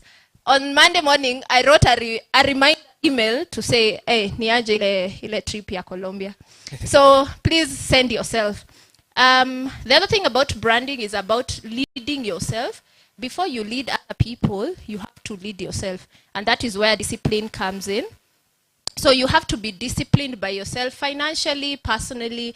Identify, I think as young as you are, when you're starting life, this is the best part to identify what your personal goals in life are. For instance, some of us just want family life. Sindio? There's some of us who, if I was to be asked, I was reading our 2012 reunion brand book. We are having our 10-year anniversary this year. And we were reading what people were writing when you were finishing med school. And you notice 50% of my classmates wrote, they want to get married and kids. Which is very important to know for yourself because it allows you to identify opportunities which go hand in hand with your personal goals. If I think my family is important for me, and if I think I want to settle here in Kenya, it means that every decision I make, I'm not about to take a PhD for 5 years in Germany, for instance, yeah? Because my personal goal is I must look for opportunities which allow me to do that which I am able to do for myself before I even go into the career. Instead of taking opportunities because they are there and they don't align with your personal values and goals, and then you become depressed, yet you're possibly the best pediatric surgeon in this world. Also, again, allow yourself to be mentored. Part of branding is identifying people around you who you want to be mentored, who can call you up, whose values align with yours. Usually, sometimes they give you insight as to some of the things that really paralyze you. Because being a type A, and most of you are type A's, being in medical school, being a type A person gives you a bit of anxiety of performance and anxiety to do well today. So having a mentor also helps you to even slow down in terms of just knowing that life is a journey. So I might want to accomplish my dreams in 2022, but a mentor tells you, "Hey, my dear, you have 10 more years to go," and it relaxes your spirit. Thank you. Thank you so much for that. Now to our international investor. Just take about 1 minute or 2 minutes to tell us that one thing that you always consider when you want to invest on an idea, so that this audience doesn't have a lot to think about. Just give us one thing to think that, you always think about. If you want to sell something, this is very important. At the end of the day, you want to make money, right? Okay. So if you want to sell something, what is it that you are selling to your customer? Bearing in mind, you guys are medical doctors, so what you will be selling, your service or the solution to what they are looking for, right? So customer service is very important. What is customer service? How you treat your customers. This is very important to me. I'll just quickly just say something like what happened in the past. I have been in a hospital, not the first time, but a few times. And what I have noticed abroad, especially in UK, right? The doctors will examine you if they may have to run some test on you, right? Whatever kind of issue you have, medical problem you have, they will come and sit with you and explain how it happened. What are the cues? How are they going to cue you, right? So this is customer service as well. So, and again, in any way, especially if there are like, I don't know how many private hospital or clinics you have here, you guys are running, which will be as a business, which means you need money to survive as well, right? But at the end of the day, if you give the customer service to your patient, to your client, they will come back to you. That's for sure. Thank you. Thank you so much for that straightforward answer. I have only 2 slots for a question from the audience. 1, 2. All right. The first person, stand.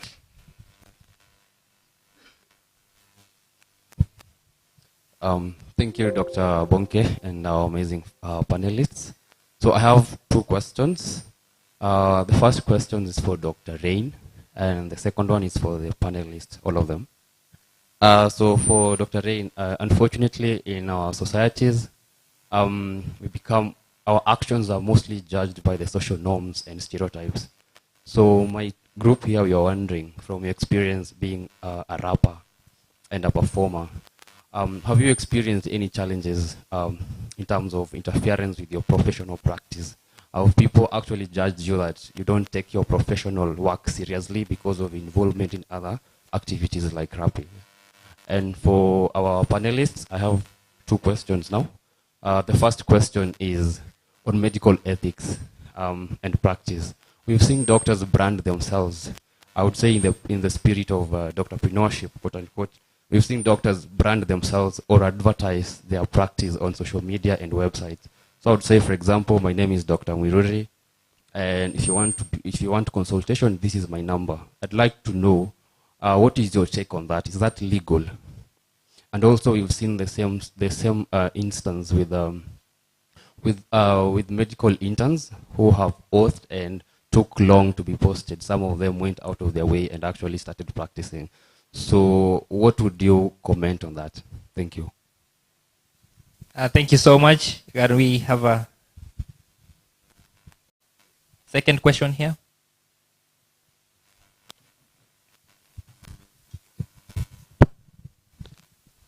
I want to say thank you to the panel for such an informative discussion.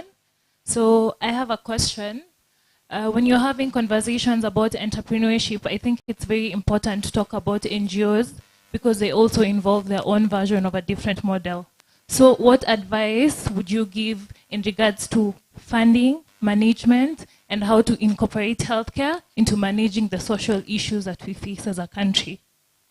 All right. Let's start with you, Dr. Ray. Okay, thank you. Thank you for the questions. So yes, image. Remember I told you, all of you are individuals. This is a profession just like anything else. You would have decided to be a pilot, you would have decided to be a lawyer, you decided to be a chef. But before you become this profession, before you take this Hippocratic oath, you are an individual. You see me here today, I'm wearing earrings, I'm in sneakers, I'm wearing a suit and a tie. That is all intentional. Because I'm here to tell you people that you are not who, you're not the image, right? You have trained for 6 years. You are very qualified. So how I approach a situation where somebody is judging you for having earrings on, I would go by the same way the Chief Justice Mutunga also said that I'm wearing an earring, but that doesn't take away from what I know about law. So what I do is that any of my patients that I see, I make sure that they get the quality health care. I make sure that all this scientific knowledge that you have acquired, all these very hard scientific jargon that you get, when I speak to the patient, I regurgitate it in a way that is understandable. And that's something that I do very well on my social media. There is nothing I say that you people don't know. The only difference is I'm saying it to people so that they can understand and be able to absorb that information, because that's health education, that's health promotion. We are talking about preventative over curative. That is the way forward. When we talk about primary health care, reaching the people before they actually come to see the doctor. You know, so that is very, very important. So image, yes. I'll give you an example. I work in a private hospital. There are certain rules and regulation in terms of dressing. For example, I can't go to work with earrings. Yeah? So rules are rules. When you sign that contract, you need to follow what the contract says. But when I'm out of that hospital, I dress like myself. If I have a concert, I will dress like a rapper. I will have my chains on. I'll have my bling on. I'll have my drip on. But when I get into the hospital, I do what I was trained to do, and I continuously try to improve. Another Japanese thing called Kaizen. Sawa. So that's the first question. In terms of medical ethics, I had mentioned KMPDC has actually documentation on the same. Yeah? So when it comes to social media and advertising, you'd find that the laws are a bit archaic because social media is something relatively new now. It's not the way it used to be. So before, it used to be either a billboard or a business card. And it's clear. What it says is that if you're a doctor, let's say you're a specialist like me, a pediatrician, as long as you're using your names, yeah, the names that you go by, the names that you're registered by, Dr. Ngala Mwendwa, pediatrician, you put that on social media, you put that on a business card, there's no problem. As long as what you are claiming to offer, the services. Now, if I go and say Dr. Mwendwa and I write obstetrics, gynecologist, pediatrician, orthopedic surgeon, and all of those other things, then that is a problem. You'll get in problems with the law. Your last question about being a medical officer intern, and before you're posted, I understand it's very, very tempting. I was a pre-intern for a very, very long time, for over 6 months. You're just looking at each other and there's no income. You get very tempted, especially by the small private clinics that Terry mentioned. There are people who don't follow licensing and getting qualified people. And they'll tell you, we ni daktari, si umemaliza uko na degree, kuja, nitakupatia locum, nitakulipa hii pesa kidogo. That is illegal. It can bring a lot of issues to the facility that you work for, and can also land you in jail because it is criminal. So don't do that. That's why I'm here to tell you that with your medical degree, you can do other things other than locum and clinical practice. Find your passion, find a way that it can align you, a way that it can pay you. Unfortunately, you'll just have to vumilia. I don't know what KMPDU today has told you, what ministry has told you, what KMA has told you about the weights will be there. This country is in a financial crisis. We're in debt. Things may not change. Think differently. Think out the box. Align yourself with your medical degree, and you guys will just be fine. Use your smarts. If you finished medical school, you people are geniuses. Just use it. Thank you so much. Now to the panelists, now that part of the question has been answered, just take a few seconds to answer it and give your closing remarks. Yeah, as we move along. Thank you. I will answer the question on funding and NGO world because I've at least have a pretty insight on that.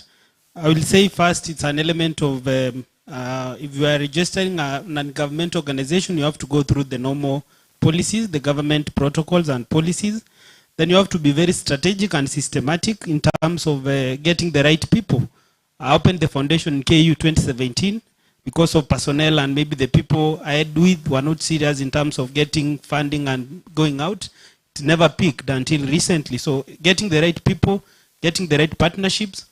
You see now today I'm here with Emmanuel just landed yesterday, and I know he's sponsoring nurses, doctors, and through our partnership they're going to the UK. Those are the kind of partnership you talk in the NGO world. And he's not alone. There are other people that we normally connect. We have connected doctors, nurses to be employed in a government organization. We have in Kibera 2 doctors who are currently working in some NGO organizations. So on funding, reach out, get the right people, get NGOs that have been there in the market for longer duration. They guide you, they do mentorship. I think that is pretty forward. And I will say, I forgot to mention an aspect of part of the question that was asked earlier, is in regards to business challenges. You have to be resilient. You have to push. You have to push. Never give up, especially if you venture into that day 3 post-internship. I was in Nairobi waiting for my license and already applying to think of a location where I will start a clinic. But I had to be resilient because there are months where you don't have money to pay salaries. You have to look for other avenues. You have to be resilient. For those who are in KU, you remember DevCon Hotel. I attended a conference in Bungoma, Devolution Conference. The allowances I was paid, I came direct to Kenyatta Market, came in KU, I opened an hotel, DevCon. We're making revenue of 16,000 per day through comrades, 100 bob. Tukabomolewa juu ya railways, nikafunga. Sasa ningekuwa a millionaire through that hotel. So, and I'm happy that some comrades are here who used to come, na kuna wengine wako wananipromote. They are also here. Thank you so Thank you so much. Thank you so much. Daktari, comment and give us your closing remarks. So as part of, to answer about NGOs, and also a part of my closing remarks, is that one, in terms of seeking knowledge as to how to run this organization, whichever organization you want to run, you must get some skills. There are many free courses, or some of them even paid for. So I know Bosibori, hi. She runs some courses online, and it's a small fee, which gives you certain skills for you to be able to run organizations. So you can check online what is important for you to learn, for you to run either a healthcare organization, or you to run an NGO, or for you to know where to get grants. There are certain websites which show you which grants are open and how, and even how to get your paperwork ready. And finally, in general, as part of still running an NGO and running every other organization, is that please know that you're not everything. You cannot be the lawyer, you cannot be the accountant, you cannot be front office, HR, etc., cleaner for your company. Sometimes maybe when you're starting day 1, you might have to do a bit of all of that, but please outsource. Please make sure that you actually get an accountant, even if it's for 1 day a month, to actually just give you advice on how to do those Excel, if you cannot afford them fully. HR, the same. Make sure your contracts are okay when you're hiring people, because if you hire wrongly, your business can really go down. Then in terms of ensuring, like, for instance, legal. Sometimes you might be doing things which are very illegal in the name of running a business, which can actually shut down your business. And even just how suppliers' contracts are done. Don't ever sign a contract before a lawyer looks at it, because some suppliers can really sometimes give you bad deals, because they know that you don't know. They send you 1,000-page document because they know that you don't know how to read these things, and you'll append your signature and your business will die the next day. Thank you. Thank you so much. Now to our other panelists, there's an online question here from those attending online. So you'll just answer it and give your closing remarks. He's saying that there's a lovely session and I'm learning a lot. I'm interested in practicing abroad. Where do you recommend and who can help us learning to qualify to practice abroad? Yeah. That's great. I've got my first client. That's very cool. Yeah. We are offering opportunities in many countries like USA, UK, New Zealand, and even Australia is coming up very soon. So I think it will be, as I said, I'm not a salesperson. I'm not going to start selling things here on the platform, right? But I will be around, and then we can meet up. Whoever wants to talk to me, we can meet up individually. Otherwise, I will leave my contact detail, and then whoever is interested can get in touch with us, and then we can take it from there. Yeah? Okay. Yeah. Thank you. Thank you. Dr. Rain, I didn't give you an opportunity to give us your closing remarks, so do that in 1 minute, and then we'll... Okay, so take-home message is know your worth. Do what you love. There's a saying, do what you love and you'll never work a day in your life. Your medical degree does not define who you are. Find your true self. Find what your passions are. Find how that passion can generate some income so that you can sustain yourself, sustain your family, so that you can be able to provide yourself a quality life. Healthcare is money. Education is money. Family is money. The world revolves around money. So make sure there is a way that you are getting it that is ethical, that is legit, and a way that fulfills you. Thank you. I know it's not allowed, but 1 minute of closing remarks. I will say this. I've shared a document to the management. It's an article that says skilled but unemployable. I wish we read that. Because one paragraph says employability goes beyond papers, which are important, but after learning, build your skills and attitude and interpersonal skills. Learn how to work with others. This will translate into a wow to your clients, your colleagues, your customers, and your boss. So today we have online doctors saying there are no jobs. I agree, but always try to be extraordinary so that you stand out of a group. Otherwise, we really appreciate and will be around with my team to have those doctors who are interested to be mentored through Stability Foundation and Equity Afia. We'll register you so that we're able to connect. Thank you.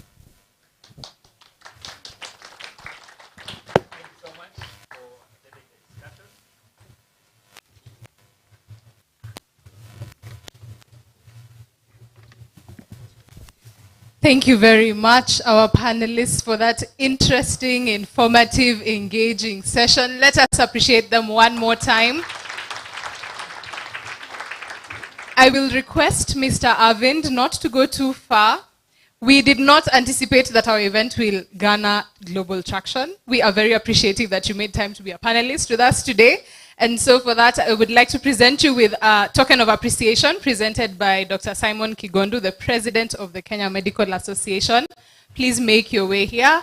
And in the same breath, you can take a selfie. Dr. Kigondu, you're usually an expert at those ones. I hope you guys are taking selfies because Dr. Kigondu already has his first one now. Okay, thank you.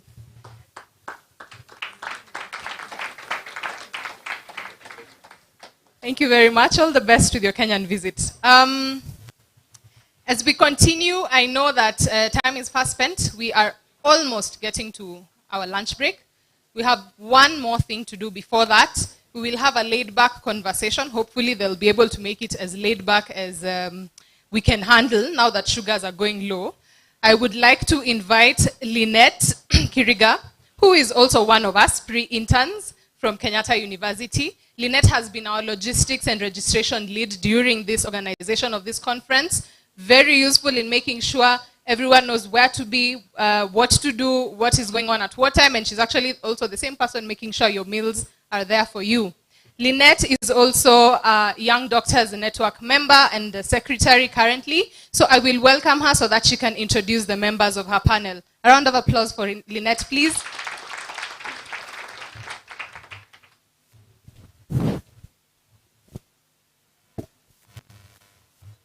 Okay, so this is going to be quick because everyone is hypoglycemic, right? Yeah, so I am hypowalkemic, and hypocytemic. I have sat very little and walked a lot. So all protocols observed, I would like to welcome you to the Personal Finance and Investment Plenary.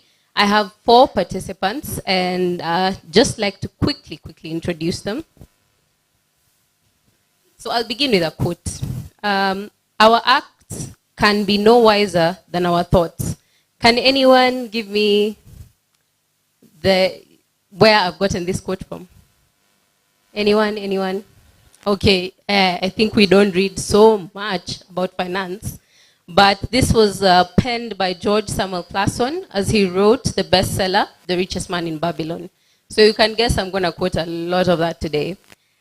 So he also said that it costs nothing to ask wise advice from a good friend. And today we have brought a world of wise advice from a few good friends. So I'm going to start with our lead. This is going to be Mr. Martin Masara. He represents the Stanbic Bank. Please come forward. We're also going to have Rosemary Gadhigia, who is a financial advisor from ICEA Lion. Please come forward. Thirdly, we're going to have Ms. Natalie Nabwire from Sanlam Investment. Welcome. And finally, the illustrious Dr. Mercy Korir. Karibu sana.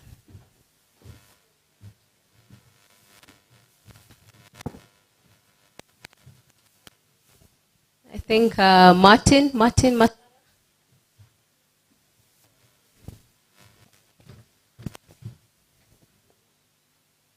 All right, so I think he'll join us as we go ahead. It's interesting that as we sit here, not a lot of us have a lot of financial information. The last panels have highlighted how there can be money and lack of the adequate knowledge to use it, or there can be lack of that money, right? So today we want to discuss, once we do get into that money, what do we do with it so we can leverage it in the future to make it useful for us for many years to come. And so I'm going to start again with another quote from my book. So the book says, a part of all of what you earn is to keep, and it shall be no less than 1/10 of your earnings. So save, save, save. And that is why I'm going to begin with Dr. Mercy Korir. Yes, so briefly share with us what drew you to joining KMA SACCO. What are the benefits you've enjoyed as a young doctor? Thank you very much. I wear many hats. So the one that has put me on this seat is being the vice chair of KMA SACCO. It has another long name in there, RNWDT, which we'll tell you later on. As the vice chair of the SACCO, I chair our education, communications, and marketing committee. And that's why I'm representing the SACCO here today. So as the name says, savings and credit society or cooperative. The savings part is really key. And as young doctors, it's one of the things that you need to embrace the minute you start getting your money. For us, it came as arrears of 6 months before you get your pay. Maybe it will be 3 months, but it's important that at least some of that money you save it. When I got my money, and it's been a practice since then, 1/3 of it goes into savings. And one of the areas to save is the SACCO. The second bit is the credit bit, where if you need financing, and we have a banker here, he happens to be my relationship manager also. When you need to get a loan, the SACCO is one of those places where our loans will always be the same. Right now, with the CBR rate going high, banks are saying, you know, the loans have gone to 15%, the loans have gone to X amount, we will still remain at 12% as a SACCO. So you are sure and you can plan. And you've heard about entrepreneurs talking here. You want to set up a clinic, you want to be able to predict what your financial costs will be. You do not want to one day be getting a loan of 12%, the next time it may be 15%. That really affects your cash flows. So as a SACCO, for your own personal development, for your own development, if you're an entrepreneur, then it means you're able to access credit at an affordable interest rate, which is stable for the life of that loan or for the life of the SACCO. As a young doctor, and most of you, and for most doctors, your car, for example, is an asset. It is the one thing that will help you move from one place to the other one. If you're running a business, if you need to go for meetings, if you're still doing locums, that is the one thing that will enable you move from one place to the other. So you can imagine immediately after you finished internship, if you've been saving money, then you're able to buy your car, for example. And that's one of the things that the SACCO did for me. And I've been able to grow my own, let me call wealth, we shall not say net worth, but been able to grow it slowly since I started my internship 12 years ago. 10 years ago, actually 10 years ago, and I've been able to, you know, grow, and the growth has been gradual and progressive. One, because of the discipline of saving, and two, because you're able to access credit when you need it. Then the other bit, which you may not see, and it was one of the questions about SACCOs, why SACCO? Every shilling you save will earn you an interest at the end of the day. When we do our AGMs, we'll announce whether we're giving 8%, 9%, 10% of what you saved. Your share capital earns you interest. And like when you go to the bank, that money hardly gives you any interest. But at the SACCO, you are sure that whatever you've saved is also part of the investment that you're making so that it earns you something back. Then the last thing, and what is unique with KMA SACCO, we offer a solution for doctors. We are a SACCO by doctors for doctors. We know your PI is coming up. We are able to get you people within the market to give you that PI. You have a motor vehicle which has to be insured. You need medical insurance for yourself or for your parents. You need some of this other insurance services, and the SACCO is able to do that. And it's just a phone call away, and everyone is able to move around and be able to serve you. So you don't have to come to the SACCO, you don't have to know anyone at the SACCO. At the comfort of your phone, you can send us an email, you can do a phone call and have everything sorted out for you. So apart from the savings, the credit, there's also now these other additional services that are really tailored for you as a doctor, having a busy schedule, having a lot of demands, and so we are able to answer to that, and that is one of the things that has been the SACCO has been able to help me with in this financial journey. Thank you very much. So clearly we have KMA SACCO being a one-stop shop, providing a lot for us and a variety of things as young doctors. I hope we are ready to uptake the calling. So I've picked a very key thing. You said that every shilling you save earns for you.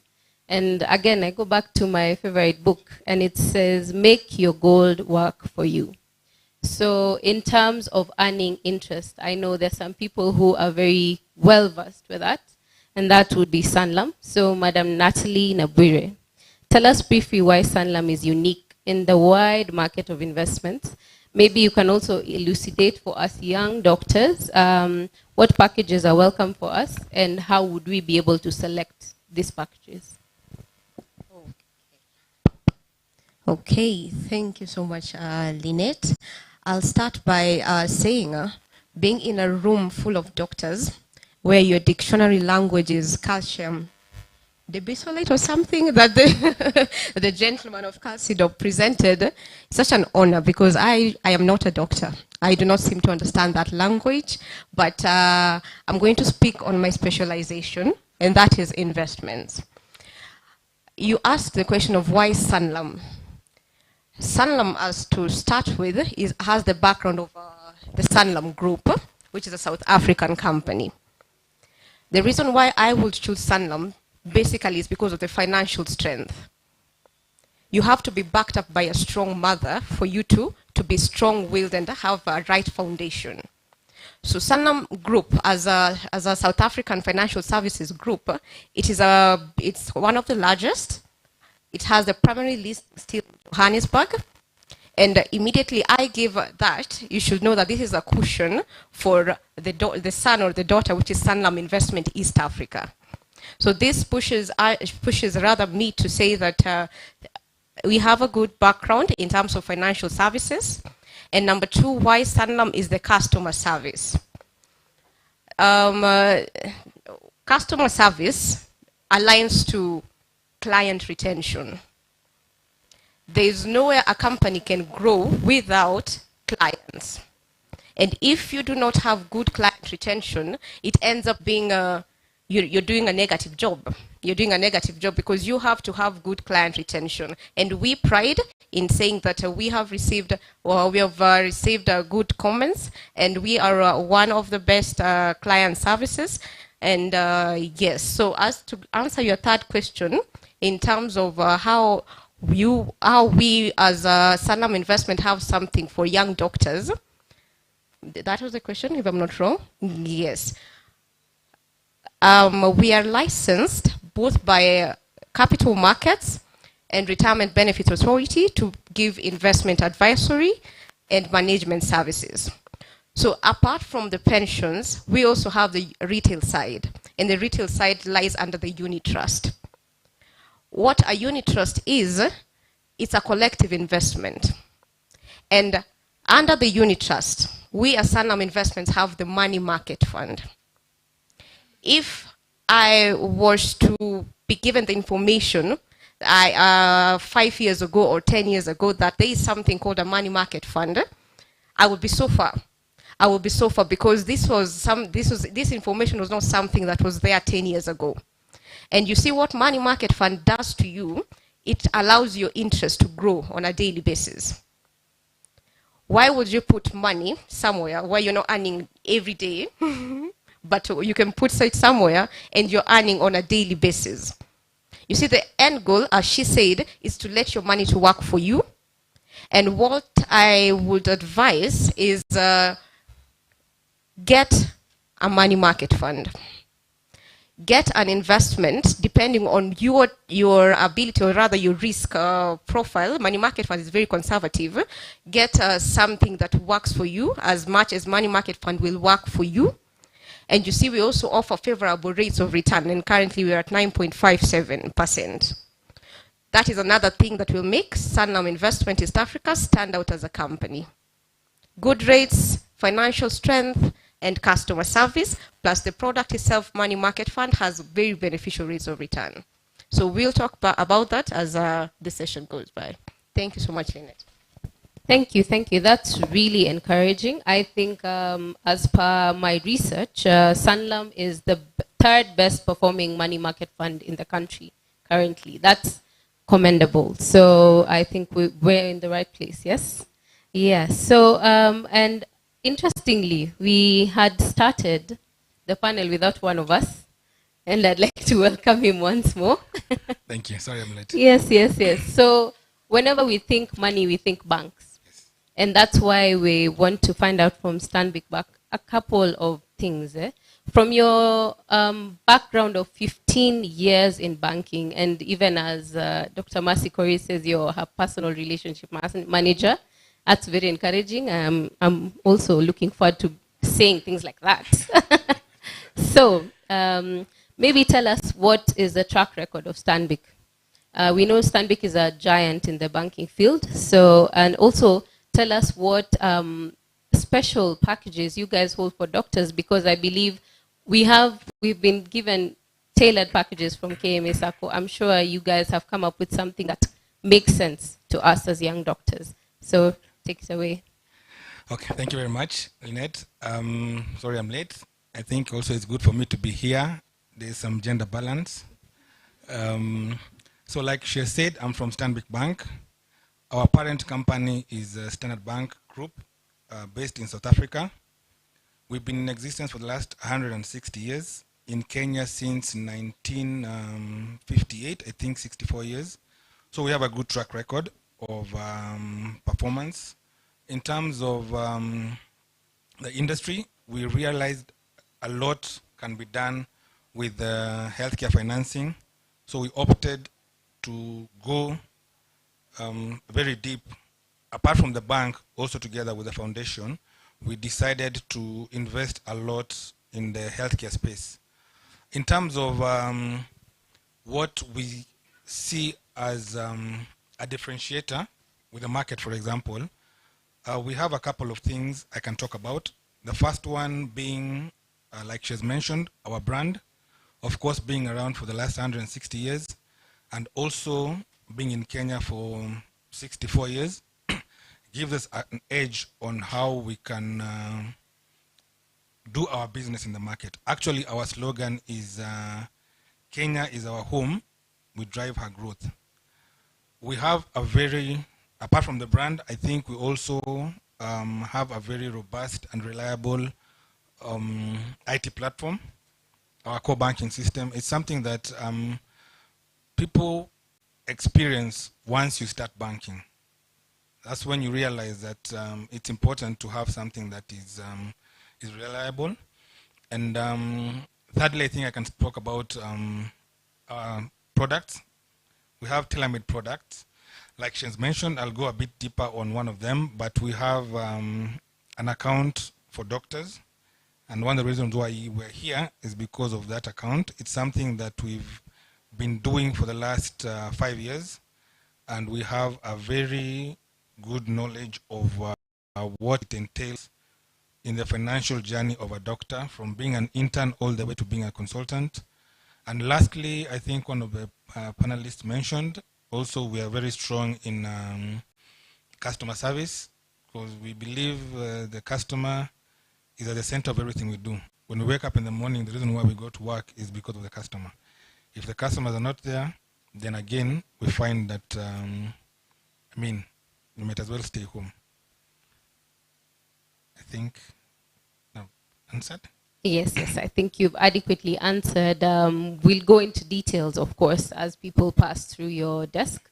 Yeah, and get more information. So finally, to our final panelist, ICA Lion Group. So ICA is quite a broad spanning group. It spans from insurance to investment.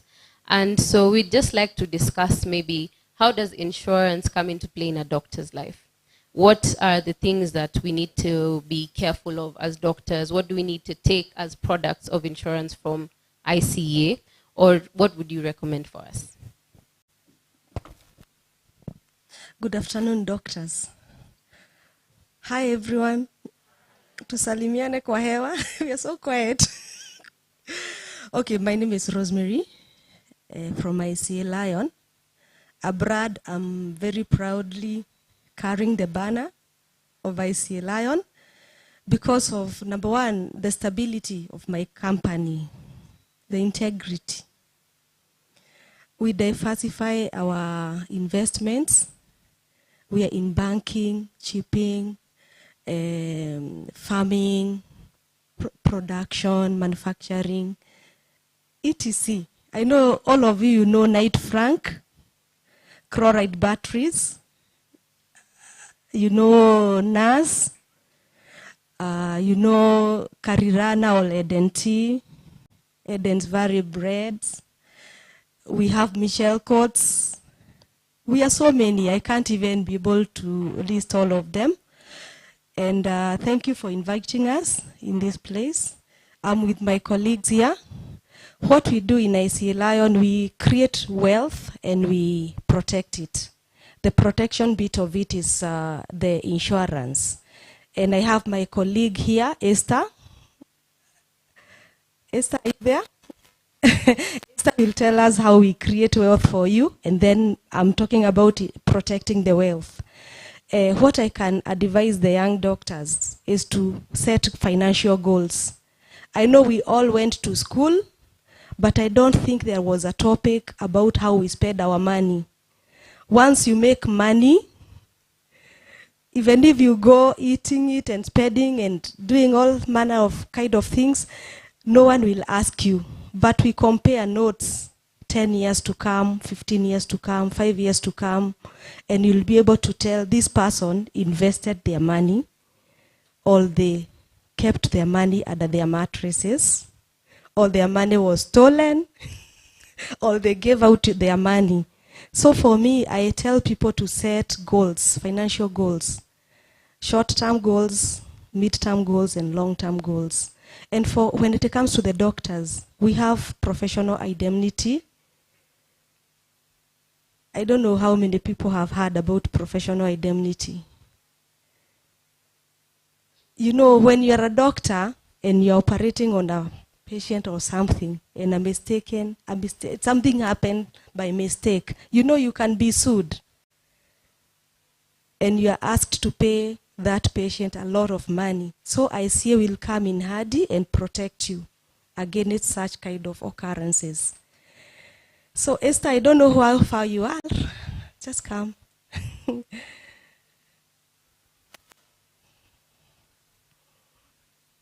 minutes left. You can tell us in 1 minute, how do we create this money?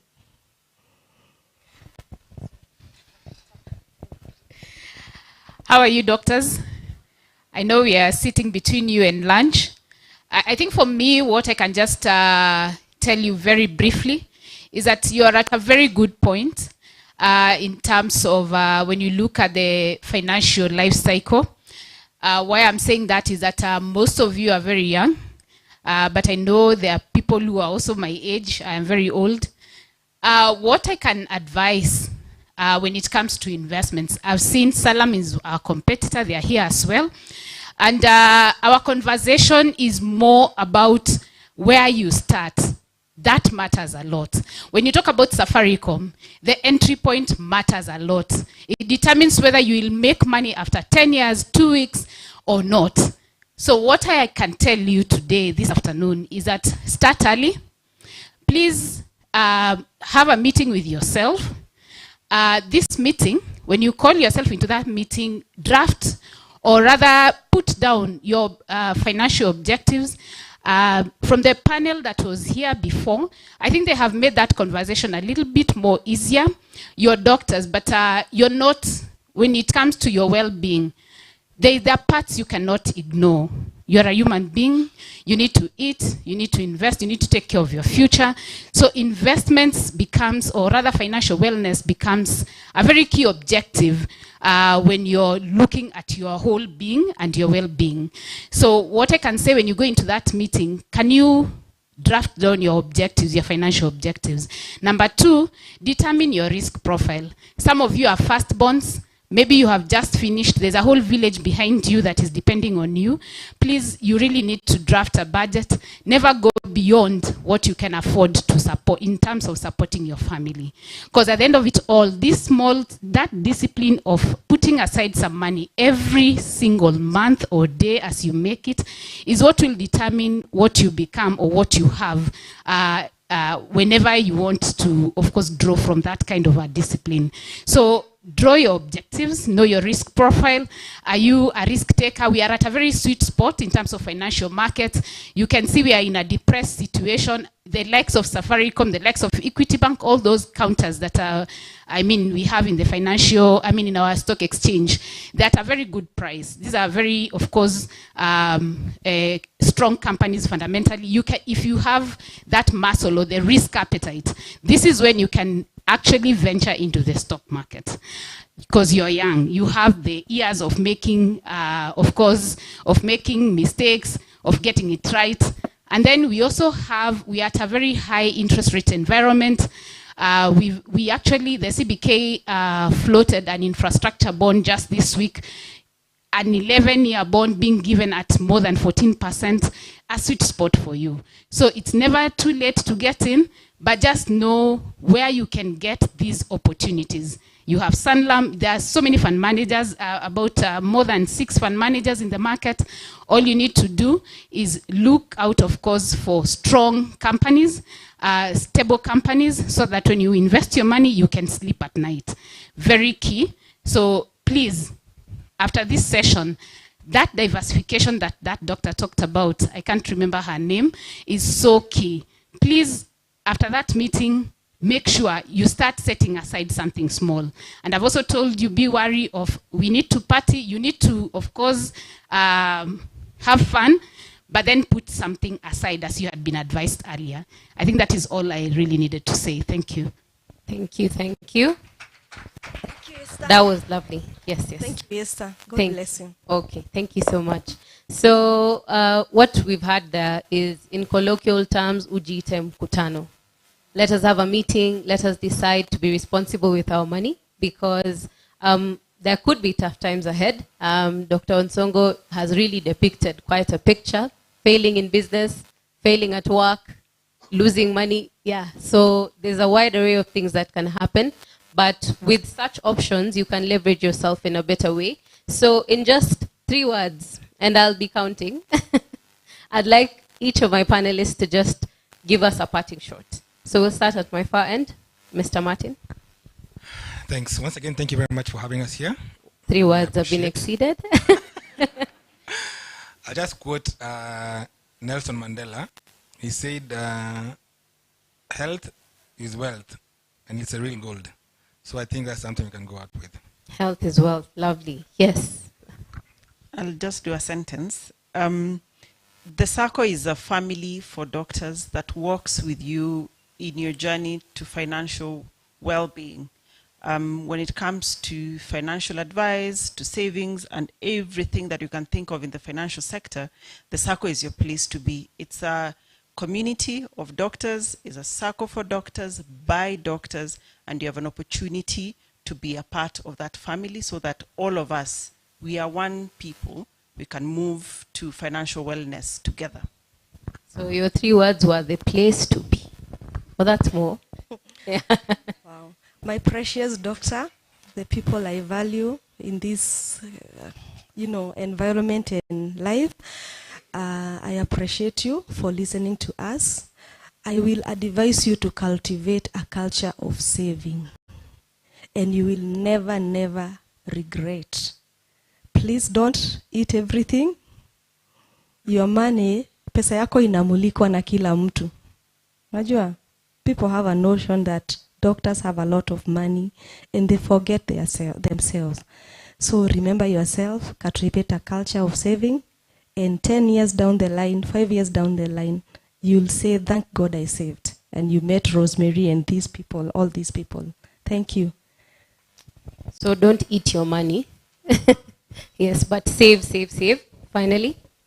My parting shot will be, the hard-earned money, let it work for you. Have financial discipline. Invest early. You don't want to be 70 and you're troubled with money. And do your due diligence before you start investing. It's important. So my 3 words will be, let your money work for you. If you need more information in regards to the money market fund, I have my team there. You can just raise your hand. Our advisors, yes, they can be able to talk more on the money market fund as well. But yes, let your money work for you. Thank you. So the 3 words there are money market fund. Yes. Okay, so I can take some questions, just 2. Yes, one there, another one? Yes, so we can have that question, please, at the back.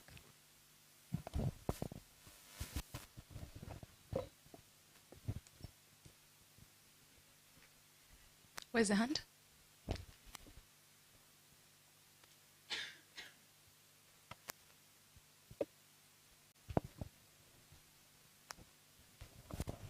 Good afternoon. I'm Wahome Nyagodhie.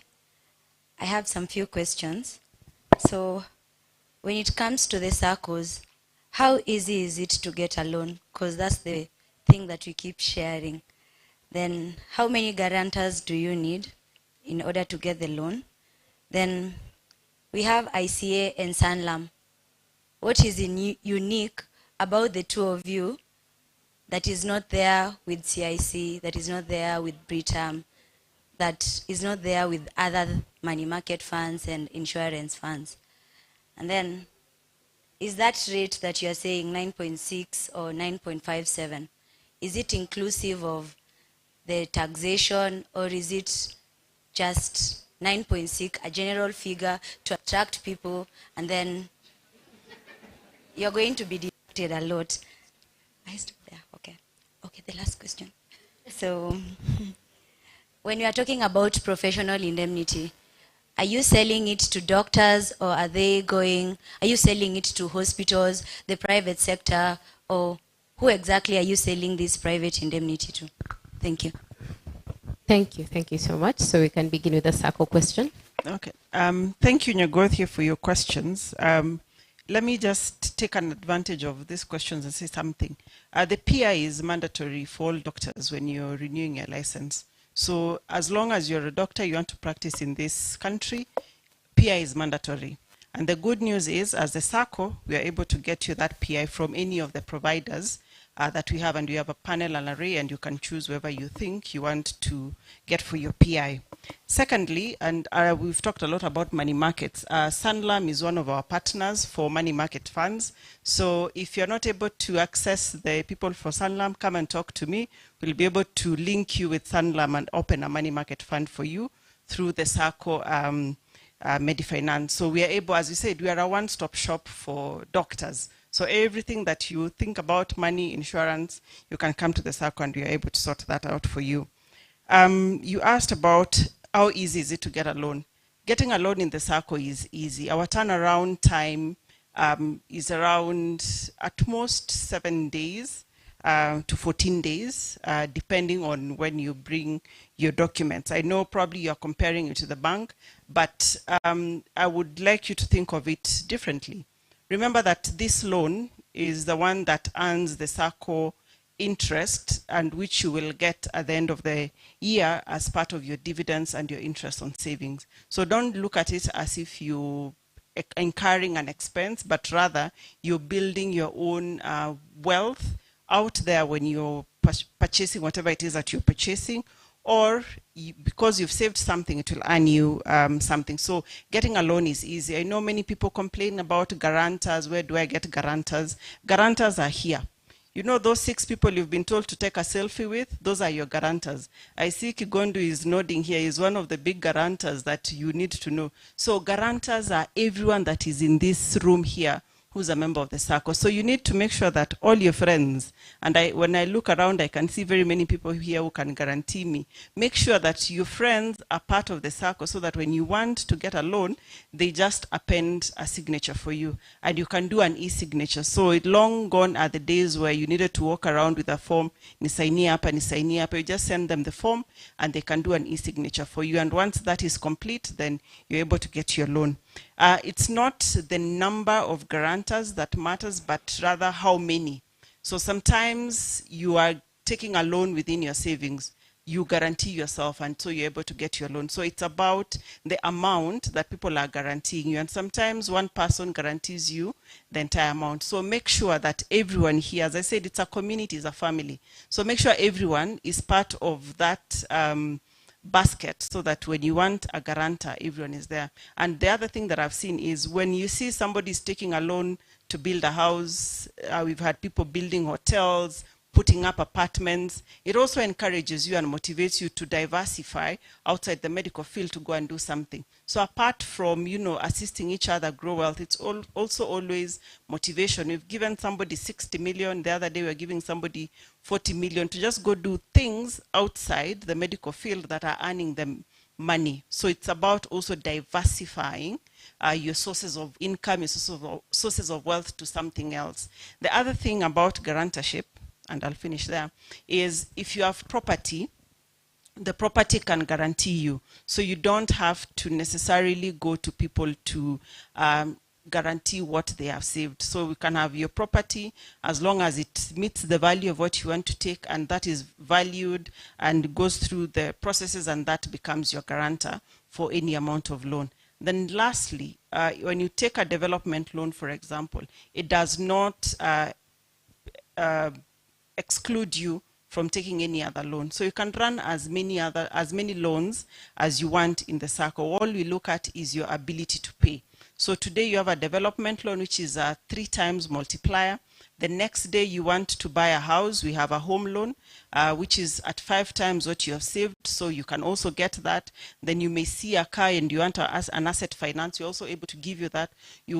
When you want insurance, especially if you have high-end cars, insurance is probably 500,000 and above. We can also give you an insurance loan for you to pay for that insurance during a 10-month period. So you're able to have multiple loans as long as there's proof of ability to pay. And what we've seen, and for the last 6 years that I've been at the SACCO, is that doctors have many lines of income. You're locuming, you're employed, you're doing a research. So we look at all of that and we're able to give you that money. Then the last thing, and most importantly, people fear loans, that what if I'm not able to pay?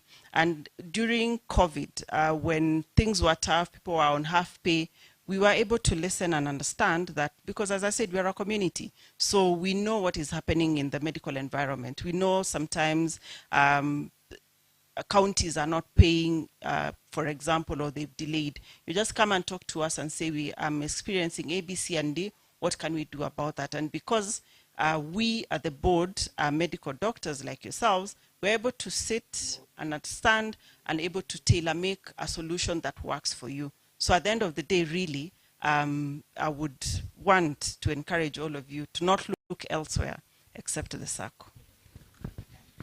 Lovely sentiment. So all we see is the camaraderie that comes with KMA SACCO, and I think that's very encouraging.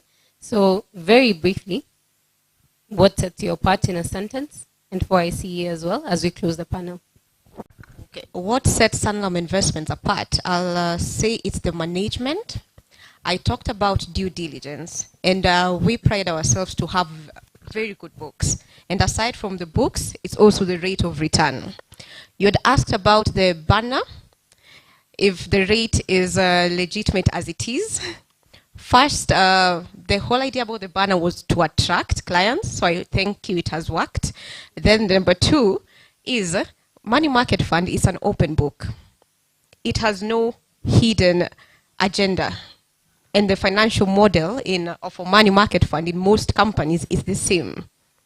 So the rate given is already even a net of our management fees.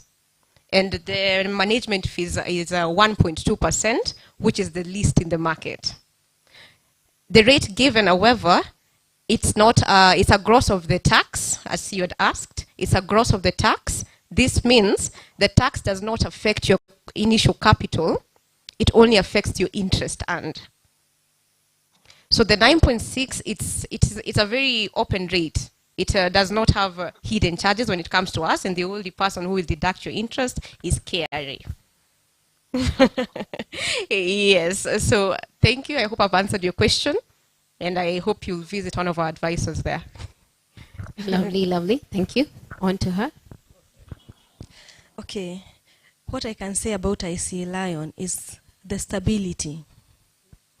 The stability of the company. The profile of stability. That's have been our slogan all the years that we have been there. So what I can say is that for our DigiTrust and money market fund, you can invest from anywhere that you are. Even if you're in Kisumu, Mombasa, you just need to save as little as 500 per month. You can start something. You know that 500 that you think that it's only worth a piece of chicken or something, you can invest that money, 500 bob, and it will come back to you, multiplied and growing. 500. Thank you, thank you. So start small and it will grow. And add big. So God bless you. We have a team from ICA Lion. Maybe you can start and let the people see you. Our beautiful people there. You can see them after this, and they will give you a personalized advice. God bless you. All right. Thank you so much. So I'd like to quickly close the panel. And of course, I'll end in a quote again. Still from the same book. I'd encourage everyone to go and read that book. It just plays on the basics of finances. And so my ending quote will be, advice is one thing that is freely given away, but watch that you only take what is worth having.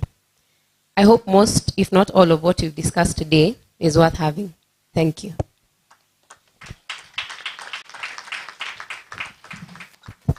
Thank you very much, dear panelists. Thank you very much, Lynette, for that interesting fireside discussion. I hope it was as informative and as relaxing as I had mentioned it would be when we started. I will not delay you any further. We have finally come to the point of the day that you have not been waiting for this since morning, but I'm sure all of you are eager to have your lunch. So before that, I will invite, I had announced the gentleman who was our first guest. He was not present, now he's here. Let's just appreciate him and aim to emulate his timekeeping skills. Eric Musia, please be upstanding.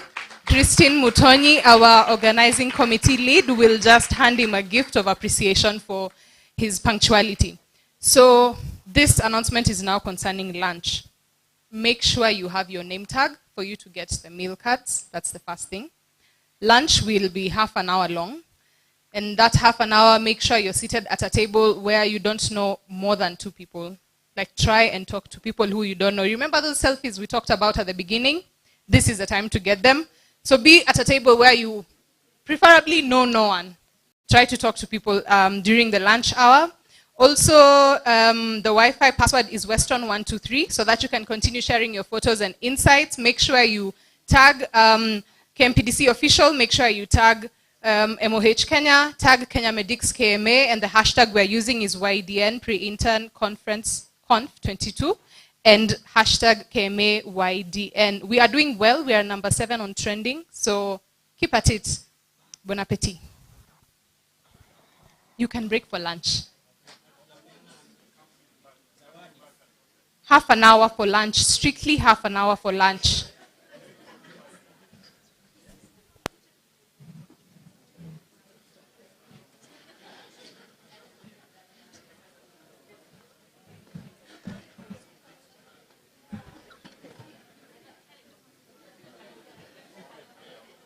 People seem to be stuck between lunch and here.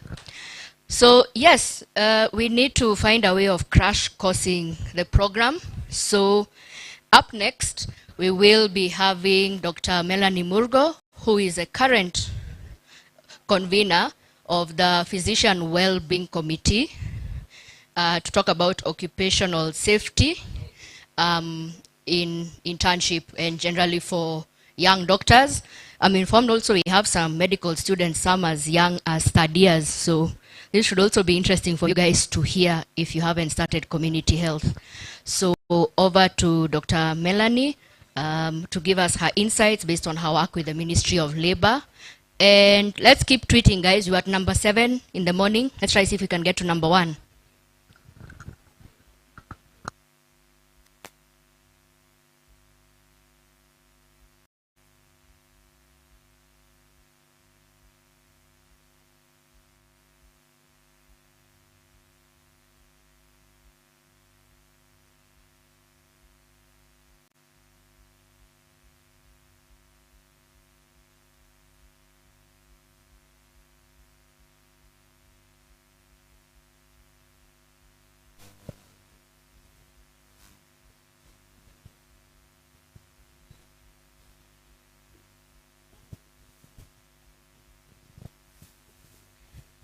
Good evening, everyone. Hello. My name is Melanie Murgor. I'll be speaking evening. I'll be speaking to you this evening on 2 things: occupational safety and health of you as a doctor. And I'll be wearing 2 hats: one as an occupational health specialist with the Ministry of Labor, and number 2 as the Kenya Medical Association Physician Wellbeing convener. I've listened to a lot of questions this morning and early afternoon, and you've been told a lot about your role as a doctor, the opportunities for you as a doctor. But during these next 5 to 10 minutes, I'm going to tell you how to take care of yourself as a human being, and secondly, how to take care of yourself as a doctor. Because you are starting your career now, which will span out for many of you probably the next 40. Some of you may be lucky, maybe 50. And some of you will probably retire early. I know Gen Z nowadays want to retire early and actually take some break. What is important for you to note? One, the Ministry of Labor has different departments. I know coming here, I heard you guys singing the Solidarity song. And many times when you hear the Ministry of Labor, you think about salaries, delay, and all those union matters. I want to talk to you about an additional department in the ministry that takes care of your occupational safety and also your health when you're at work. As a doctor, there are many things that you do. And while you're doing those things, you can be harmed. And when you get harmed, or when you're injured while at work, then you can sometimes become incapacitated. We know of doctors who maybe 1 year into their practice, they get into an accident or they suffer a disease while at work, and that's the end of their career. That can happen to any of you. So it's important for you to take note. And some of these hazards that you can be exposed to at work is what we're going to discuss. I also want you to take note of issues such that when you get an injury while at work, and what does it mean to have an occupational injury? What does it mean to have an occupational disease? These basically are things that happen to you when you're in the work environment or when you are doing things that relate to the work environment. For example, if you are on duty and the supervisor sends you to go to another hospital or to go represent the hospital somewhere else and you get injured, that is considered an occupational injury. If you get a disease while at work, for example, many of you are going to work in the internal medicine departments. If you get TB, for example, while at work, and you get some consequences because of it, it is considered an occupational disease. If you get a needle prick injury, you prick yourself, unfortunately you get something like hepatitis, or in other cases you contract HIV, that is also considered an occupational disease. So it is very important for you to understand some of these things because number one, it has legal implications, and secondly, it has other implications in terms of who takes care of your health and how often then do you get care. In addition to that, in other cases, there are cases where you can be, somebody may be eligible for compensation. Then that comes to the process through the Ministry of Labor. The other important thing for you to take note is the kind of hazards. You're very familiar about the biological hazards. COVID has been very recent. You know about viruses that you can get at work. You as interns are getting into practice, into a very important period because we are dealing with issues like antimicrobial resistance, multi-drug TB, resistant and all those kinds of issues. So very important for you to take note about these diseases that you can get at work. Secondly, there are other things like physical hazards that you can be exposed to. Radiation. Some of you will work in oncology units. Some of you will work in radiology units. So you can be exposed to some of these radioactive materials. So very important for you to know how to handle. Noise, vibration. Some of you will be working in theater with orthopedic surgeons. They use a lot of gadgets that, there's a lot of vibration. So very important for you to know what these things can do because it affects your joints. You get musculoskeletal related issues. In addition to that, we'll proceed to, as I keep talking,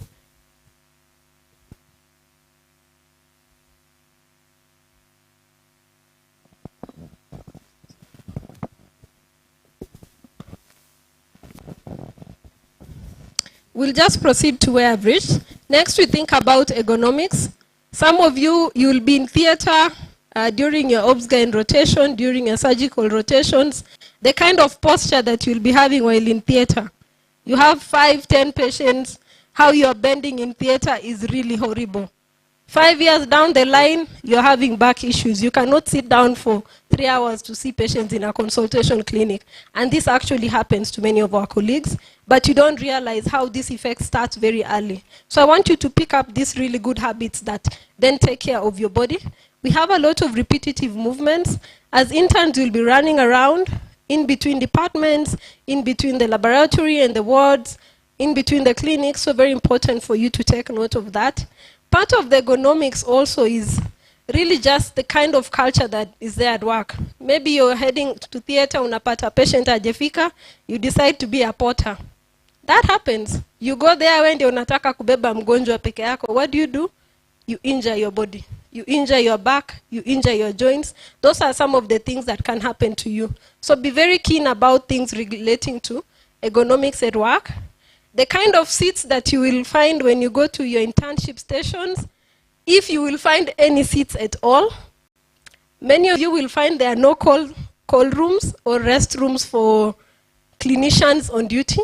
So have that familiarity that in the context that it's not there, then how am I going to take care of myself, okay? So those are some of the things that I want you to be aware that can happen. And next, we've talked a bit about mechanical and physical hazards. This can happen to anyone. We have, for example, you can see this photo of a doctor who actually collapsed, slipped and fell down. We've seen an ambulance there that got an accident. As clinicians, you can actually be called upon to accompany a patient and refer, and anything can happen to you. So be aware that these are things that can happen. Stick to the role that you're supposed to do as a doctor. Unfortunately, if as a doctor, and it's not your job to drive the ambulance and you're the one who drives it and you cause an accident, issues about your pay, your compensation, then takes another legal angle. So be very careful. Unaambiwa daktari chukua ambulance, daktari chukua gari yako peleka mtu. These are things for you to be aware what the law says. Chemical hazards, pharmacists, dentists, those of you will be in pathology units. In theater, there are so many things that you can be exposed to, some of the anesthetic gases, some of the things used in sterilization. Important for you to also know what it can harm you. Psychosocial hazards, a very rising burden amongst young doctors and physicians globally. In fact, there's been a call to action that every medical association to take care of its physicians and healthcare workers because of burnout, fatigue. Many of you, mki arrive in your internship centers, the medical officers will take a break. So you will be left alone. Many times this can happen. Or they will be there but not physically there. So you'll find most of the physical work that you do then leads to a lot of burden. Many of you will work for long hours, so you'll end up getting really extremely fatigued. And by having this repetitive stress, you'll get burnout.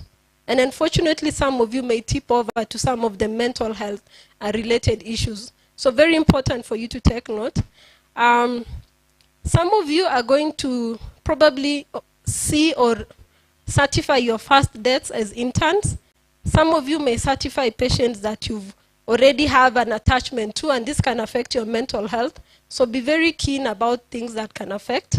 Sometimes the social media, I know we are trending today on Twitter. We're at number 7, almost coming up. Sometimes you can really do a really good job at work. But when you log into the social media, you find things saying doctors are stupid, doctors are murderers, doctors are selfish. It happens. That can hurt. So also look at your social media hygiene so that it doesn't affect your mental health. And on this, having this call, we have the Kenya Medical Association Physician Wellbeing Committee. But even within the Young Doctors Network, there's a subcommittee that deals with mental health. Please join, please reach out. If you're in trouble, if you're in a crisis, know that if you can't reach out to anybody else, Kenya Medical Association is your first place that you can reach out, and we can connect you to help. We may not be there physically, but we can connect you to the nearest help. How do we take care of ourselves? On this, I'll just go through it very fast. Adequate rest. The first photo is a common meme. where it's showing the sleeping positions of an engineer, a teacher, programmer. But when it comes to a doctor, we don't see any. When you don't get adequate rest or adequate sleep, then you become sloppy at work. You predispose yourself to the injuries at work. This can happen to you a lot as interns. So take adequate rest when you can, when you're able to. When your shift is over, please take advantage of the time that you can rest. Internship is only for 12 months, ideally. Nutrition and water. I'm so glad Dr. Kigondo has taken a lot of selfies, because after the 12 months, some of you may be severely malnourished if we compare. So remember to eat well. I cannot overemphasize what nutrition does to your body. Water, remember to drink water. You will have long hours of running around. In fact, some of you will be running around with lab results saying this creatinine is so high, this patient, has kidney issues, yet you are an impending case of acute kidney injury. Please, drink water. Physical activity and fresh air, have time. Have some physical activity at least outside work, whatever is good for you. Kenya Medical Association has the Daktari FC. This is an event they participated in recently. Join whatever is good for you. Please have some physical activity. It will be good for your mental and physical health. Finally, have temperance. It's very important for us to have balance. Being a doctor is not the only thing. It's a good thing, but it's not the only thing.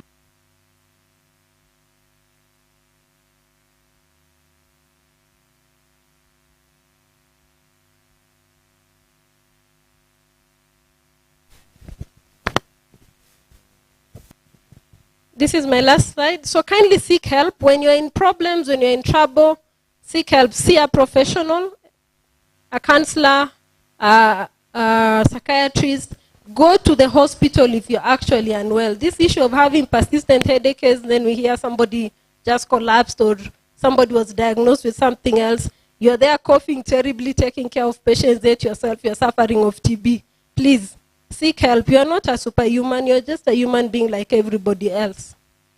Take time off when you need. As much as internship is supposed to end in specific time, if you really can't function, you're not any useful to the patients and to the community. Talk to your peers, your internship coordinator, senior colleagues, members of the Kenya Medical Association. We are here to help you. That's it. Finally, I would just like to mention for you to be aware, should you get an occupational injury or an occupational disease, kindly ensure this form is filled and submitted to the Ministry of Labor, because it has implications on if anything happens to you later on in your practice in that place, or then should you suffer permanent incapacitation. For example, you can injure your hands in such a manner that you lose fine movements, and that means you can't be a surgeon. Or you injure your back, or you actually get trauma to your brain, and that means you lose your ability to be a doctor anymore. So that's it. So this is just showing much more about the form. It is available on the Ministry of Labor website. Just be familiar that it exists. As I wrap up, remember, colleagues, as you join this profession, it's not the law that breaks you down, it's the way that you carry it. You will have many challenges. You're human beings before you're doctors. And even as junior doctors, there are people who've been there before you and have suffered the same challenges. So kindly reach out to the Kenya Medical Association, to any of the associations, because we work together, even through the union, whichever is comfortable for you. Thank you. Thank you very much, Dr. Murgor. It's a call for us to remain safe. Just remember, it's not the load that breaks you, but how you carry it. Yeah, and after all, if you're not careful, you can easily be replaced. Asante sana, Daktari.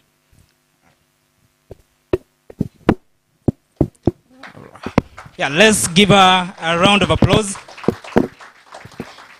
Awesome. So I am sorry that the program has had to take this turn. This remaining part will be a test of your mental fortitude, but I hope you'll come out safe. You'll come out okay. Don't worry. Yeah, I know most of your blood is now being shunted to focus more on digestion, but we'll be asking you to try and remain alert. Fine. So right now I'm about to call up on stage our lead sponsor to just make a short presentation on So let me just allow me to invite Dr. Steve Kibuku to make a presentation, then we'll take it up from there. Thank you. Thank you. Okay, my name is Dr. Steve Kibuku. First, I want to declare that I'm not an employee of Harley's. I am a physician, infectious diseases. But I've been asked kindly by the company to make a presentation on probiotics and prebiotics.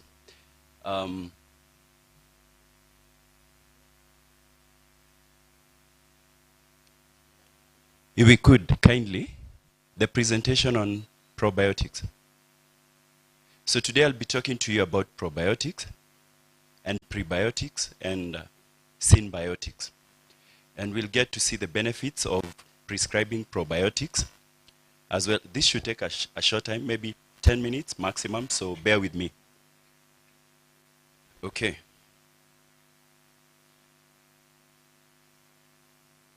So for upper GI, I hope you can hear me.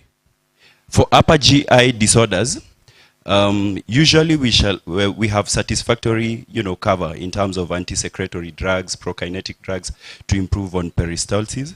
The problem comes up with the lower GI disorders, whereby you have patients who are put on medication that disturb the microbiota or the normal flora in the gut, ending up with conditions such as this: antibiotic-associated diarrhea, AAD, also known as antibiotic-induced dysbiosis, infectious diarrhea.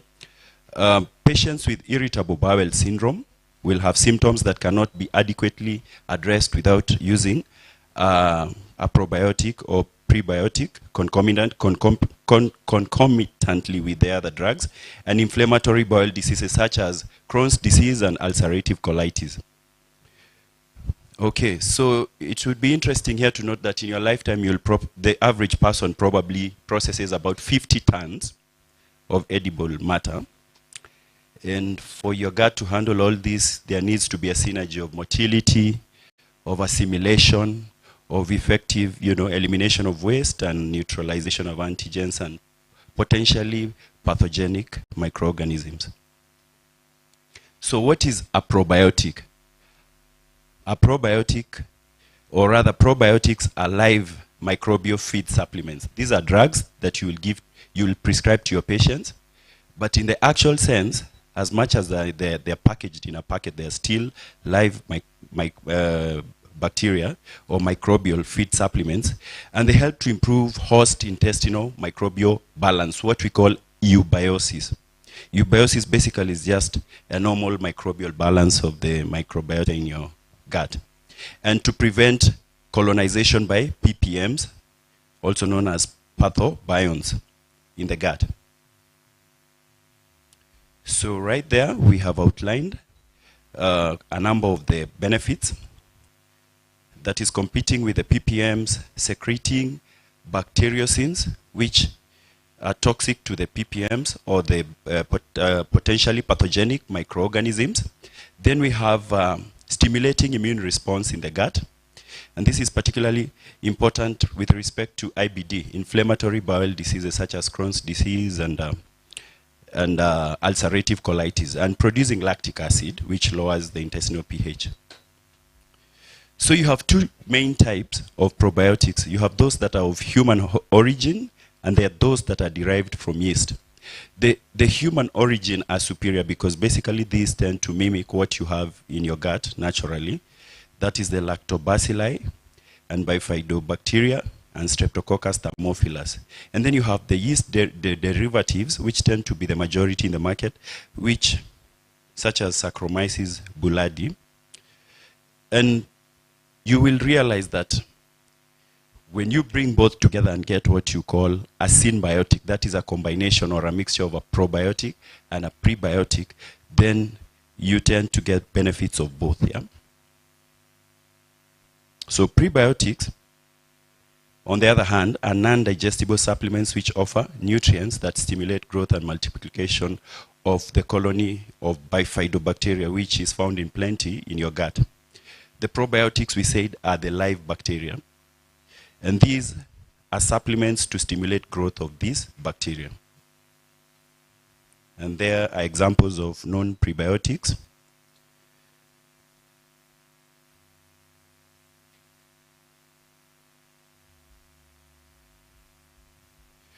Okay, ideal bacteriotherapy. Here we are talking of situations where you need to prescribe antibiotics for UTIs, gastrointestinal infections, name it pneumonia, upper respiratory tract infections.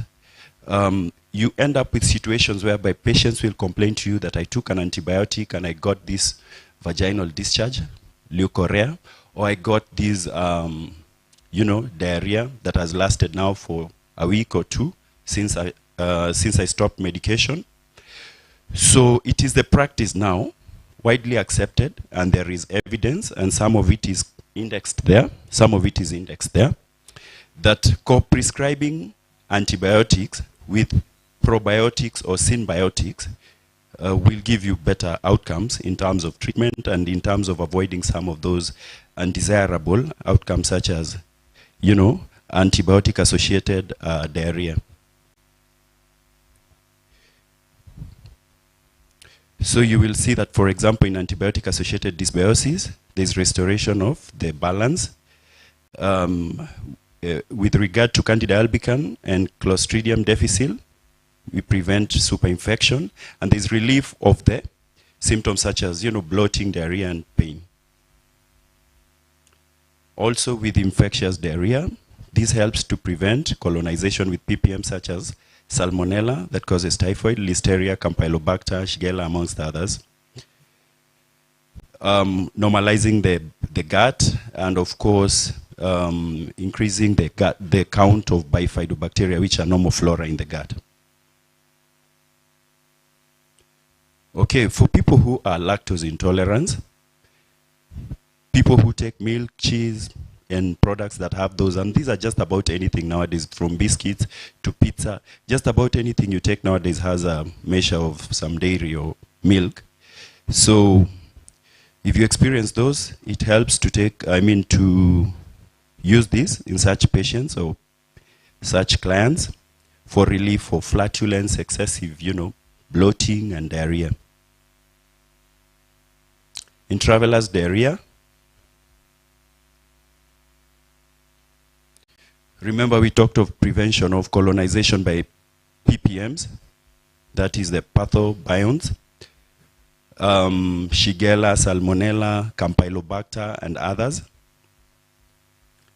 It has a role. Co-prescription. For people with IBS, and IBS is a syndrome that is characterized by, amongst other things, pain and specific pain in the abdomen, cramping, bloating. The typical IBS patient will report that, they have this diarrhea that comes and goes. Today the stool is fine, tomorrow the stool is loose.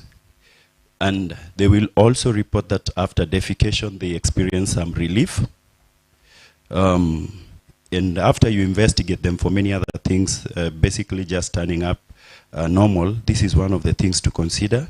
And symbiotics and probiotics have a role to play in the management. Okay.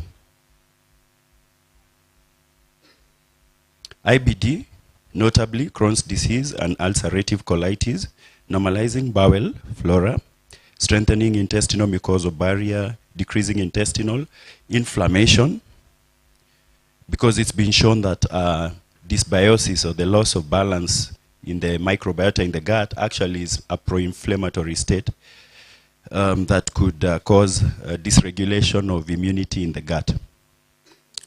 And of course, there is normalization of intestinal motility. Okay, diverticulosis. Diverticulosis, you see those little pockets in your in your colon. These are basically just weakened segments on the intestinal wall, particularly the large intestines. And the role here is that in diverticulosis, this bifilak, which is a symbiotic, meaning that it has both pro and pre, prevents overgrowth of these PPMs in those pockets, thereby preventing diverticulitis. infection in those pockets. Yeah. Also with oral sores like Aptar's ulcers, stomatitis, angular stomatitis, and there is a role, particularly in prescribing medication, because some of these patients, you'll put them on antifungals, topical or oral. You're going to put them on antibiotics to, basically just manage these. And in the process, those cause more havoc in terms of, disturbing the gut microbiota balance or eubiosis. So co-prescribe a probiotic alongside an antibiotic and an antifungal. Okay, there we have a picture that basically just shows the mode of action. I'll not go through that, but you can take a look at this during your free time. And of course, this product that we are talking of, Bifilac, I think in the market this is the most notable synbiotic that we have. That is a combination of a probiotic and a prebiotic. And they come in sachets, powder, or granulated powder, and we also have capsules. So remember that you only prescribe this for adults and children above the age of 3 months. Children below 3 months, we do not prescribe probiotics. So for adults, typically 2 sachets twice a day, or for children below 12 years, 1 sachet twice a day. And again, a summary there. This, I think, is my last slide of the indications: antibiotic-associated diarrhea, inflammatory bowel disease, irritable bowel syndrome, traveler's diarrhea, co-prescription for patients on H. pylori kit. H. pylori is a very common infection nowadays that we are managing, and H. pylori gastritis as well.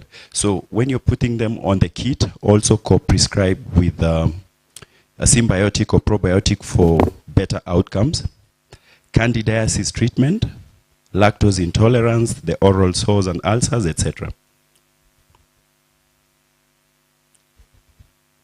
Thank you. I believe you have in your basket, your gift baskets, you'll find a brochure about this product called Bifilac, and you will get quite a lot of material about it and the benefits and the indications for treatment and for the benefit of your clients, because these are drugs that you will be prescribing quite a lot once you get started with your practice. So thank you. I don't know if there will be a Q&A or... Thank you. Thank you so much. Let's give a round of applause to Dr. Kibiku. That's nice. So I'll ask us to make sure you visit the exhibition tables outside there and interact more with our sponsors to just know what they have for us. Some announcement. Someone left a gadget down there when you were eating. I think we served you very nice lunch until you forgot this. So if it's yours, just come and pick it from me. It's safe. All right, so we now proceed to our next session, and we're going to have a panel discussion on this topic called Beyond Medicine.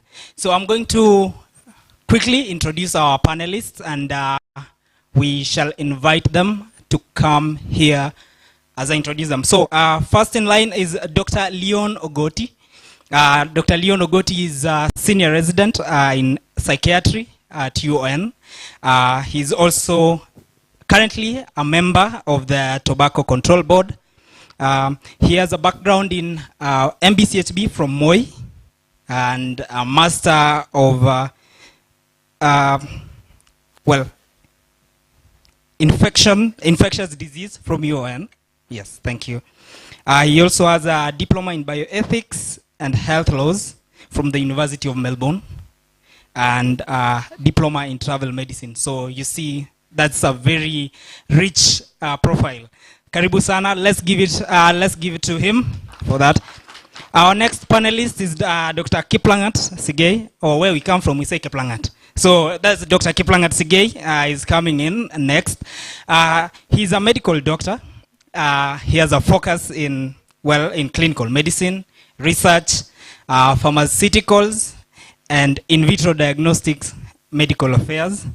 Currently, he's a medical affairs manager for Anglophone Africa at, you'll correct me for this, I'll try and pronounce it very nicely. It's a French word. So, Biomariu, is it? Close, thank you. I think I got a distinction, close somewhere there. He also has a background, MBCHB from UON. He has a postgraduate diploma in tropical medicine and hygiene, and on master's in public health from the Liverpool School of Health, Hygiene and Tropical Medicine. And then finally, we are going to have Dr. Ryan Nyotu coming up next. Well, did we applaud Dr. Kiplangat? Thank you. So Dr. Ryan Nyotu is a health innovation consultant and researcher. He's in charge of partnerships, programs, and innovations in the Department of Health in Kiambu County. He's also the convener of the KMA ICT committee. Yeah, and as a person who has MBCHB with IT, I really identify. Yeah. He also has a background in MBCHB from UON, BSc in medical physiology, that I think intercalated. Yes, and a Master of Philosophy in Health Innovation from the University of Cape Town. And he's now a pioneer in computational sociology. I'll leave it to you to go and find out what computational sociology is. Yeah, let's applaud him for that. And then I'll also invite our panelists, for our moderator for this panel, Dr. Fiona Mutetei. If you know him like I do, you just say Mutets. Yeah, she is a recent graduate from Kenyatta University. Karibu Daktari. Thank you very much, Timothy. We can give Timothy a round of applause.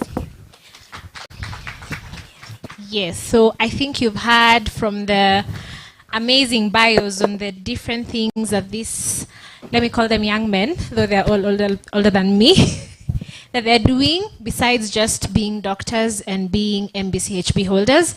So without taking so much time, I'll want you to tell us in a minute about yourself. You know, we've had your bio, but, you know, give us the gist of who you are, what you love, what your interests, and then we can go from there. So we can start with you, Dr. Sige.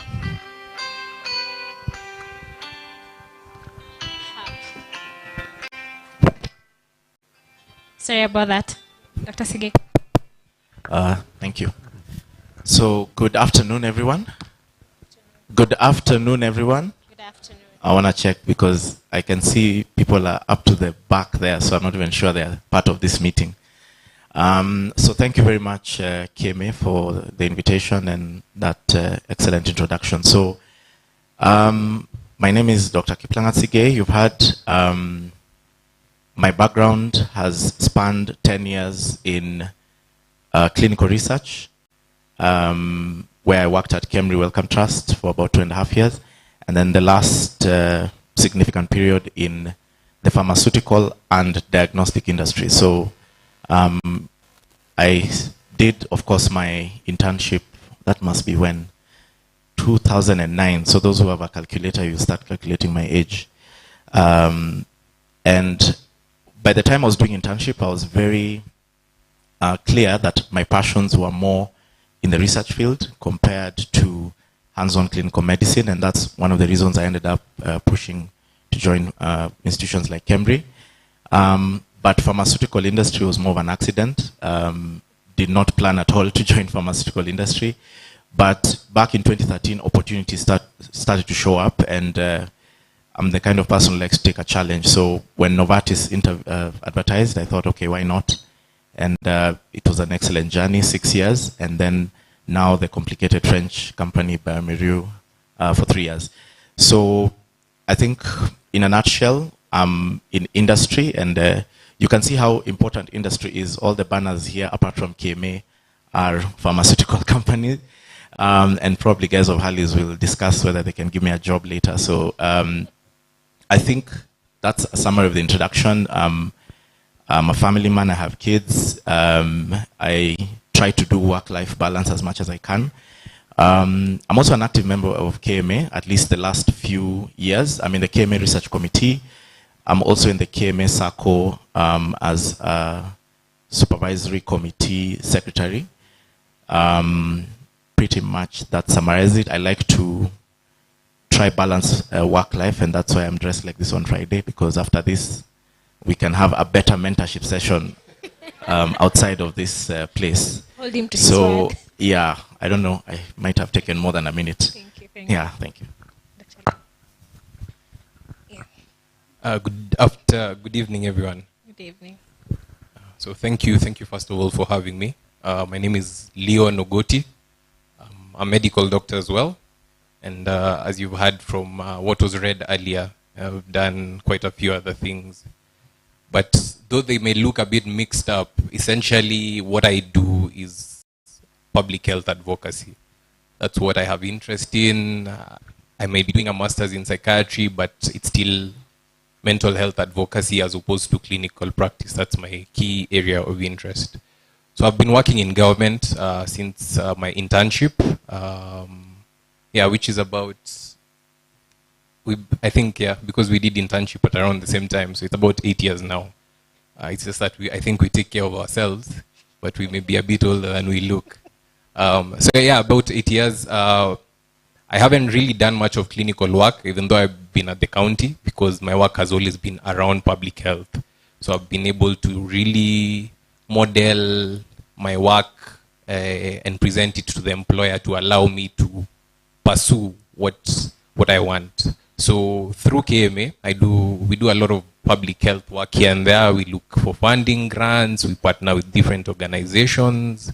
And so that's really the platform into which we are trying to welcome you all to join us and also grow in that way. Thank you. Thank you very much. Hi, everyone. Hi. How are you today? Thank you, KMA, for this. I want to applaud YDN and the conveners of this. Everyone we meet, one of the first things we're asking ourselves is, why has this taken so long? Why has it taken so long? So congratulations to each and every one of you. I think this is a good start. So my name is Dr. Ryan Nyotu-Getao. I am a Kenyan. I'm a Kenyan. I'm married. I also have kids. But I'm here today because of what I do. I'm a health innovation consultant. This is a subspecialty of biomedical engineering where you sit in the middle of a triangle between finances, public health, and the technology sector. And my main aim is to be part of the journey of bringing innovations and contextualizing them for this particular region. And my particular area of specialty is in biotechnology, and more recently I've been very active in digital health. It is through this activity in digital health that I currently serve for the next 2 years. I'm your KMA ICT convener. So you'll be seeing us a lot, and you'll be seeing the conversation of ICT and what is digital health and what role do we have to, and what is our role in it, and what is our opportunity. So I won't say much. My schooling was the same as many of you. I started my education with a diploma in IT. Then I did medicine. During medicine, I got my physiology degree. And then afterwards, went for internship. I did my internship in Embu. And then afterwards, I was able to maneuver my way to UCT, where I did my master's of philosophy in health innovation. And now I practice in Kiambu County, and I'm also active in private sector. Asante. Thank you very much, Dr. Ryan. And maybe I could ask you, we've had something mentioned as computational sociology, and there's something like NISTUE somewhere. Can you maybe tell us a bit of what that is, and what are the opportunities in tech for young doctors who are just getting into the market and who don't feel like practicing the dirty work of, the hands-on work of medicine, and they want to get into tech, they're interested in tech? Maybe you can tell them something. Thank you. Don't know where to start with that. I can tell a story. A few years ago, maybe 4 or 5 years ago, as I was leaving for my master's, I work in county, so I had to go and get released. That meant going to lobby and pushing different people in different offices to release you. One of the things I was told repeatedly is the country is not ready for this. I should go and do another specialization, because if I go in that direction, there won't be market, there won't be there won't be an employer for that afterwards. I'm happy to say they were right. When you come back, you discover it's hard to go mbele. But I was fortunate enough, so how do I describe it? One of my main purposes is to see how are we going to bring the entire health sector online, which are the best models for bringing different services to come online.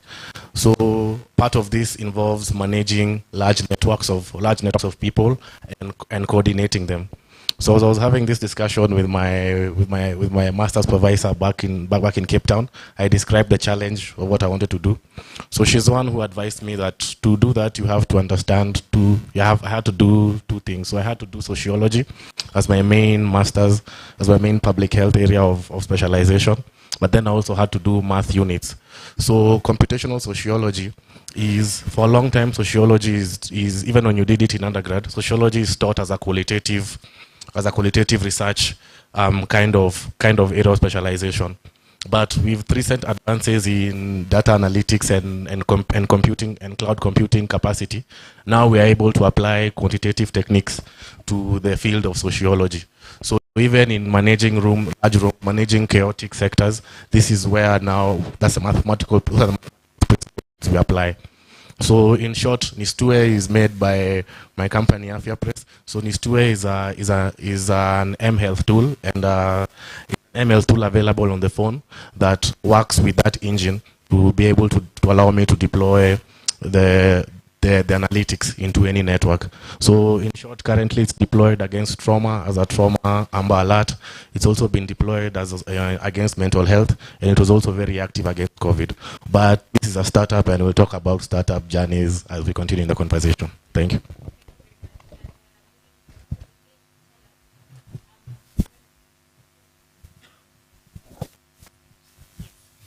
A lot of us, case in point myself, when we hear research, we want to run away. But maybe you can tell us what are the opportunities in research for we young doctors, and how you've already told us you got into research with KEMRI for over 10 years, so maybe you can tell us what can we do in research now? How can we get into research and plug in? Okay, briefly. Thanks. Yeah, so I did research for 2.5 years, and then the rest of it has been mostly industry. Research is a challenge in our setting because, I'll be very honest, and I hope nobody takes it badly, it's not taught well in undergrad, and even in postgrad, I think we still see people struggling. I'm very happy that a group of us in med school, and I think that was around third year, we kind of started talking about it, and then we looked for a mentor, and I think I can even mention her, Professor Ruth Ndwati. She was very good at, telling us, you can help me with data entry, data collection, and that sort of thing. And, it was KYM, as some people would call it, but at least she took us under her wing and kind of made us work on her project. So I think getting the right mentor or the right person to talk to is really the first step.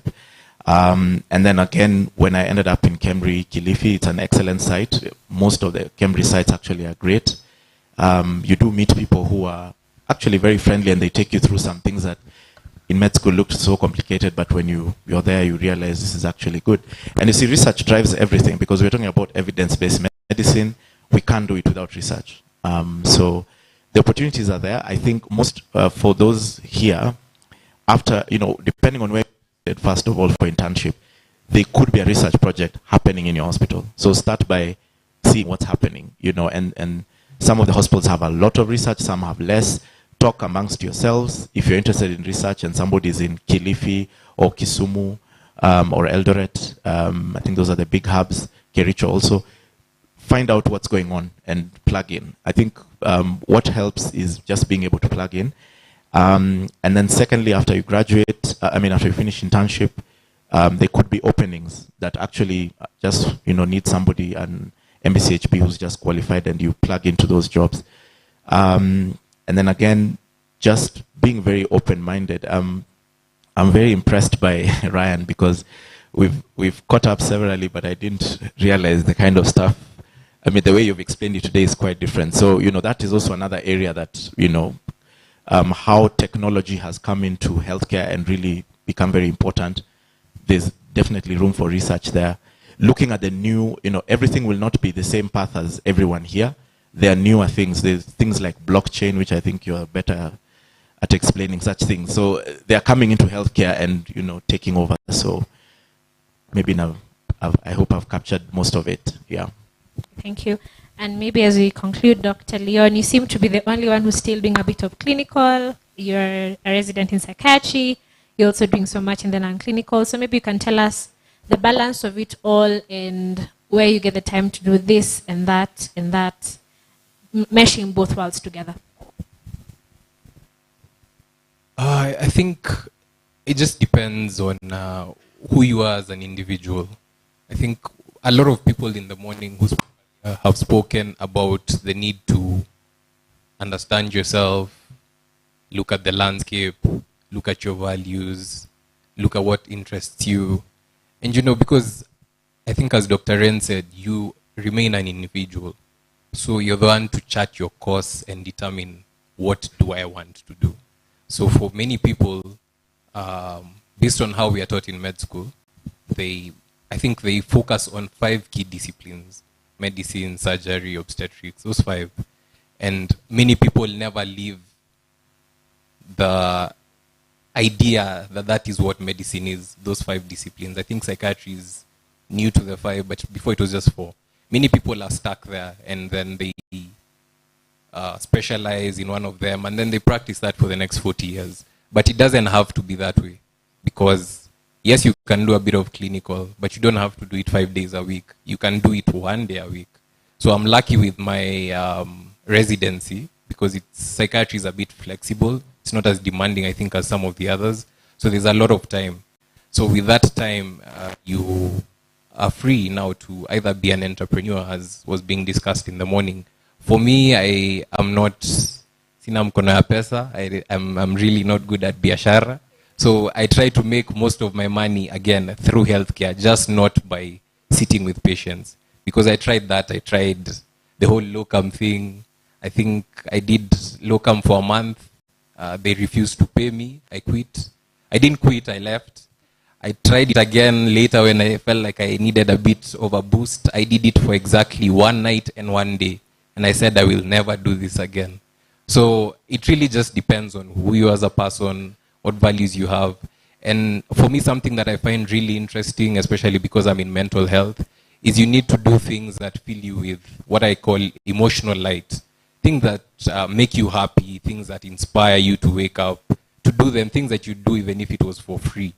If that's not the kind of work that you find yourself doing or you find yourself working towards, then I think there's a bit of a problem. So I try to do things that make me happy. And sometimes the things that make me happy don't always go in a straight line. Like this, they go like that, they go like that. That's why my CV is a bit mixed up, but it makes me happy, I'm comfortable. And I think that's the attitude which Gen Z, I think everyone likes to call people Gen Z. I think it's a bit derogatory, but I think for all of you in this room, that's the attitude that you need to carry. Don't restrain yourself to the 4 key disciplines that we are taught in med school that are in the curriculum. Fungua macho. Yeah. Thank you very much. I think now we can take some questions from the audience if there be any.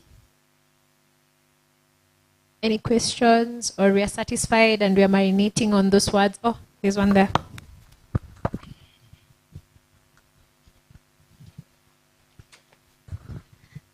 Yeah, so I think one of the key questions, Marie-Claire Wangari, the convener of Young Doctors Network, I think one of the key questions we keep getting as Young Doctors Network, especially from those in medical school, is one, what did you do unique that paved you in the career path you're in right now? And then from the interns, it's what did you do unique in internship? And then for the medical officers, more or less the same thing. So I think I'll ask it in those 3 tiers. What unique thing did you do at those 3 stages to where you are now in your career paths? Because they're not traditional clinical practice. Yeah.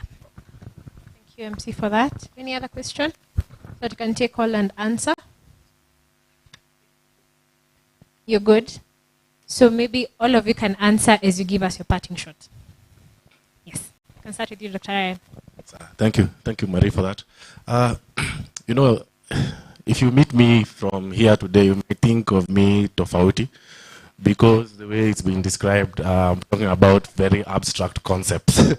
So let me take dibs and go with the one for what did I do different in school, because the first thing I'll tell you is the main unique thing was developing the spirit of volunteerism.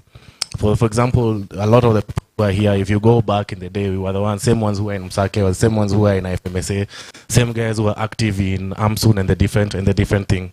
So this one is the first step you do, because this one is how you widen your network. When you widen your network, you get better and better and better mentors. Because for me, the early thing I did was I got the opportunity and advice of Prof. Saidi to be able to join BSc Physio. As soon as I joined BSc Physio, that's where we were taught. I was taught, and I did BSc Physio like in second year. So you're taught how to write a research proposal in second year. By third year, the next year, we're already applying, already trying to see if this skill you've learned for writing proposals on this side, is it a real thing in the real world?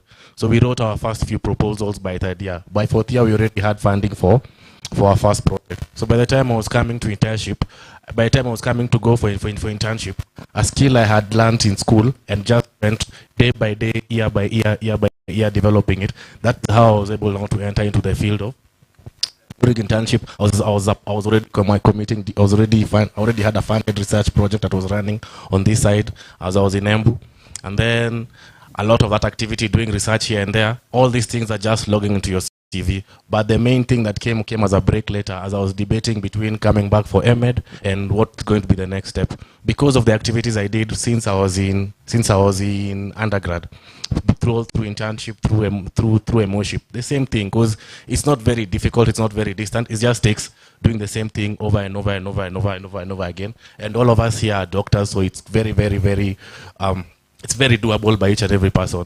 Because what happened is by the time I was leaving emoship, someone came and told me, "Are you 30 yet?" I'm like, "No, I'm not 30. If you're below 30, the number of scholarships available to you to do masters are so many." We started jumping for those scholarships. I was able to get the Mandela Road scholarship, and that's how I left to go to SA. So I think that was the unique thing. Just keeping on doing things from when we were with Kina Dr. Kiwenga in high school, sports. Just make sure you're logging skills and you're growing your network. That's the biggest thing I'll say. Thank you. I think I'm glad I didn't take the school question, because there's nothing unique I did in school. And there's nothing unique I did during internship. Okay, maybe it happened during internship. I think the unique thing I would say is that I did obstetrics as my second rotation. And when I was doing surgery, I think when I was in fourth year, I knew that I would never be a surgeon. So after I did my last CS, which I remember was in around December, after 6 months of internship, I said I would never conduct another surgical case. That was halfway through internship. So even during my surgery rotation, I was just breathing, because I knew this is not going to feature in my life. And as soon as I was posted as an MO to Machakos, I knew I intentionally picked a hospital that had no theater. So I was very, I think for many people, you just go with the flow. But for me, I was very categorical. So when I got there, and I had two options. There's a hospital that needed a med soup, or I could go to the main hospital. I went to become a med soup. And that changed my life completely. Because since then, I picked up leadership things. I was sent to a rural facility where I developed a love for community health. I engaged in public health. And, you know, it's been a domino effect ever since. So I think sometimes we go with the flow and we immerse ourselves in things that we have no interest in. Sometimes it's good to be very clear. If you don't like something, be clever, be tactical about it, because this is your life and you live once. So don't waste time doing things that you don't want to do. They make you unhappy, they make you sad, you're not productive, you're not successful. So why bother? So if you can, try and, I think someone spoke about kujita mkutano. Try and do that as soon as possible.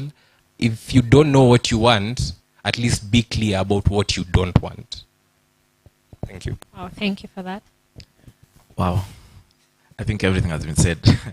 But I'll repeat something because emphasis. Yeah, that thing of knowing what you don't want, I think is a very good step to start. And I think I'm a bit like got here because I was very clear with the surgical things are out.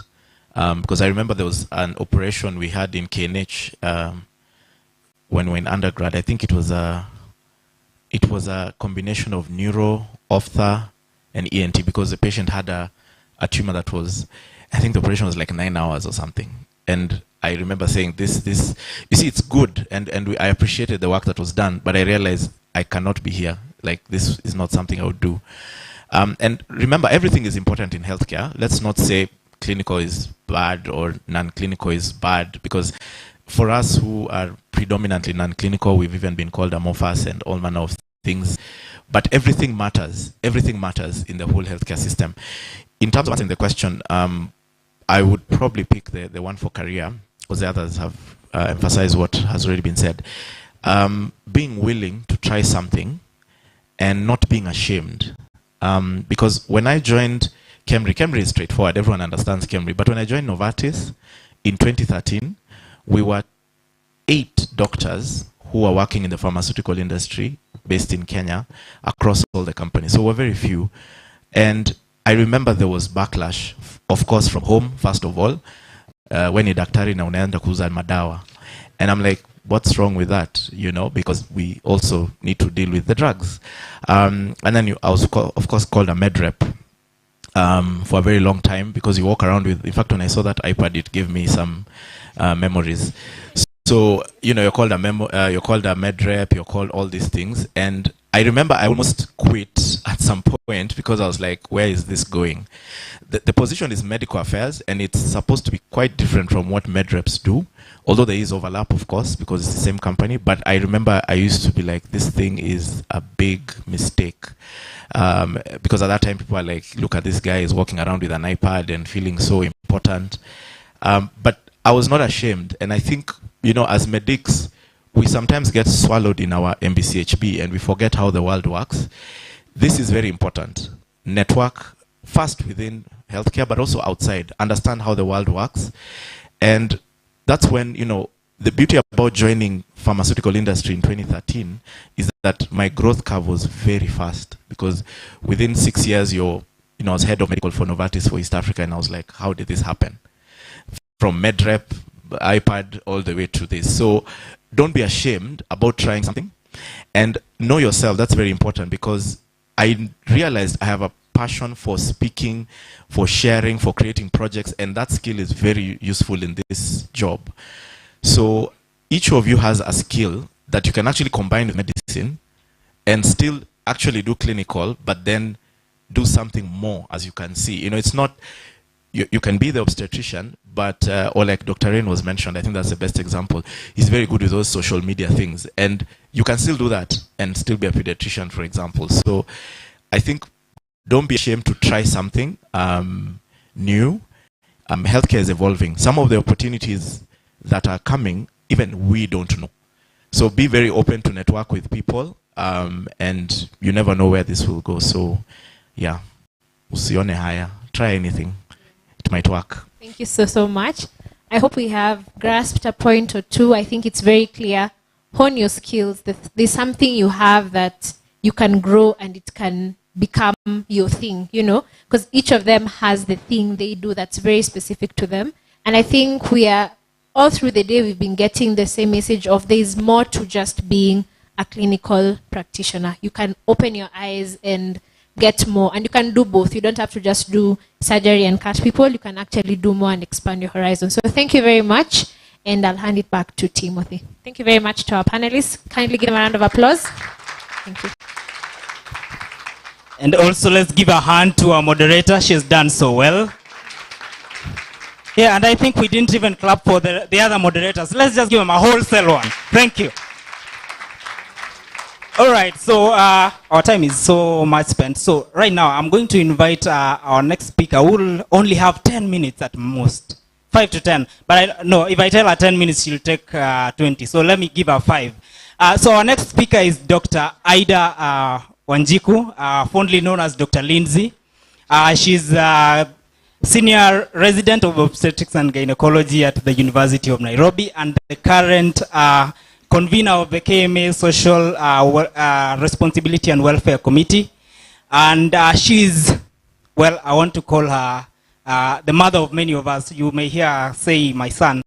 Yeah. Karibu sana, Dr. Ida. Let's clap for her as she takes the stage.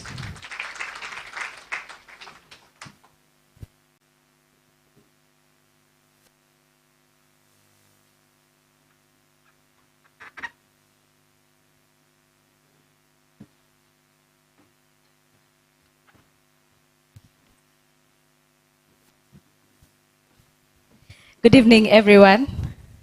Good evening. Simekula. All right. So I was supposed to talk about mentorship, but before I do that, I want to recognize all the previous speakers that have spoken before me. I would like to honor the organizing committee chair of this pre-internship conference, the YDN convener, Dr. Marie Claire, and the co-convener, Dr. Bosibori, KMA President, Dr. Kigondu, and all other speakers. Thank you so much for the good work that I know you have done the whole day. All right, so mentorship, it will be short. And before I get to mentorship, let me actually talk about how do you remain relevant during this transition. This is actually a transition. You're moving from being a student to being a doctor. So then that means there are some things that needs to change about you. So the first thing I'd say, remain teachable. Yeah, in medicine, you are a student for life. Medicine is a continuous process of learning, relearning, unlearning, and lots of learning, both as a professional and even as your own personal person. Number two, I'd like you to remain grounded and focused. Then that means that you need to become patient-centered. I know there's previous speakers have talked about this. I am just coming to put the cherry on top. Remain patient-centered in your clinical practice. And even if you decide after your internship you're going to go into research or into policy or into medical liaison, as Dr. Sige was saying, remain grounded. Remember why you're doing what you're doing. Number three, I'd like you to be patient with yourself. Nothing can germinate overnight. Yeah, so if you don't get it today, like when you will be in your surgery, or especially obs and gyne, let me talk about obs and gyne because that's where my heart is. And you do the first CS and you don't get it. You don't know how to suture that. You don't know how to mount. Actually, the problem is mounting the suture onto the needle holder. It's like with yourself. You will get it. Nothing ever germinated overnight, and everything is a process. Number four, you need to be bold and be able to take risks. Remember, even getting into internship, this is a new thing for you. You've not been an intern before. Thank God you'll never be an intern again after this year is over. So you need to immerse yourself with getting into new ventures. Get to learn another skill, a different skill. Yeah, you're a doctor, yes, but you're also a human being. Get to learn, get to know some soft skills, get to learn about the art of networking, get to know a bit more, learn a few more things. And remember, you'd rather try and fail than not try at all. Number five, I'd like to invite you to celebrate every win. And it can be a small win or a big win. A small win would look like finishing your 12 weeks of surgery rotation bila kuongezewa weeks. That's a win. Yeah, guys have done internship before. We can tell you. Kiwinga si ulikula weeks. All right. So celebrate every win. Somebody is having a graduation somewhere. Somebody is getting married. Y'all are gonna, life is going to happen to all of you. There are some who will never get married. At the time that you expect to get married. Fun fact. There are some who will get into it immediately. There are some who will graduate. I think you had people say they have an MSc from South Africa, others are CG doing what? We are all very different. So I'd invite you to celebrate each other's wins as well. Yeah? Do not let jealousy or envy enter into your mind. Yeah? Be each other's own cheerleaders and also be your own greatest cheerleader. Number 6, I want you to stay grateful. Grateful for the little things. Grateful that you have, you have a job. Grateful that you have a pay. A time is coming, and a time is coming very soon, 13 months from today, when perhaps you will not be absorbed after your internship. So stay grateful. Have a heart of gratitude, because a heart of gratitude is a heart full of possibilities. Finally, networking. Networking will open every single door. Let me give you a short example as to how we have Harlis Limited here today. So one of my sons and I, we were at Sikuya Ball at the Dr. Riwamta initiative. And who was there? Harlis Limited, Vita Biotics Kenya. So what do we do? Hi, how are you? You're here? Yeah, even me. Hey, story.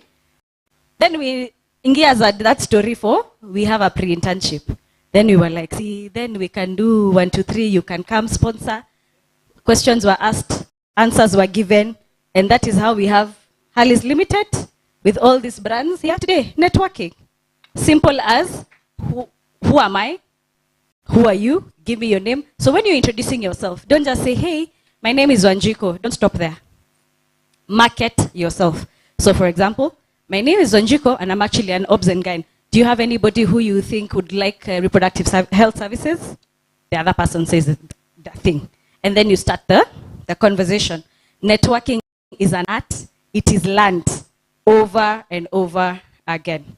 So into mentorship, of course, I am sure by now most of you have mentors. I want to believe you have mentors.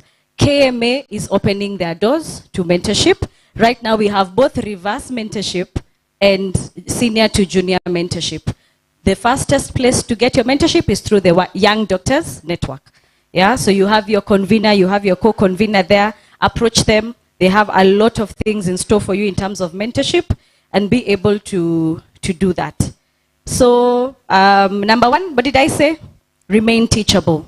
Remember that you are a student for life. Number 2, remain grounded and focused. Number 3, remember to be patient with yourself.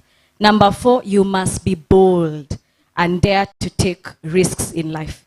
Number 5, celebrate every win, no matter how small. Number 6, stay grateful. And number 7, learn the art of networking. Thank you very much, and I wish you all the best. Congratulations, and I am very proud of you all. Thanks. Thank you so much, Dr. Aida. You see, I'm so proud of her. She has kept time today. Yeah, clap for her for that. Yes. So, so I think what I took from her is this would really fit in a hip hop song. If Dr. Rain was here, the student for life thing. Yeah, it just catches some attention there. So, we asked you before we went for lunch to collect some stories, take some selfies, then come and contend for a prize. If you did that, I'll ask you to meet Dr. SP. Where is she? Okay, or anyone. Yeah, she's there. And share with her so that we can give you something for that. Good. Directly we go to our next presenter. That is our sponsor presentation from Stanbic Bank.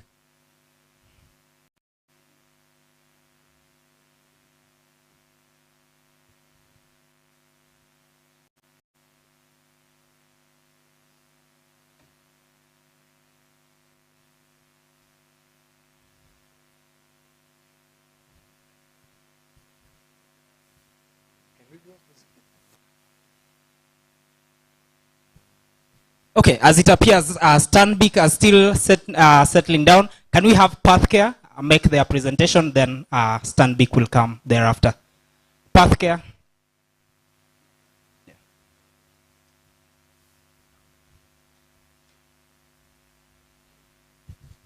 Yes. I'm used to saying 5 minutes.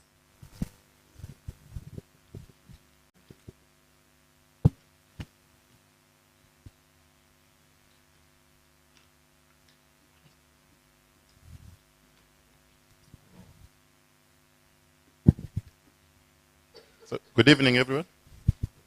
I'm Dr. Kiwinga from Pathcare Kenya Limited. I'm an anatomic pathologist there. I think I came with my team. He's my colleague there.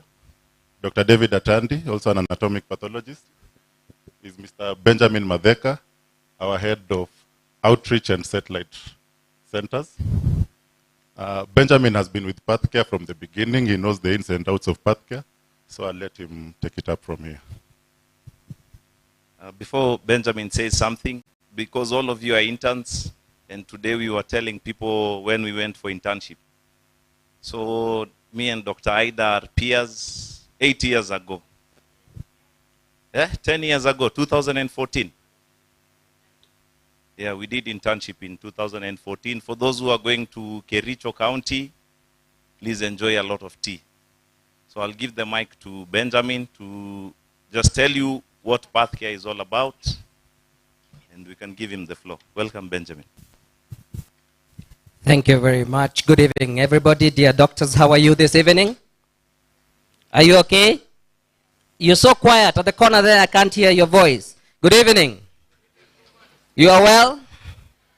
Thank you again for the opportunity. My name is Benjamin Madheka. I was very encouraged from the panel that has been here this evening. I am a trained medical laboratory technologist.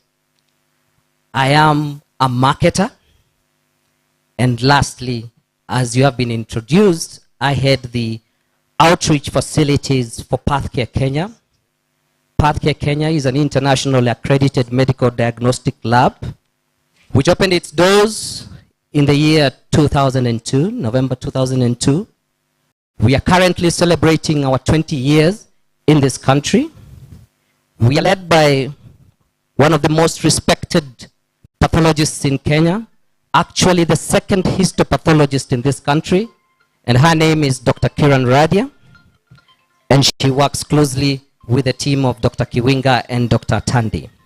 Unfortunately, she was not able to make it here today to be with us, but mainly our intentions of being able to speak to you today is to tell you that we were the first to be internationally accredited in April of 2004. Why did we go for international accreditation? We are in the era of practicing evidence-based medicine. So you need to get accurate and reliable test results when you're treating your patients. And you need a reliable laboratory for that matter to give you these results. Again, not only being accurate and reliable, but also within an acceptable turnaround time.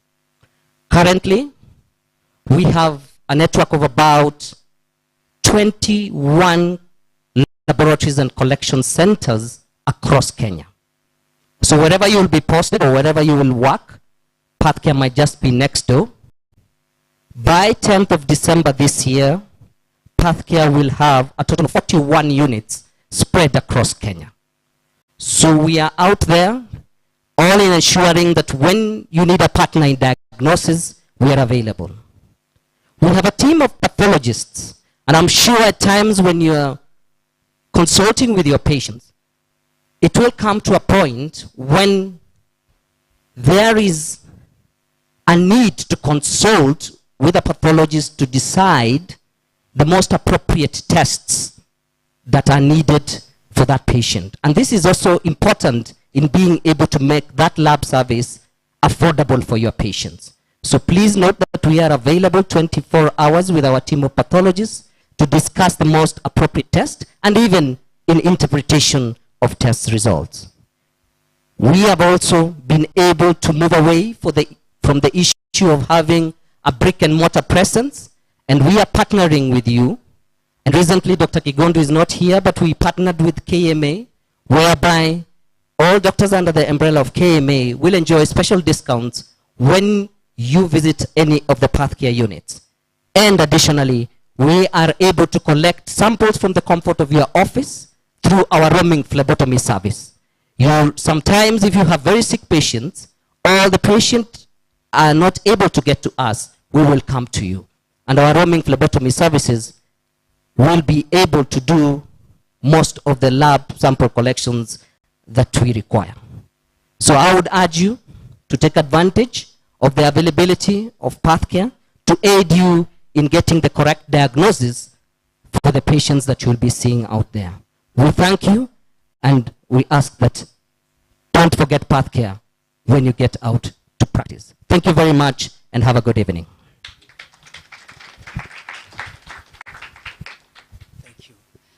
Thank you so much. You actually stuck to our time limit. That's good of you. Thank you. So we've been awarding people all through the day, and I now have 2 more awards. One is for the person who has been most active on Twitter in the afternoon, and this is Joanne Ruth. If that's your name, please come here as we clap for her.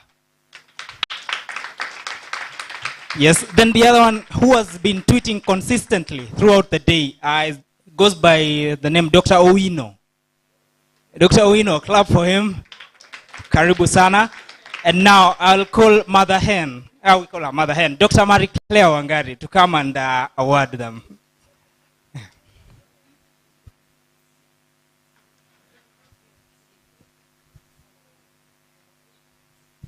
In the meantime, I'll be asking Stanbic to be getting ready for their presentation.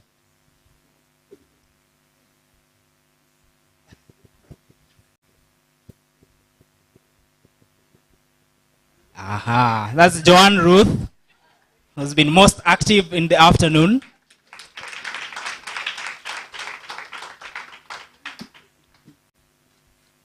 Super. Dr. Owino. Okay, no one goes by that name. Okay. We'll keep it for you. It's safe. No worries. Yeah, we'll alert them. All right, thank you. So, Stanbic. Going once. Yeah, it appears Stanbic is not ready. And since our next speaker is here. Thank you. All right, guys. So we are at the end of today's discussions. We are going to try and crash course everything. Our apologies, our national executive had to leave because they did have another commitment, so I will be giving the closing remarks as well. But I'm here to give the topics on next steps and this much anticipated pre-internship declaration. And I'll just give the background of the declaration plus opening words, and we'll actually have a pre-intern give the key things you guys are looking for and what we want to say. Key thing to note is a declaration is just supposed to be short, and one of the key things Kenya Medical Association is looking into is developing policies, and one of the things Young Doctors Network is pushing towards is matters to do with internship. So it will be a policy we are aiming to publish, hopefully to be out early next year. So without further ado, I'd like to first say, because I've met some of you who've asked, how do you join KMA-YDN? It's very, very easy. KMA is online. So if you go either to kma.co.ke and you click on membership, you just fill in the online form. And then you get your KMA number within a couple of days, or directly to portal.kma.co.ke. That's the actual portal where you register. So membership fees is normally 1,000 for students, 1,500, and then 2,500 for an intern. But we do have divisions that are sponsoring students to join KMA. So if it's financially hard, you just need to reach out to any of us who are in the KMA National Governing Council, and will advise you accordingly. And this is a huge transition, because when I was the Secretary General of MSAC, we were barely being seen in KMA NGC meetings, and we were the ones at the time in 2016 who pushed for each medical school to be based or anchored in a KMA division. So this goes back to what we are discussing today, the things you do maybe in med school or after, that pushes you to spaces that you will be in the future.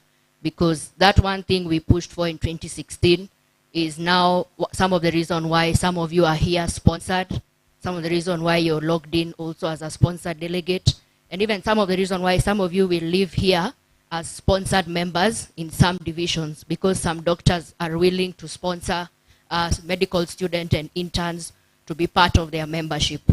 So as Young Doctors Network, our email is always very public, and we've tried our best to always respond. ydn@kma.co.ke. Those of you who have my WhatsApp number, I normally respond. I think I was even I publicly declared how this pre-internship conference came up. It came up on our WhatsApp conversation. About 70% of this conference has been planned on WhatsApp because we were all in different parts of the country with different schedules, and it works. And it's because we had a belief. We were told, a pre-intern came and told us, we have this idea, we have this period, can we do it? And we were like, yes, it's a gap, let's come on board. Then we held a Twitter space and we realized not just MBCHB need it, also pharmacists needs it. And that's why we have young pharmacists group here, and some of the people candidating to be the next leaders were in the room. I don't know if they're still there. And we even had some nurses who are coming forward as late as even last night saying they want to attend, because we acknowledge that health care is not just done by a doctor's perspective, but a multidisciplinary approach.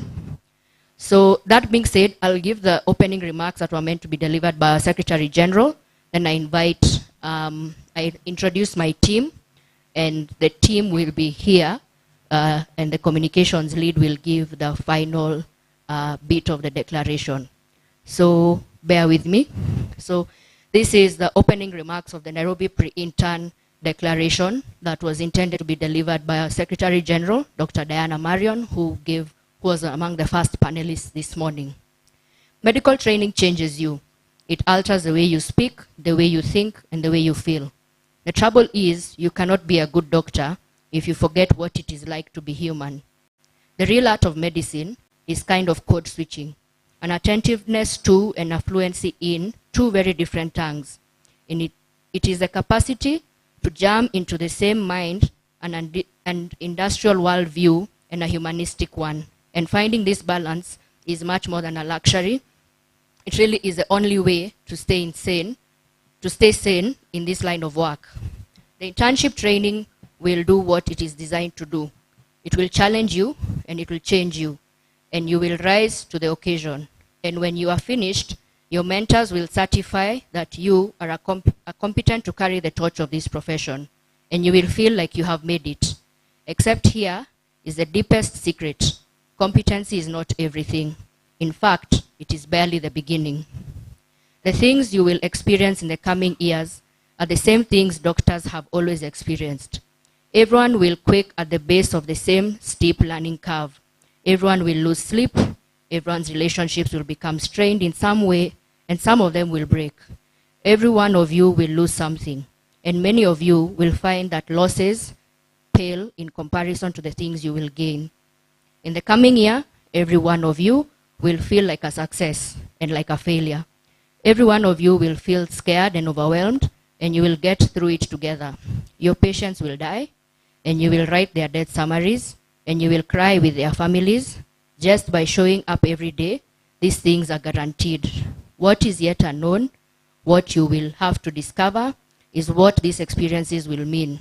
Meaning, after all, is something you will have to make. The way you choose to focus your attention matters deeply. It colors everything. Under conditions of extreme stress, your curiosity and your open-heartedness will give way to a steely focus. On those days when you feel dark and heavy, it will be easy just to check out. Do not check out. No doubt you will struggle to find meaning, to find balance, to find joy in your work every day. And you know what? You will. Many of you will. You will love this profession, love being a doctor, love what you mean to your patients. And when you find yourself struggling, go back to the beginning. Remember you pledged your life to a profession, at the center of which are a whole mess of imperfect and inspiring human beings. Commit to the work it takes to find and to hold that center and hold fast. A round of applause for Dr. Marion in absentia. All right, so let's do a quick introduction for anyone who's in the YDN steering committee and conference team, just to come here. At least you get to see people who've been behind the scenes. So most of them are already here. You can just come in front. Bosibori, you can come in front, my co-convener. Yeah, and members of the steering committee, and anyone who's still in the room from the National Governing Council. Yeah. So these are some of the members of the team, and I'm sure you saw more of their pictures in the morning in Dr. Bosibori's slide. We are quite a big team. The steering team, we have give or take 14 leads, 2 per each thematic area. And the whole group is about 35 people, and it's never enough because we are trying to ensure each division of KMA and each county has at least someone who's in our network to steer the agenda forward. I will give them 10 seconds to at least say who they are, so that you don't wonder who are those people who are standing on the stage and where they fit in. And then I'll introduce or hand over to Lynette to give us the declaration, and we call it a Friday. So yeah, gentlemen first. Thank you, Convener Marie. My name is Stephen Ocheng. I'm a medical officer by profession, and I'm a member of the KMA Young Doctors Network Steering Committee. I'm the medical superintendent of St. Martia Mulumba Mission Hospital. It's a level 4 hospital in Thika. Thank you. Good evening, everyone. My name is Ruby Oswere, and I'm a 5th year MBCHB student at the University of Nairobi. I'm honored to serve in the Young Doctors Network in the Communications Working Group as the co-secretary.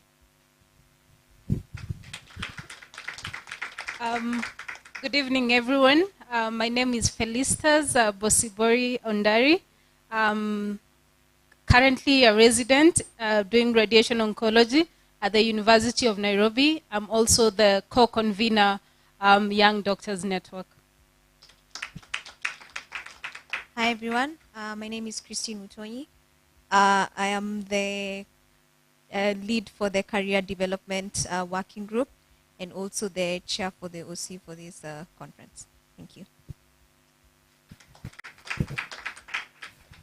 Hello, everyone. So my name is Dr. Lynette Kiriga. I am the secretary, YDN, pre-intern as well. Good evening, everyone. My name is Bonke Arunga. I am a pre-intern from Maseno University. In YDN, I am serving in the Mental Health Committee. And Rono Timothy, also a pre-intern, cleared from Maseno University in the YDN Steering Committee. I'm the Mentorship and Membership Committee, and was the program's lead for this conference. Good evening, everyone. My name is Dr. Mutai Ernest. I'm a technical team. I was at Maseno University, and I'm going to Kijebe Hospital for my internship. Hi everyone. Yeah, my name is Kevin Bartai. Yeah, I was part of the organizing committee as well. I'm mostly dealing designs. So the name tags you're wearing are some of my design work. The newsletter as well is what I do for YDN, and I'm also part of the projects team. Thank you. All right. You're free to take your seats, except the lady of the moment. So Lynette, over to you. So I'll just pick up where MC Mother Hen just stopped. So today, on the 11th of November, 2022, we, the Young Doctors of Kenya Medical Association, the Pharmaceutical Society of Kenya, and other allied health professionals in attendance, in the presence of our senior stakeholders in the field, declare: 1. The quest for universal health care can only be attained through multidisciplinary approach to care, with health systems that are equipped to serve the common mwananchi from all levels of care, especially the primary health care. 2.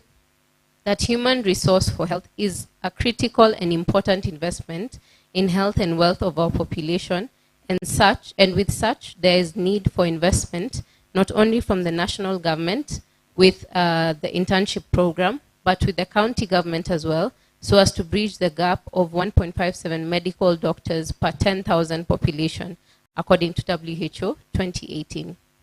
3, that there is a need to align with global commitments that state that countries should invest in the education and training, recruitment, development, and retention of health workers to meet national and subnational needs through domestically trained health workers. 4, that as young health workers, we are bound by our various oaths, the Hippocratic Oath, and etc., and must remember that despite the challenges one will face whilst in practice of medicine, we must A, do no harm by providing care with the utmost respect for human life and dignity, and for the autonomy and the rights of the patient. B, practice medicine fairly and justly, and provide care based on the patient's health needs without bias or engaging in any discriminatory conduct. C, must practice with conscience, honesty, integrity, accountability, while always exercising independent professional judgment and maintaining the highest standard of professional conduct. So the 5th declaration is that finally we must remember that we play an important role in matters relating to health, health education, and health literacy. Whilst we hold keys to the future in the Kenyan health system, we must remember to be guided by the facts in the information we share, and to remember to be ethical in our quest for social change, especially in the use of technology such as social media. The end. Thank you very much. Back to you, Bonk.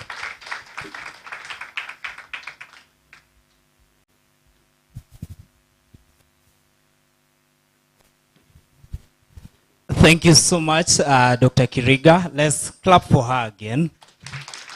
Yeah, it's imperative that such opportunities are not wasted, that our voice be made to count for something, and through such a declaration, we've made our voice heard, and we shall be sharing that with the people who matter for it to be acted upon. All right, so if you can remember, I'd been asking for Stanbic, but they had been up and about a little bit. So he has behaved and he has come. So let me give him some time to just share with us briefly. Karibu sana. Let's clap for him. Thank you very much.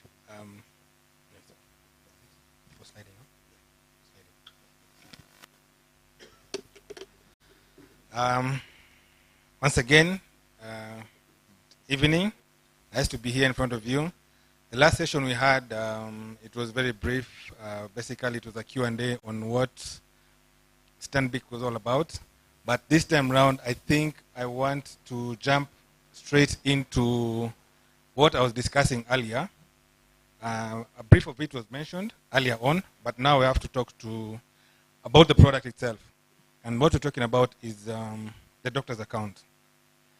So at Stanbic Bank, about 5 years ago, we began a journey where we discovered that many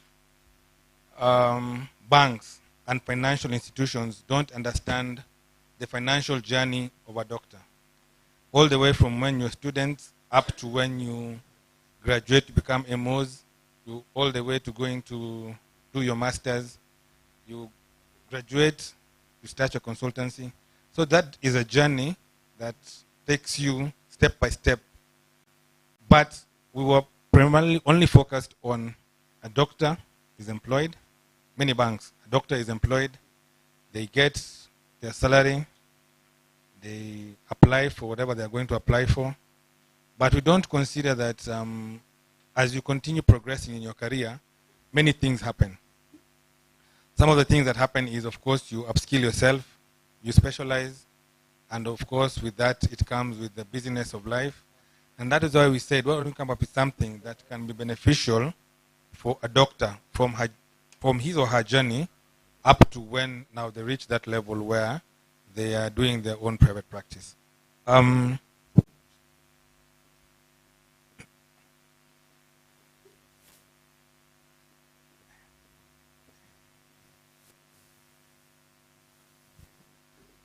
So to jump straight into it, I have a few slides to talk about the doctor's account.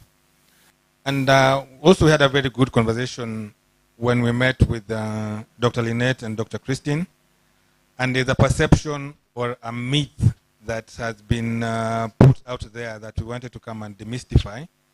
And this one is again on still the doctors. So what I gathered is that when you're being posted, and we thought this would be a very good event for us to participate, when you're being posted, you're given certain, I think, financial institutions that you can only work with. I found it strange. I didn't even know, but I came to understand why we normally don't get the young doctors opening an account with us. So I came to say that to demystify it, because it's not true. We have many doctors who opened accounts when they were students, and when they went to the various postings, they gave the account number for Stanbic, and when the payments have been made, they've come through. And like I said earlier, what I normally work with, is we work with good customer experience, efficiency, personalized service, speed, and basically putting the customer, which is now you, for example, at the center of everything we do. So when we look at what the banking needs of a doctor are, is that something what basically we spoke about in a nutshell, which is investment, growth, health, individual banking, efficiency, and accessibility.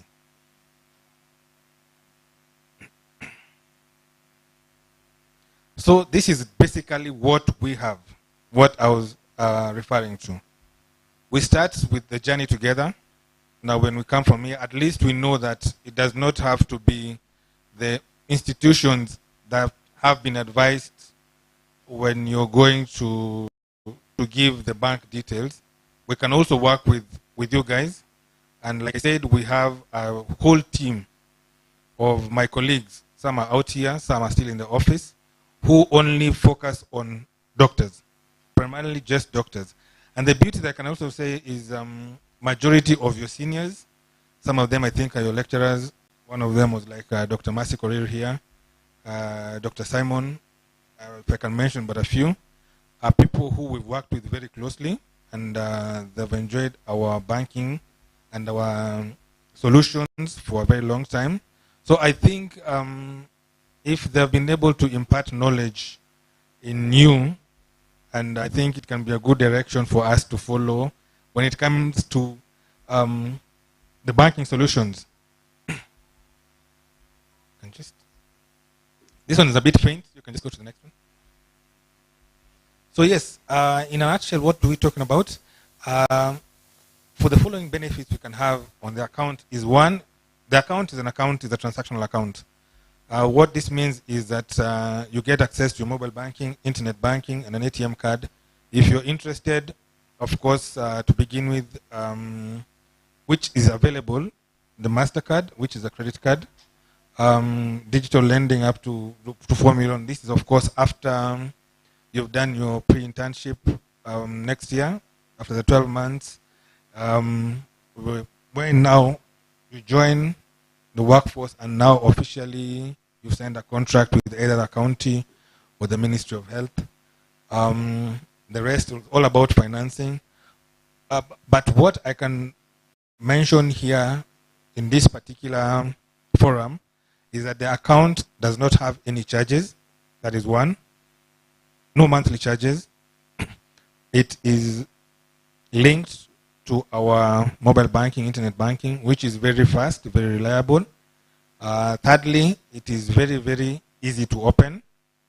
It can either be opened through a link which you do self-onboarding, or through us ourselves, through our own app. And then lastly, it comes with a lot of other benefits in terms of financial fitness training. We always organize either webinars or physical meetings where we invite various groups, either the young doctors like we came here, or an association. If you have your own group of friends, we are more than willing to come and join and discuss. We have different slides on financial wellness and training, which always take through our various stages of doctors, whether it's budgeting, whether it's investing, whether it's borrowing, whether it's whatever stage in life we are, we have financial wellness and training for all those facets of life. So in a nutshell, that's what we have. We have a personal banker, point of contact to look after all your transactions. So once again, the service you can always rely on. We'll let you concentrate on your day-to-day business, which is healthcare. You leave the financial bit of anything to do with banking and finances, you leave it to us. So you concentrate on your medicals, on your training, and you leave the banking to us. I know I can see Dr. Marie Claire stood up. Thank you very much for accommodating me this evening.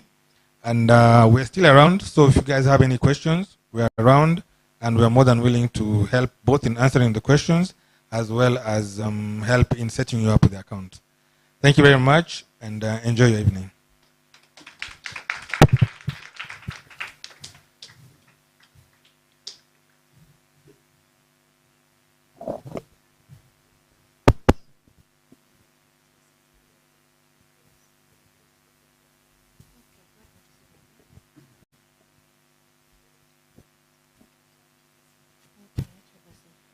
All right, final, last agenda, announcements. So we do have certificates for you guys, but we would like to avail them through your respective campuses. So we will be organizing how to get them to you, just to ensure everyone gets their certificate and not to keep you here till the wee hours of the night. Then if you have not collected your KMA YDN branded gift bag, the ones on the chairs were the beautiful gifts from Harley's. We urge you to pass through our registration desk to pick it up, and it has our first inaugural YDN Zine, which is the YDN magazine. So do pick it up and have a read and let us know what you think. And for those of you who are scribes, you can contribute articles in our newsletter. Finally, we would like to thank all our partners and sponsors for making this event a success. I will list them all, but I see our eyes are turning magenta, so you can see them being projected. And I'm sure you're wondering what's the next big event for the KMA Young Doctors Network. That is actually coming up in April 2023 on the 19th, and we will be hosting the Global Junior Doctors Meeting for the World Medical Association Junior Doctors Network here in Nairobi. It's usually a hybrid event for people who are members of the World Medical Association and the Junior Doctors Network.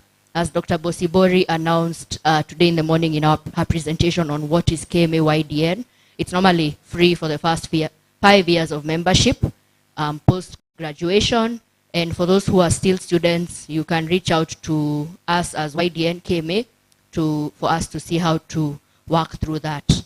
But from our end, I'd like to thank you all. No event is complete until we all take a group photo. So I hand over to the person who I've seen is doing better mobilization than me, Rono, to mobilize all of us to come to the front. We just take our photo, and then we are free to leave at our pleasure. If you hadn't explored a particular booth, you can explore a booth. But give yourselves a round of applause for bearing with us and being through the first conference. Thank you so much, Dr. MC. So if there's no photo, there's no way you'll convince people you are here if you didn't take a photo. So I'll ask all of us to come to the front here. We'll all line up here, take a group photo. That's what we'll be using now for the next 1 year. That will be the face of KMA YDN. So just as you are, we have some good space here, and I want us to come so that we can just have our group photo here. Kindly.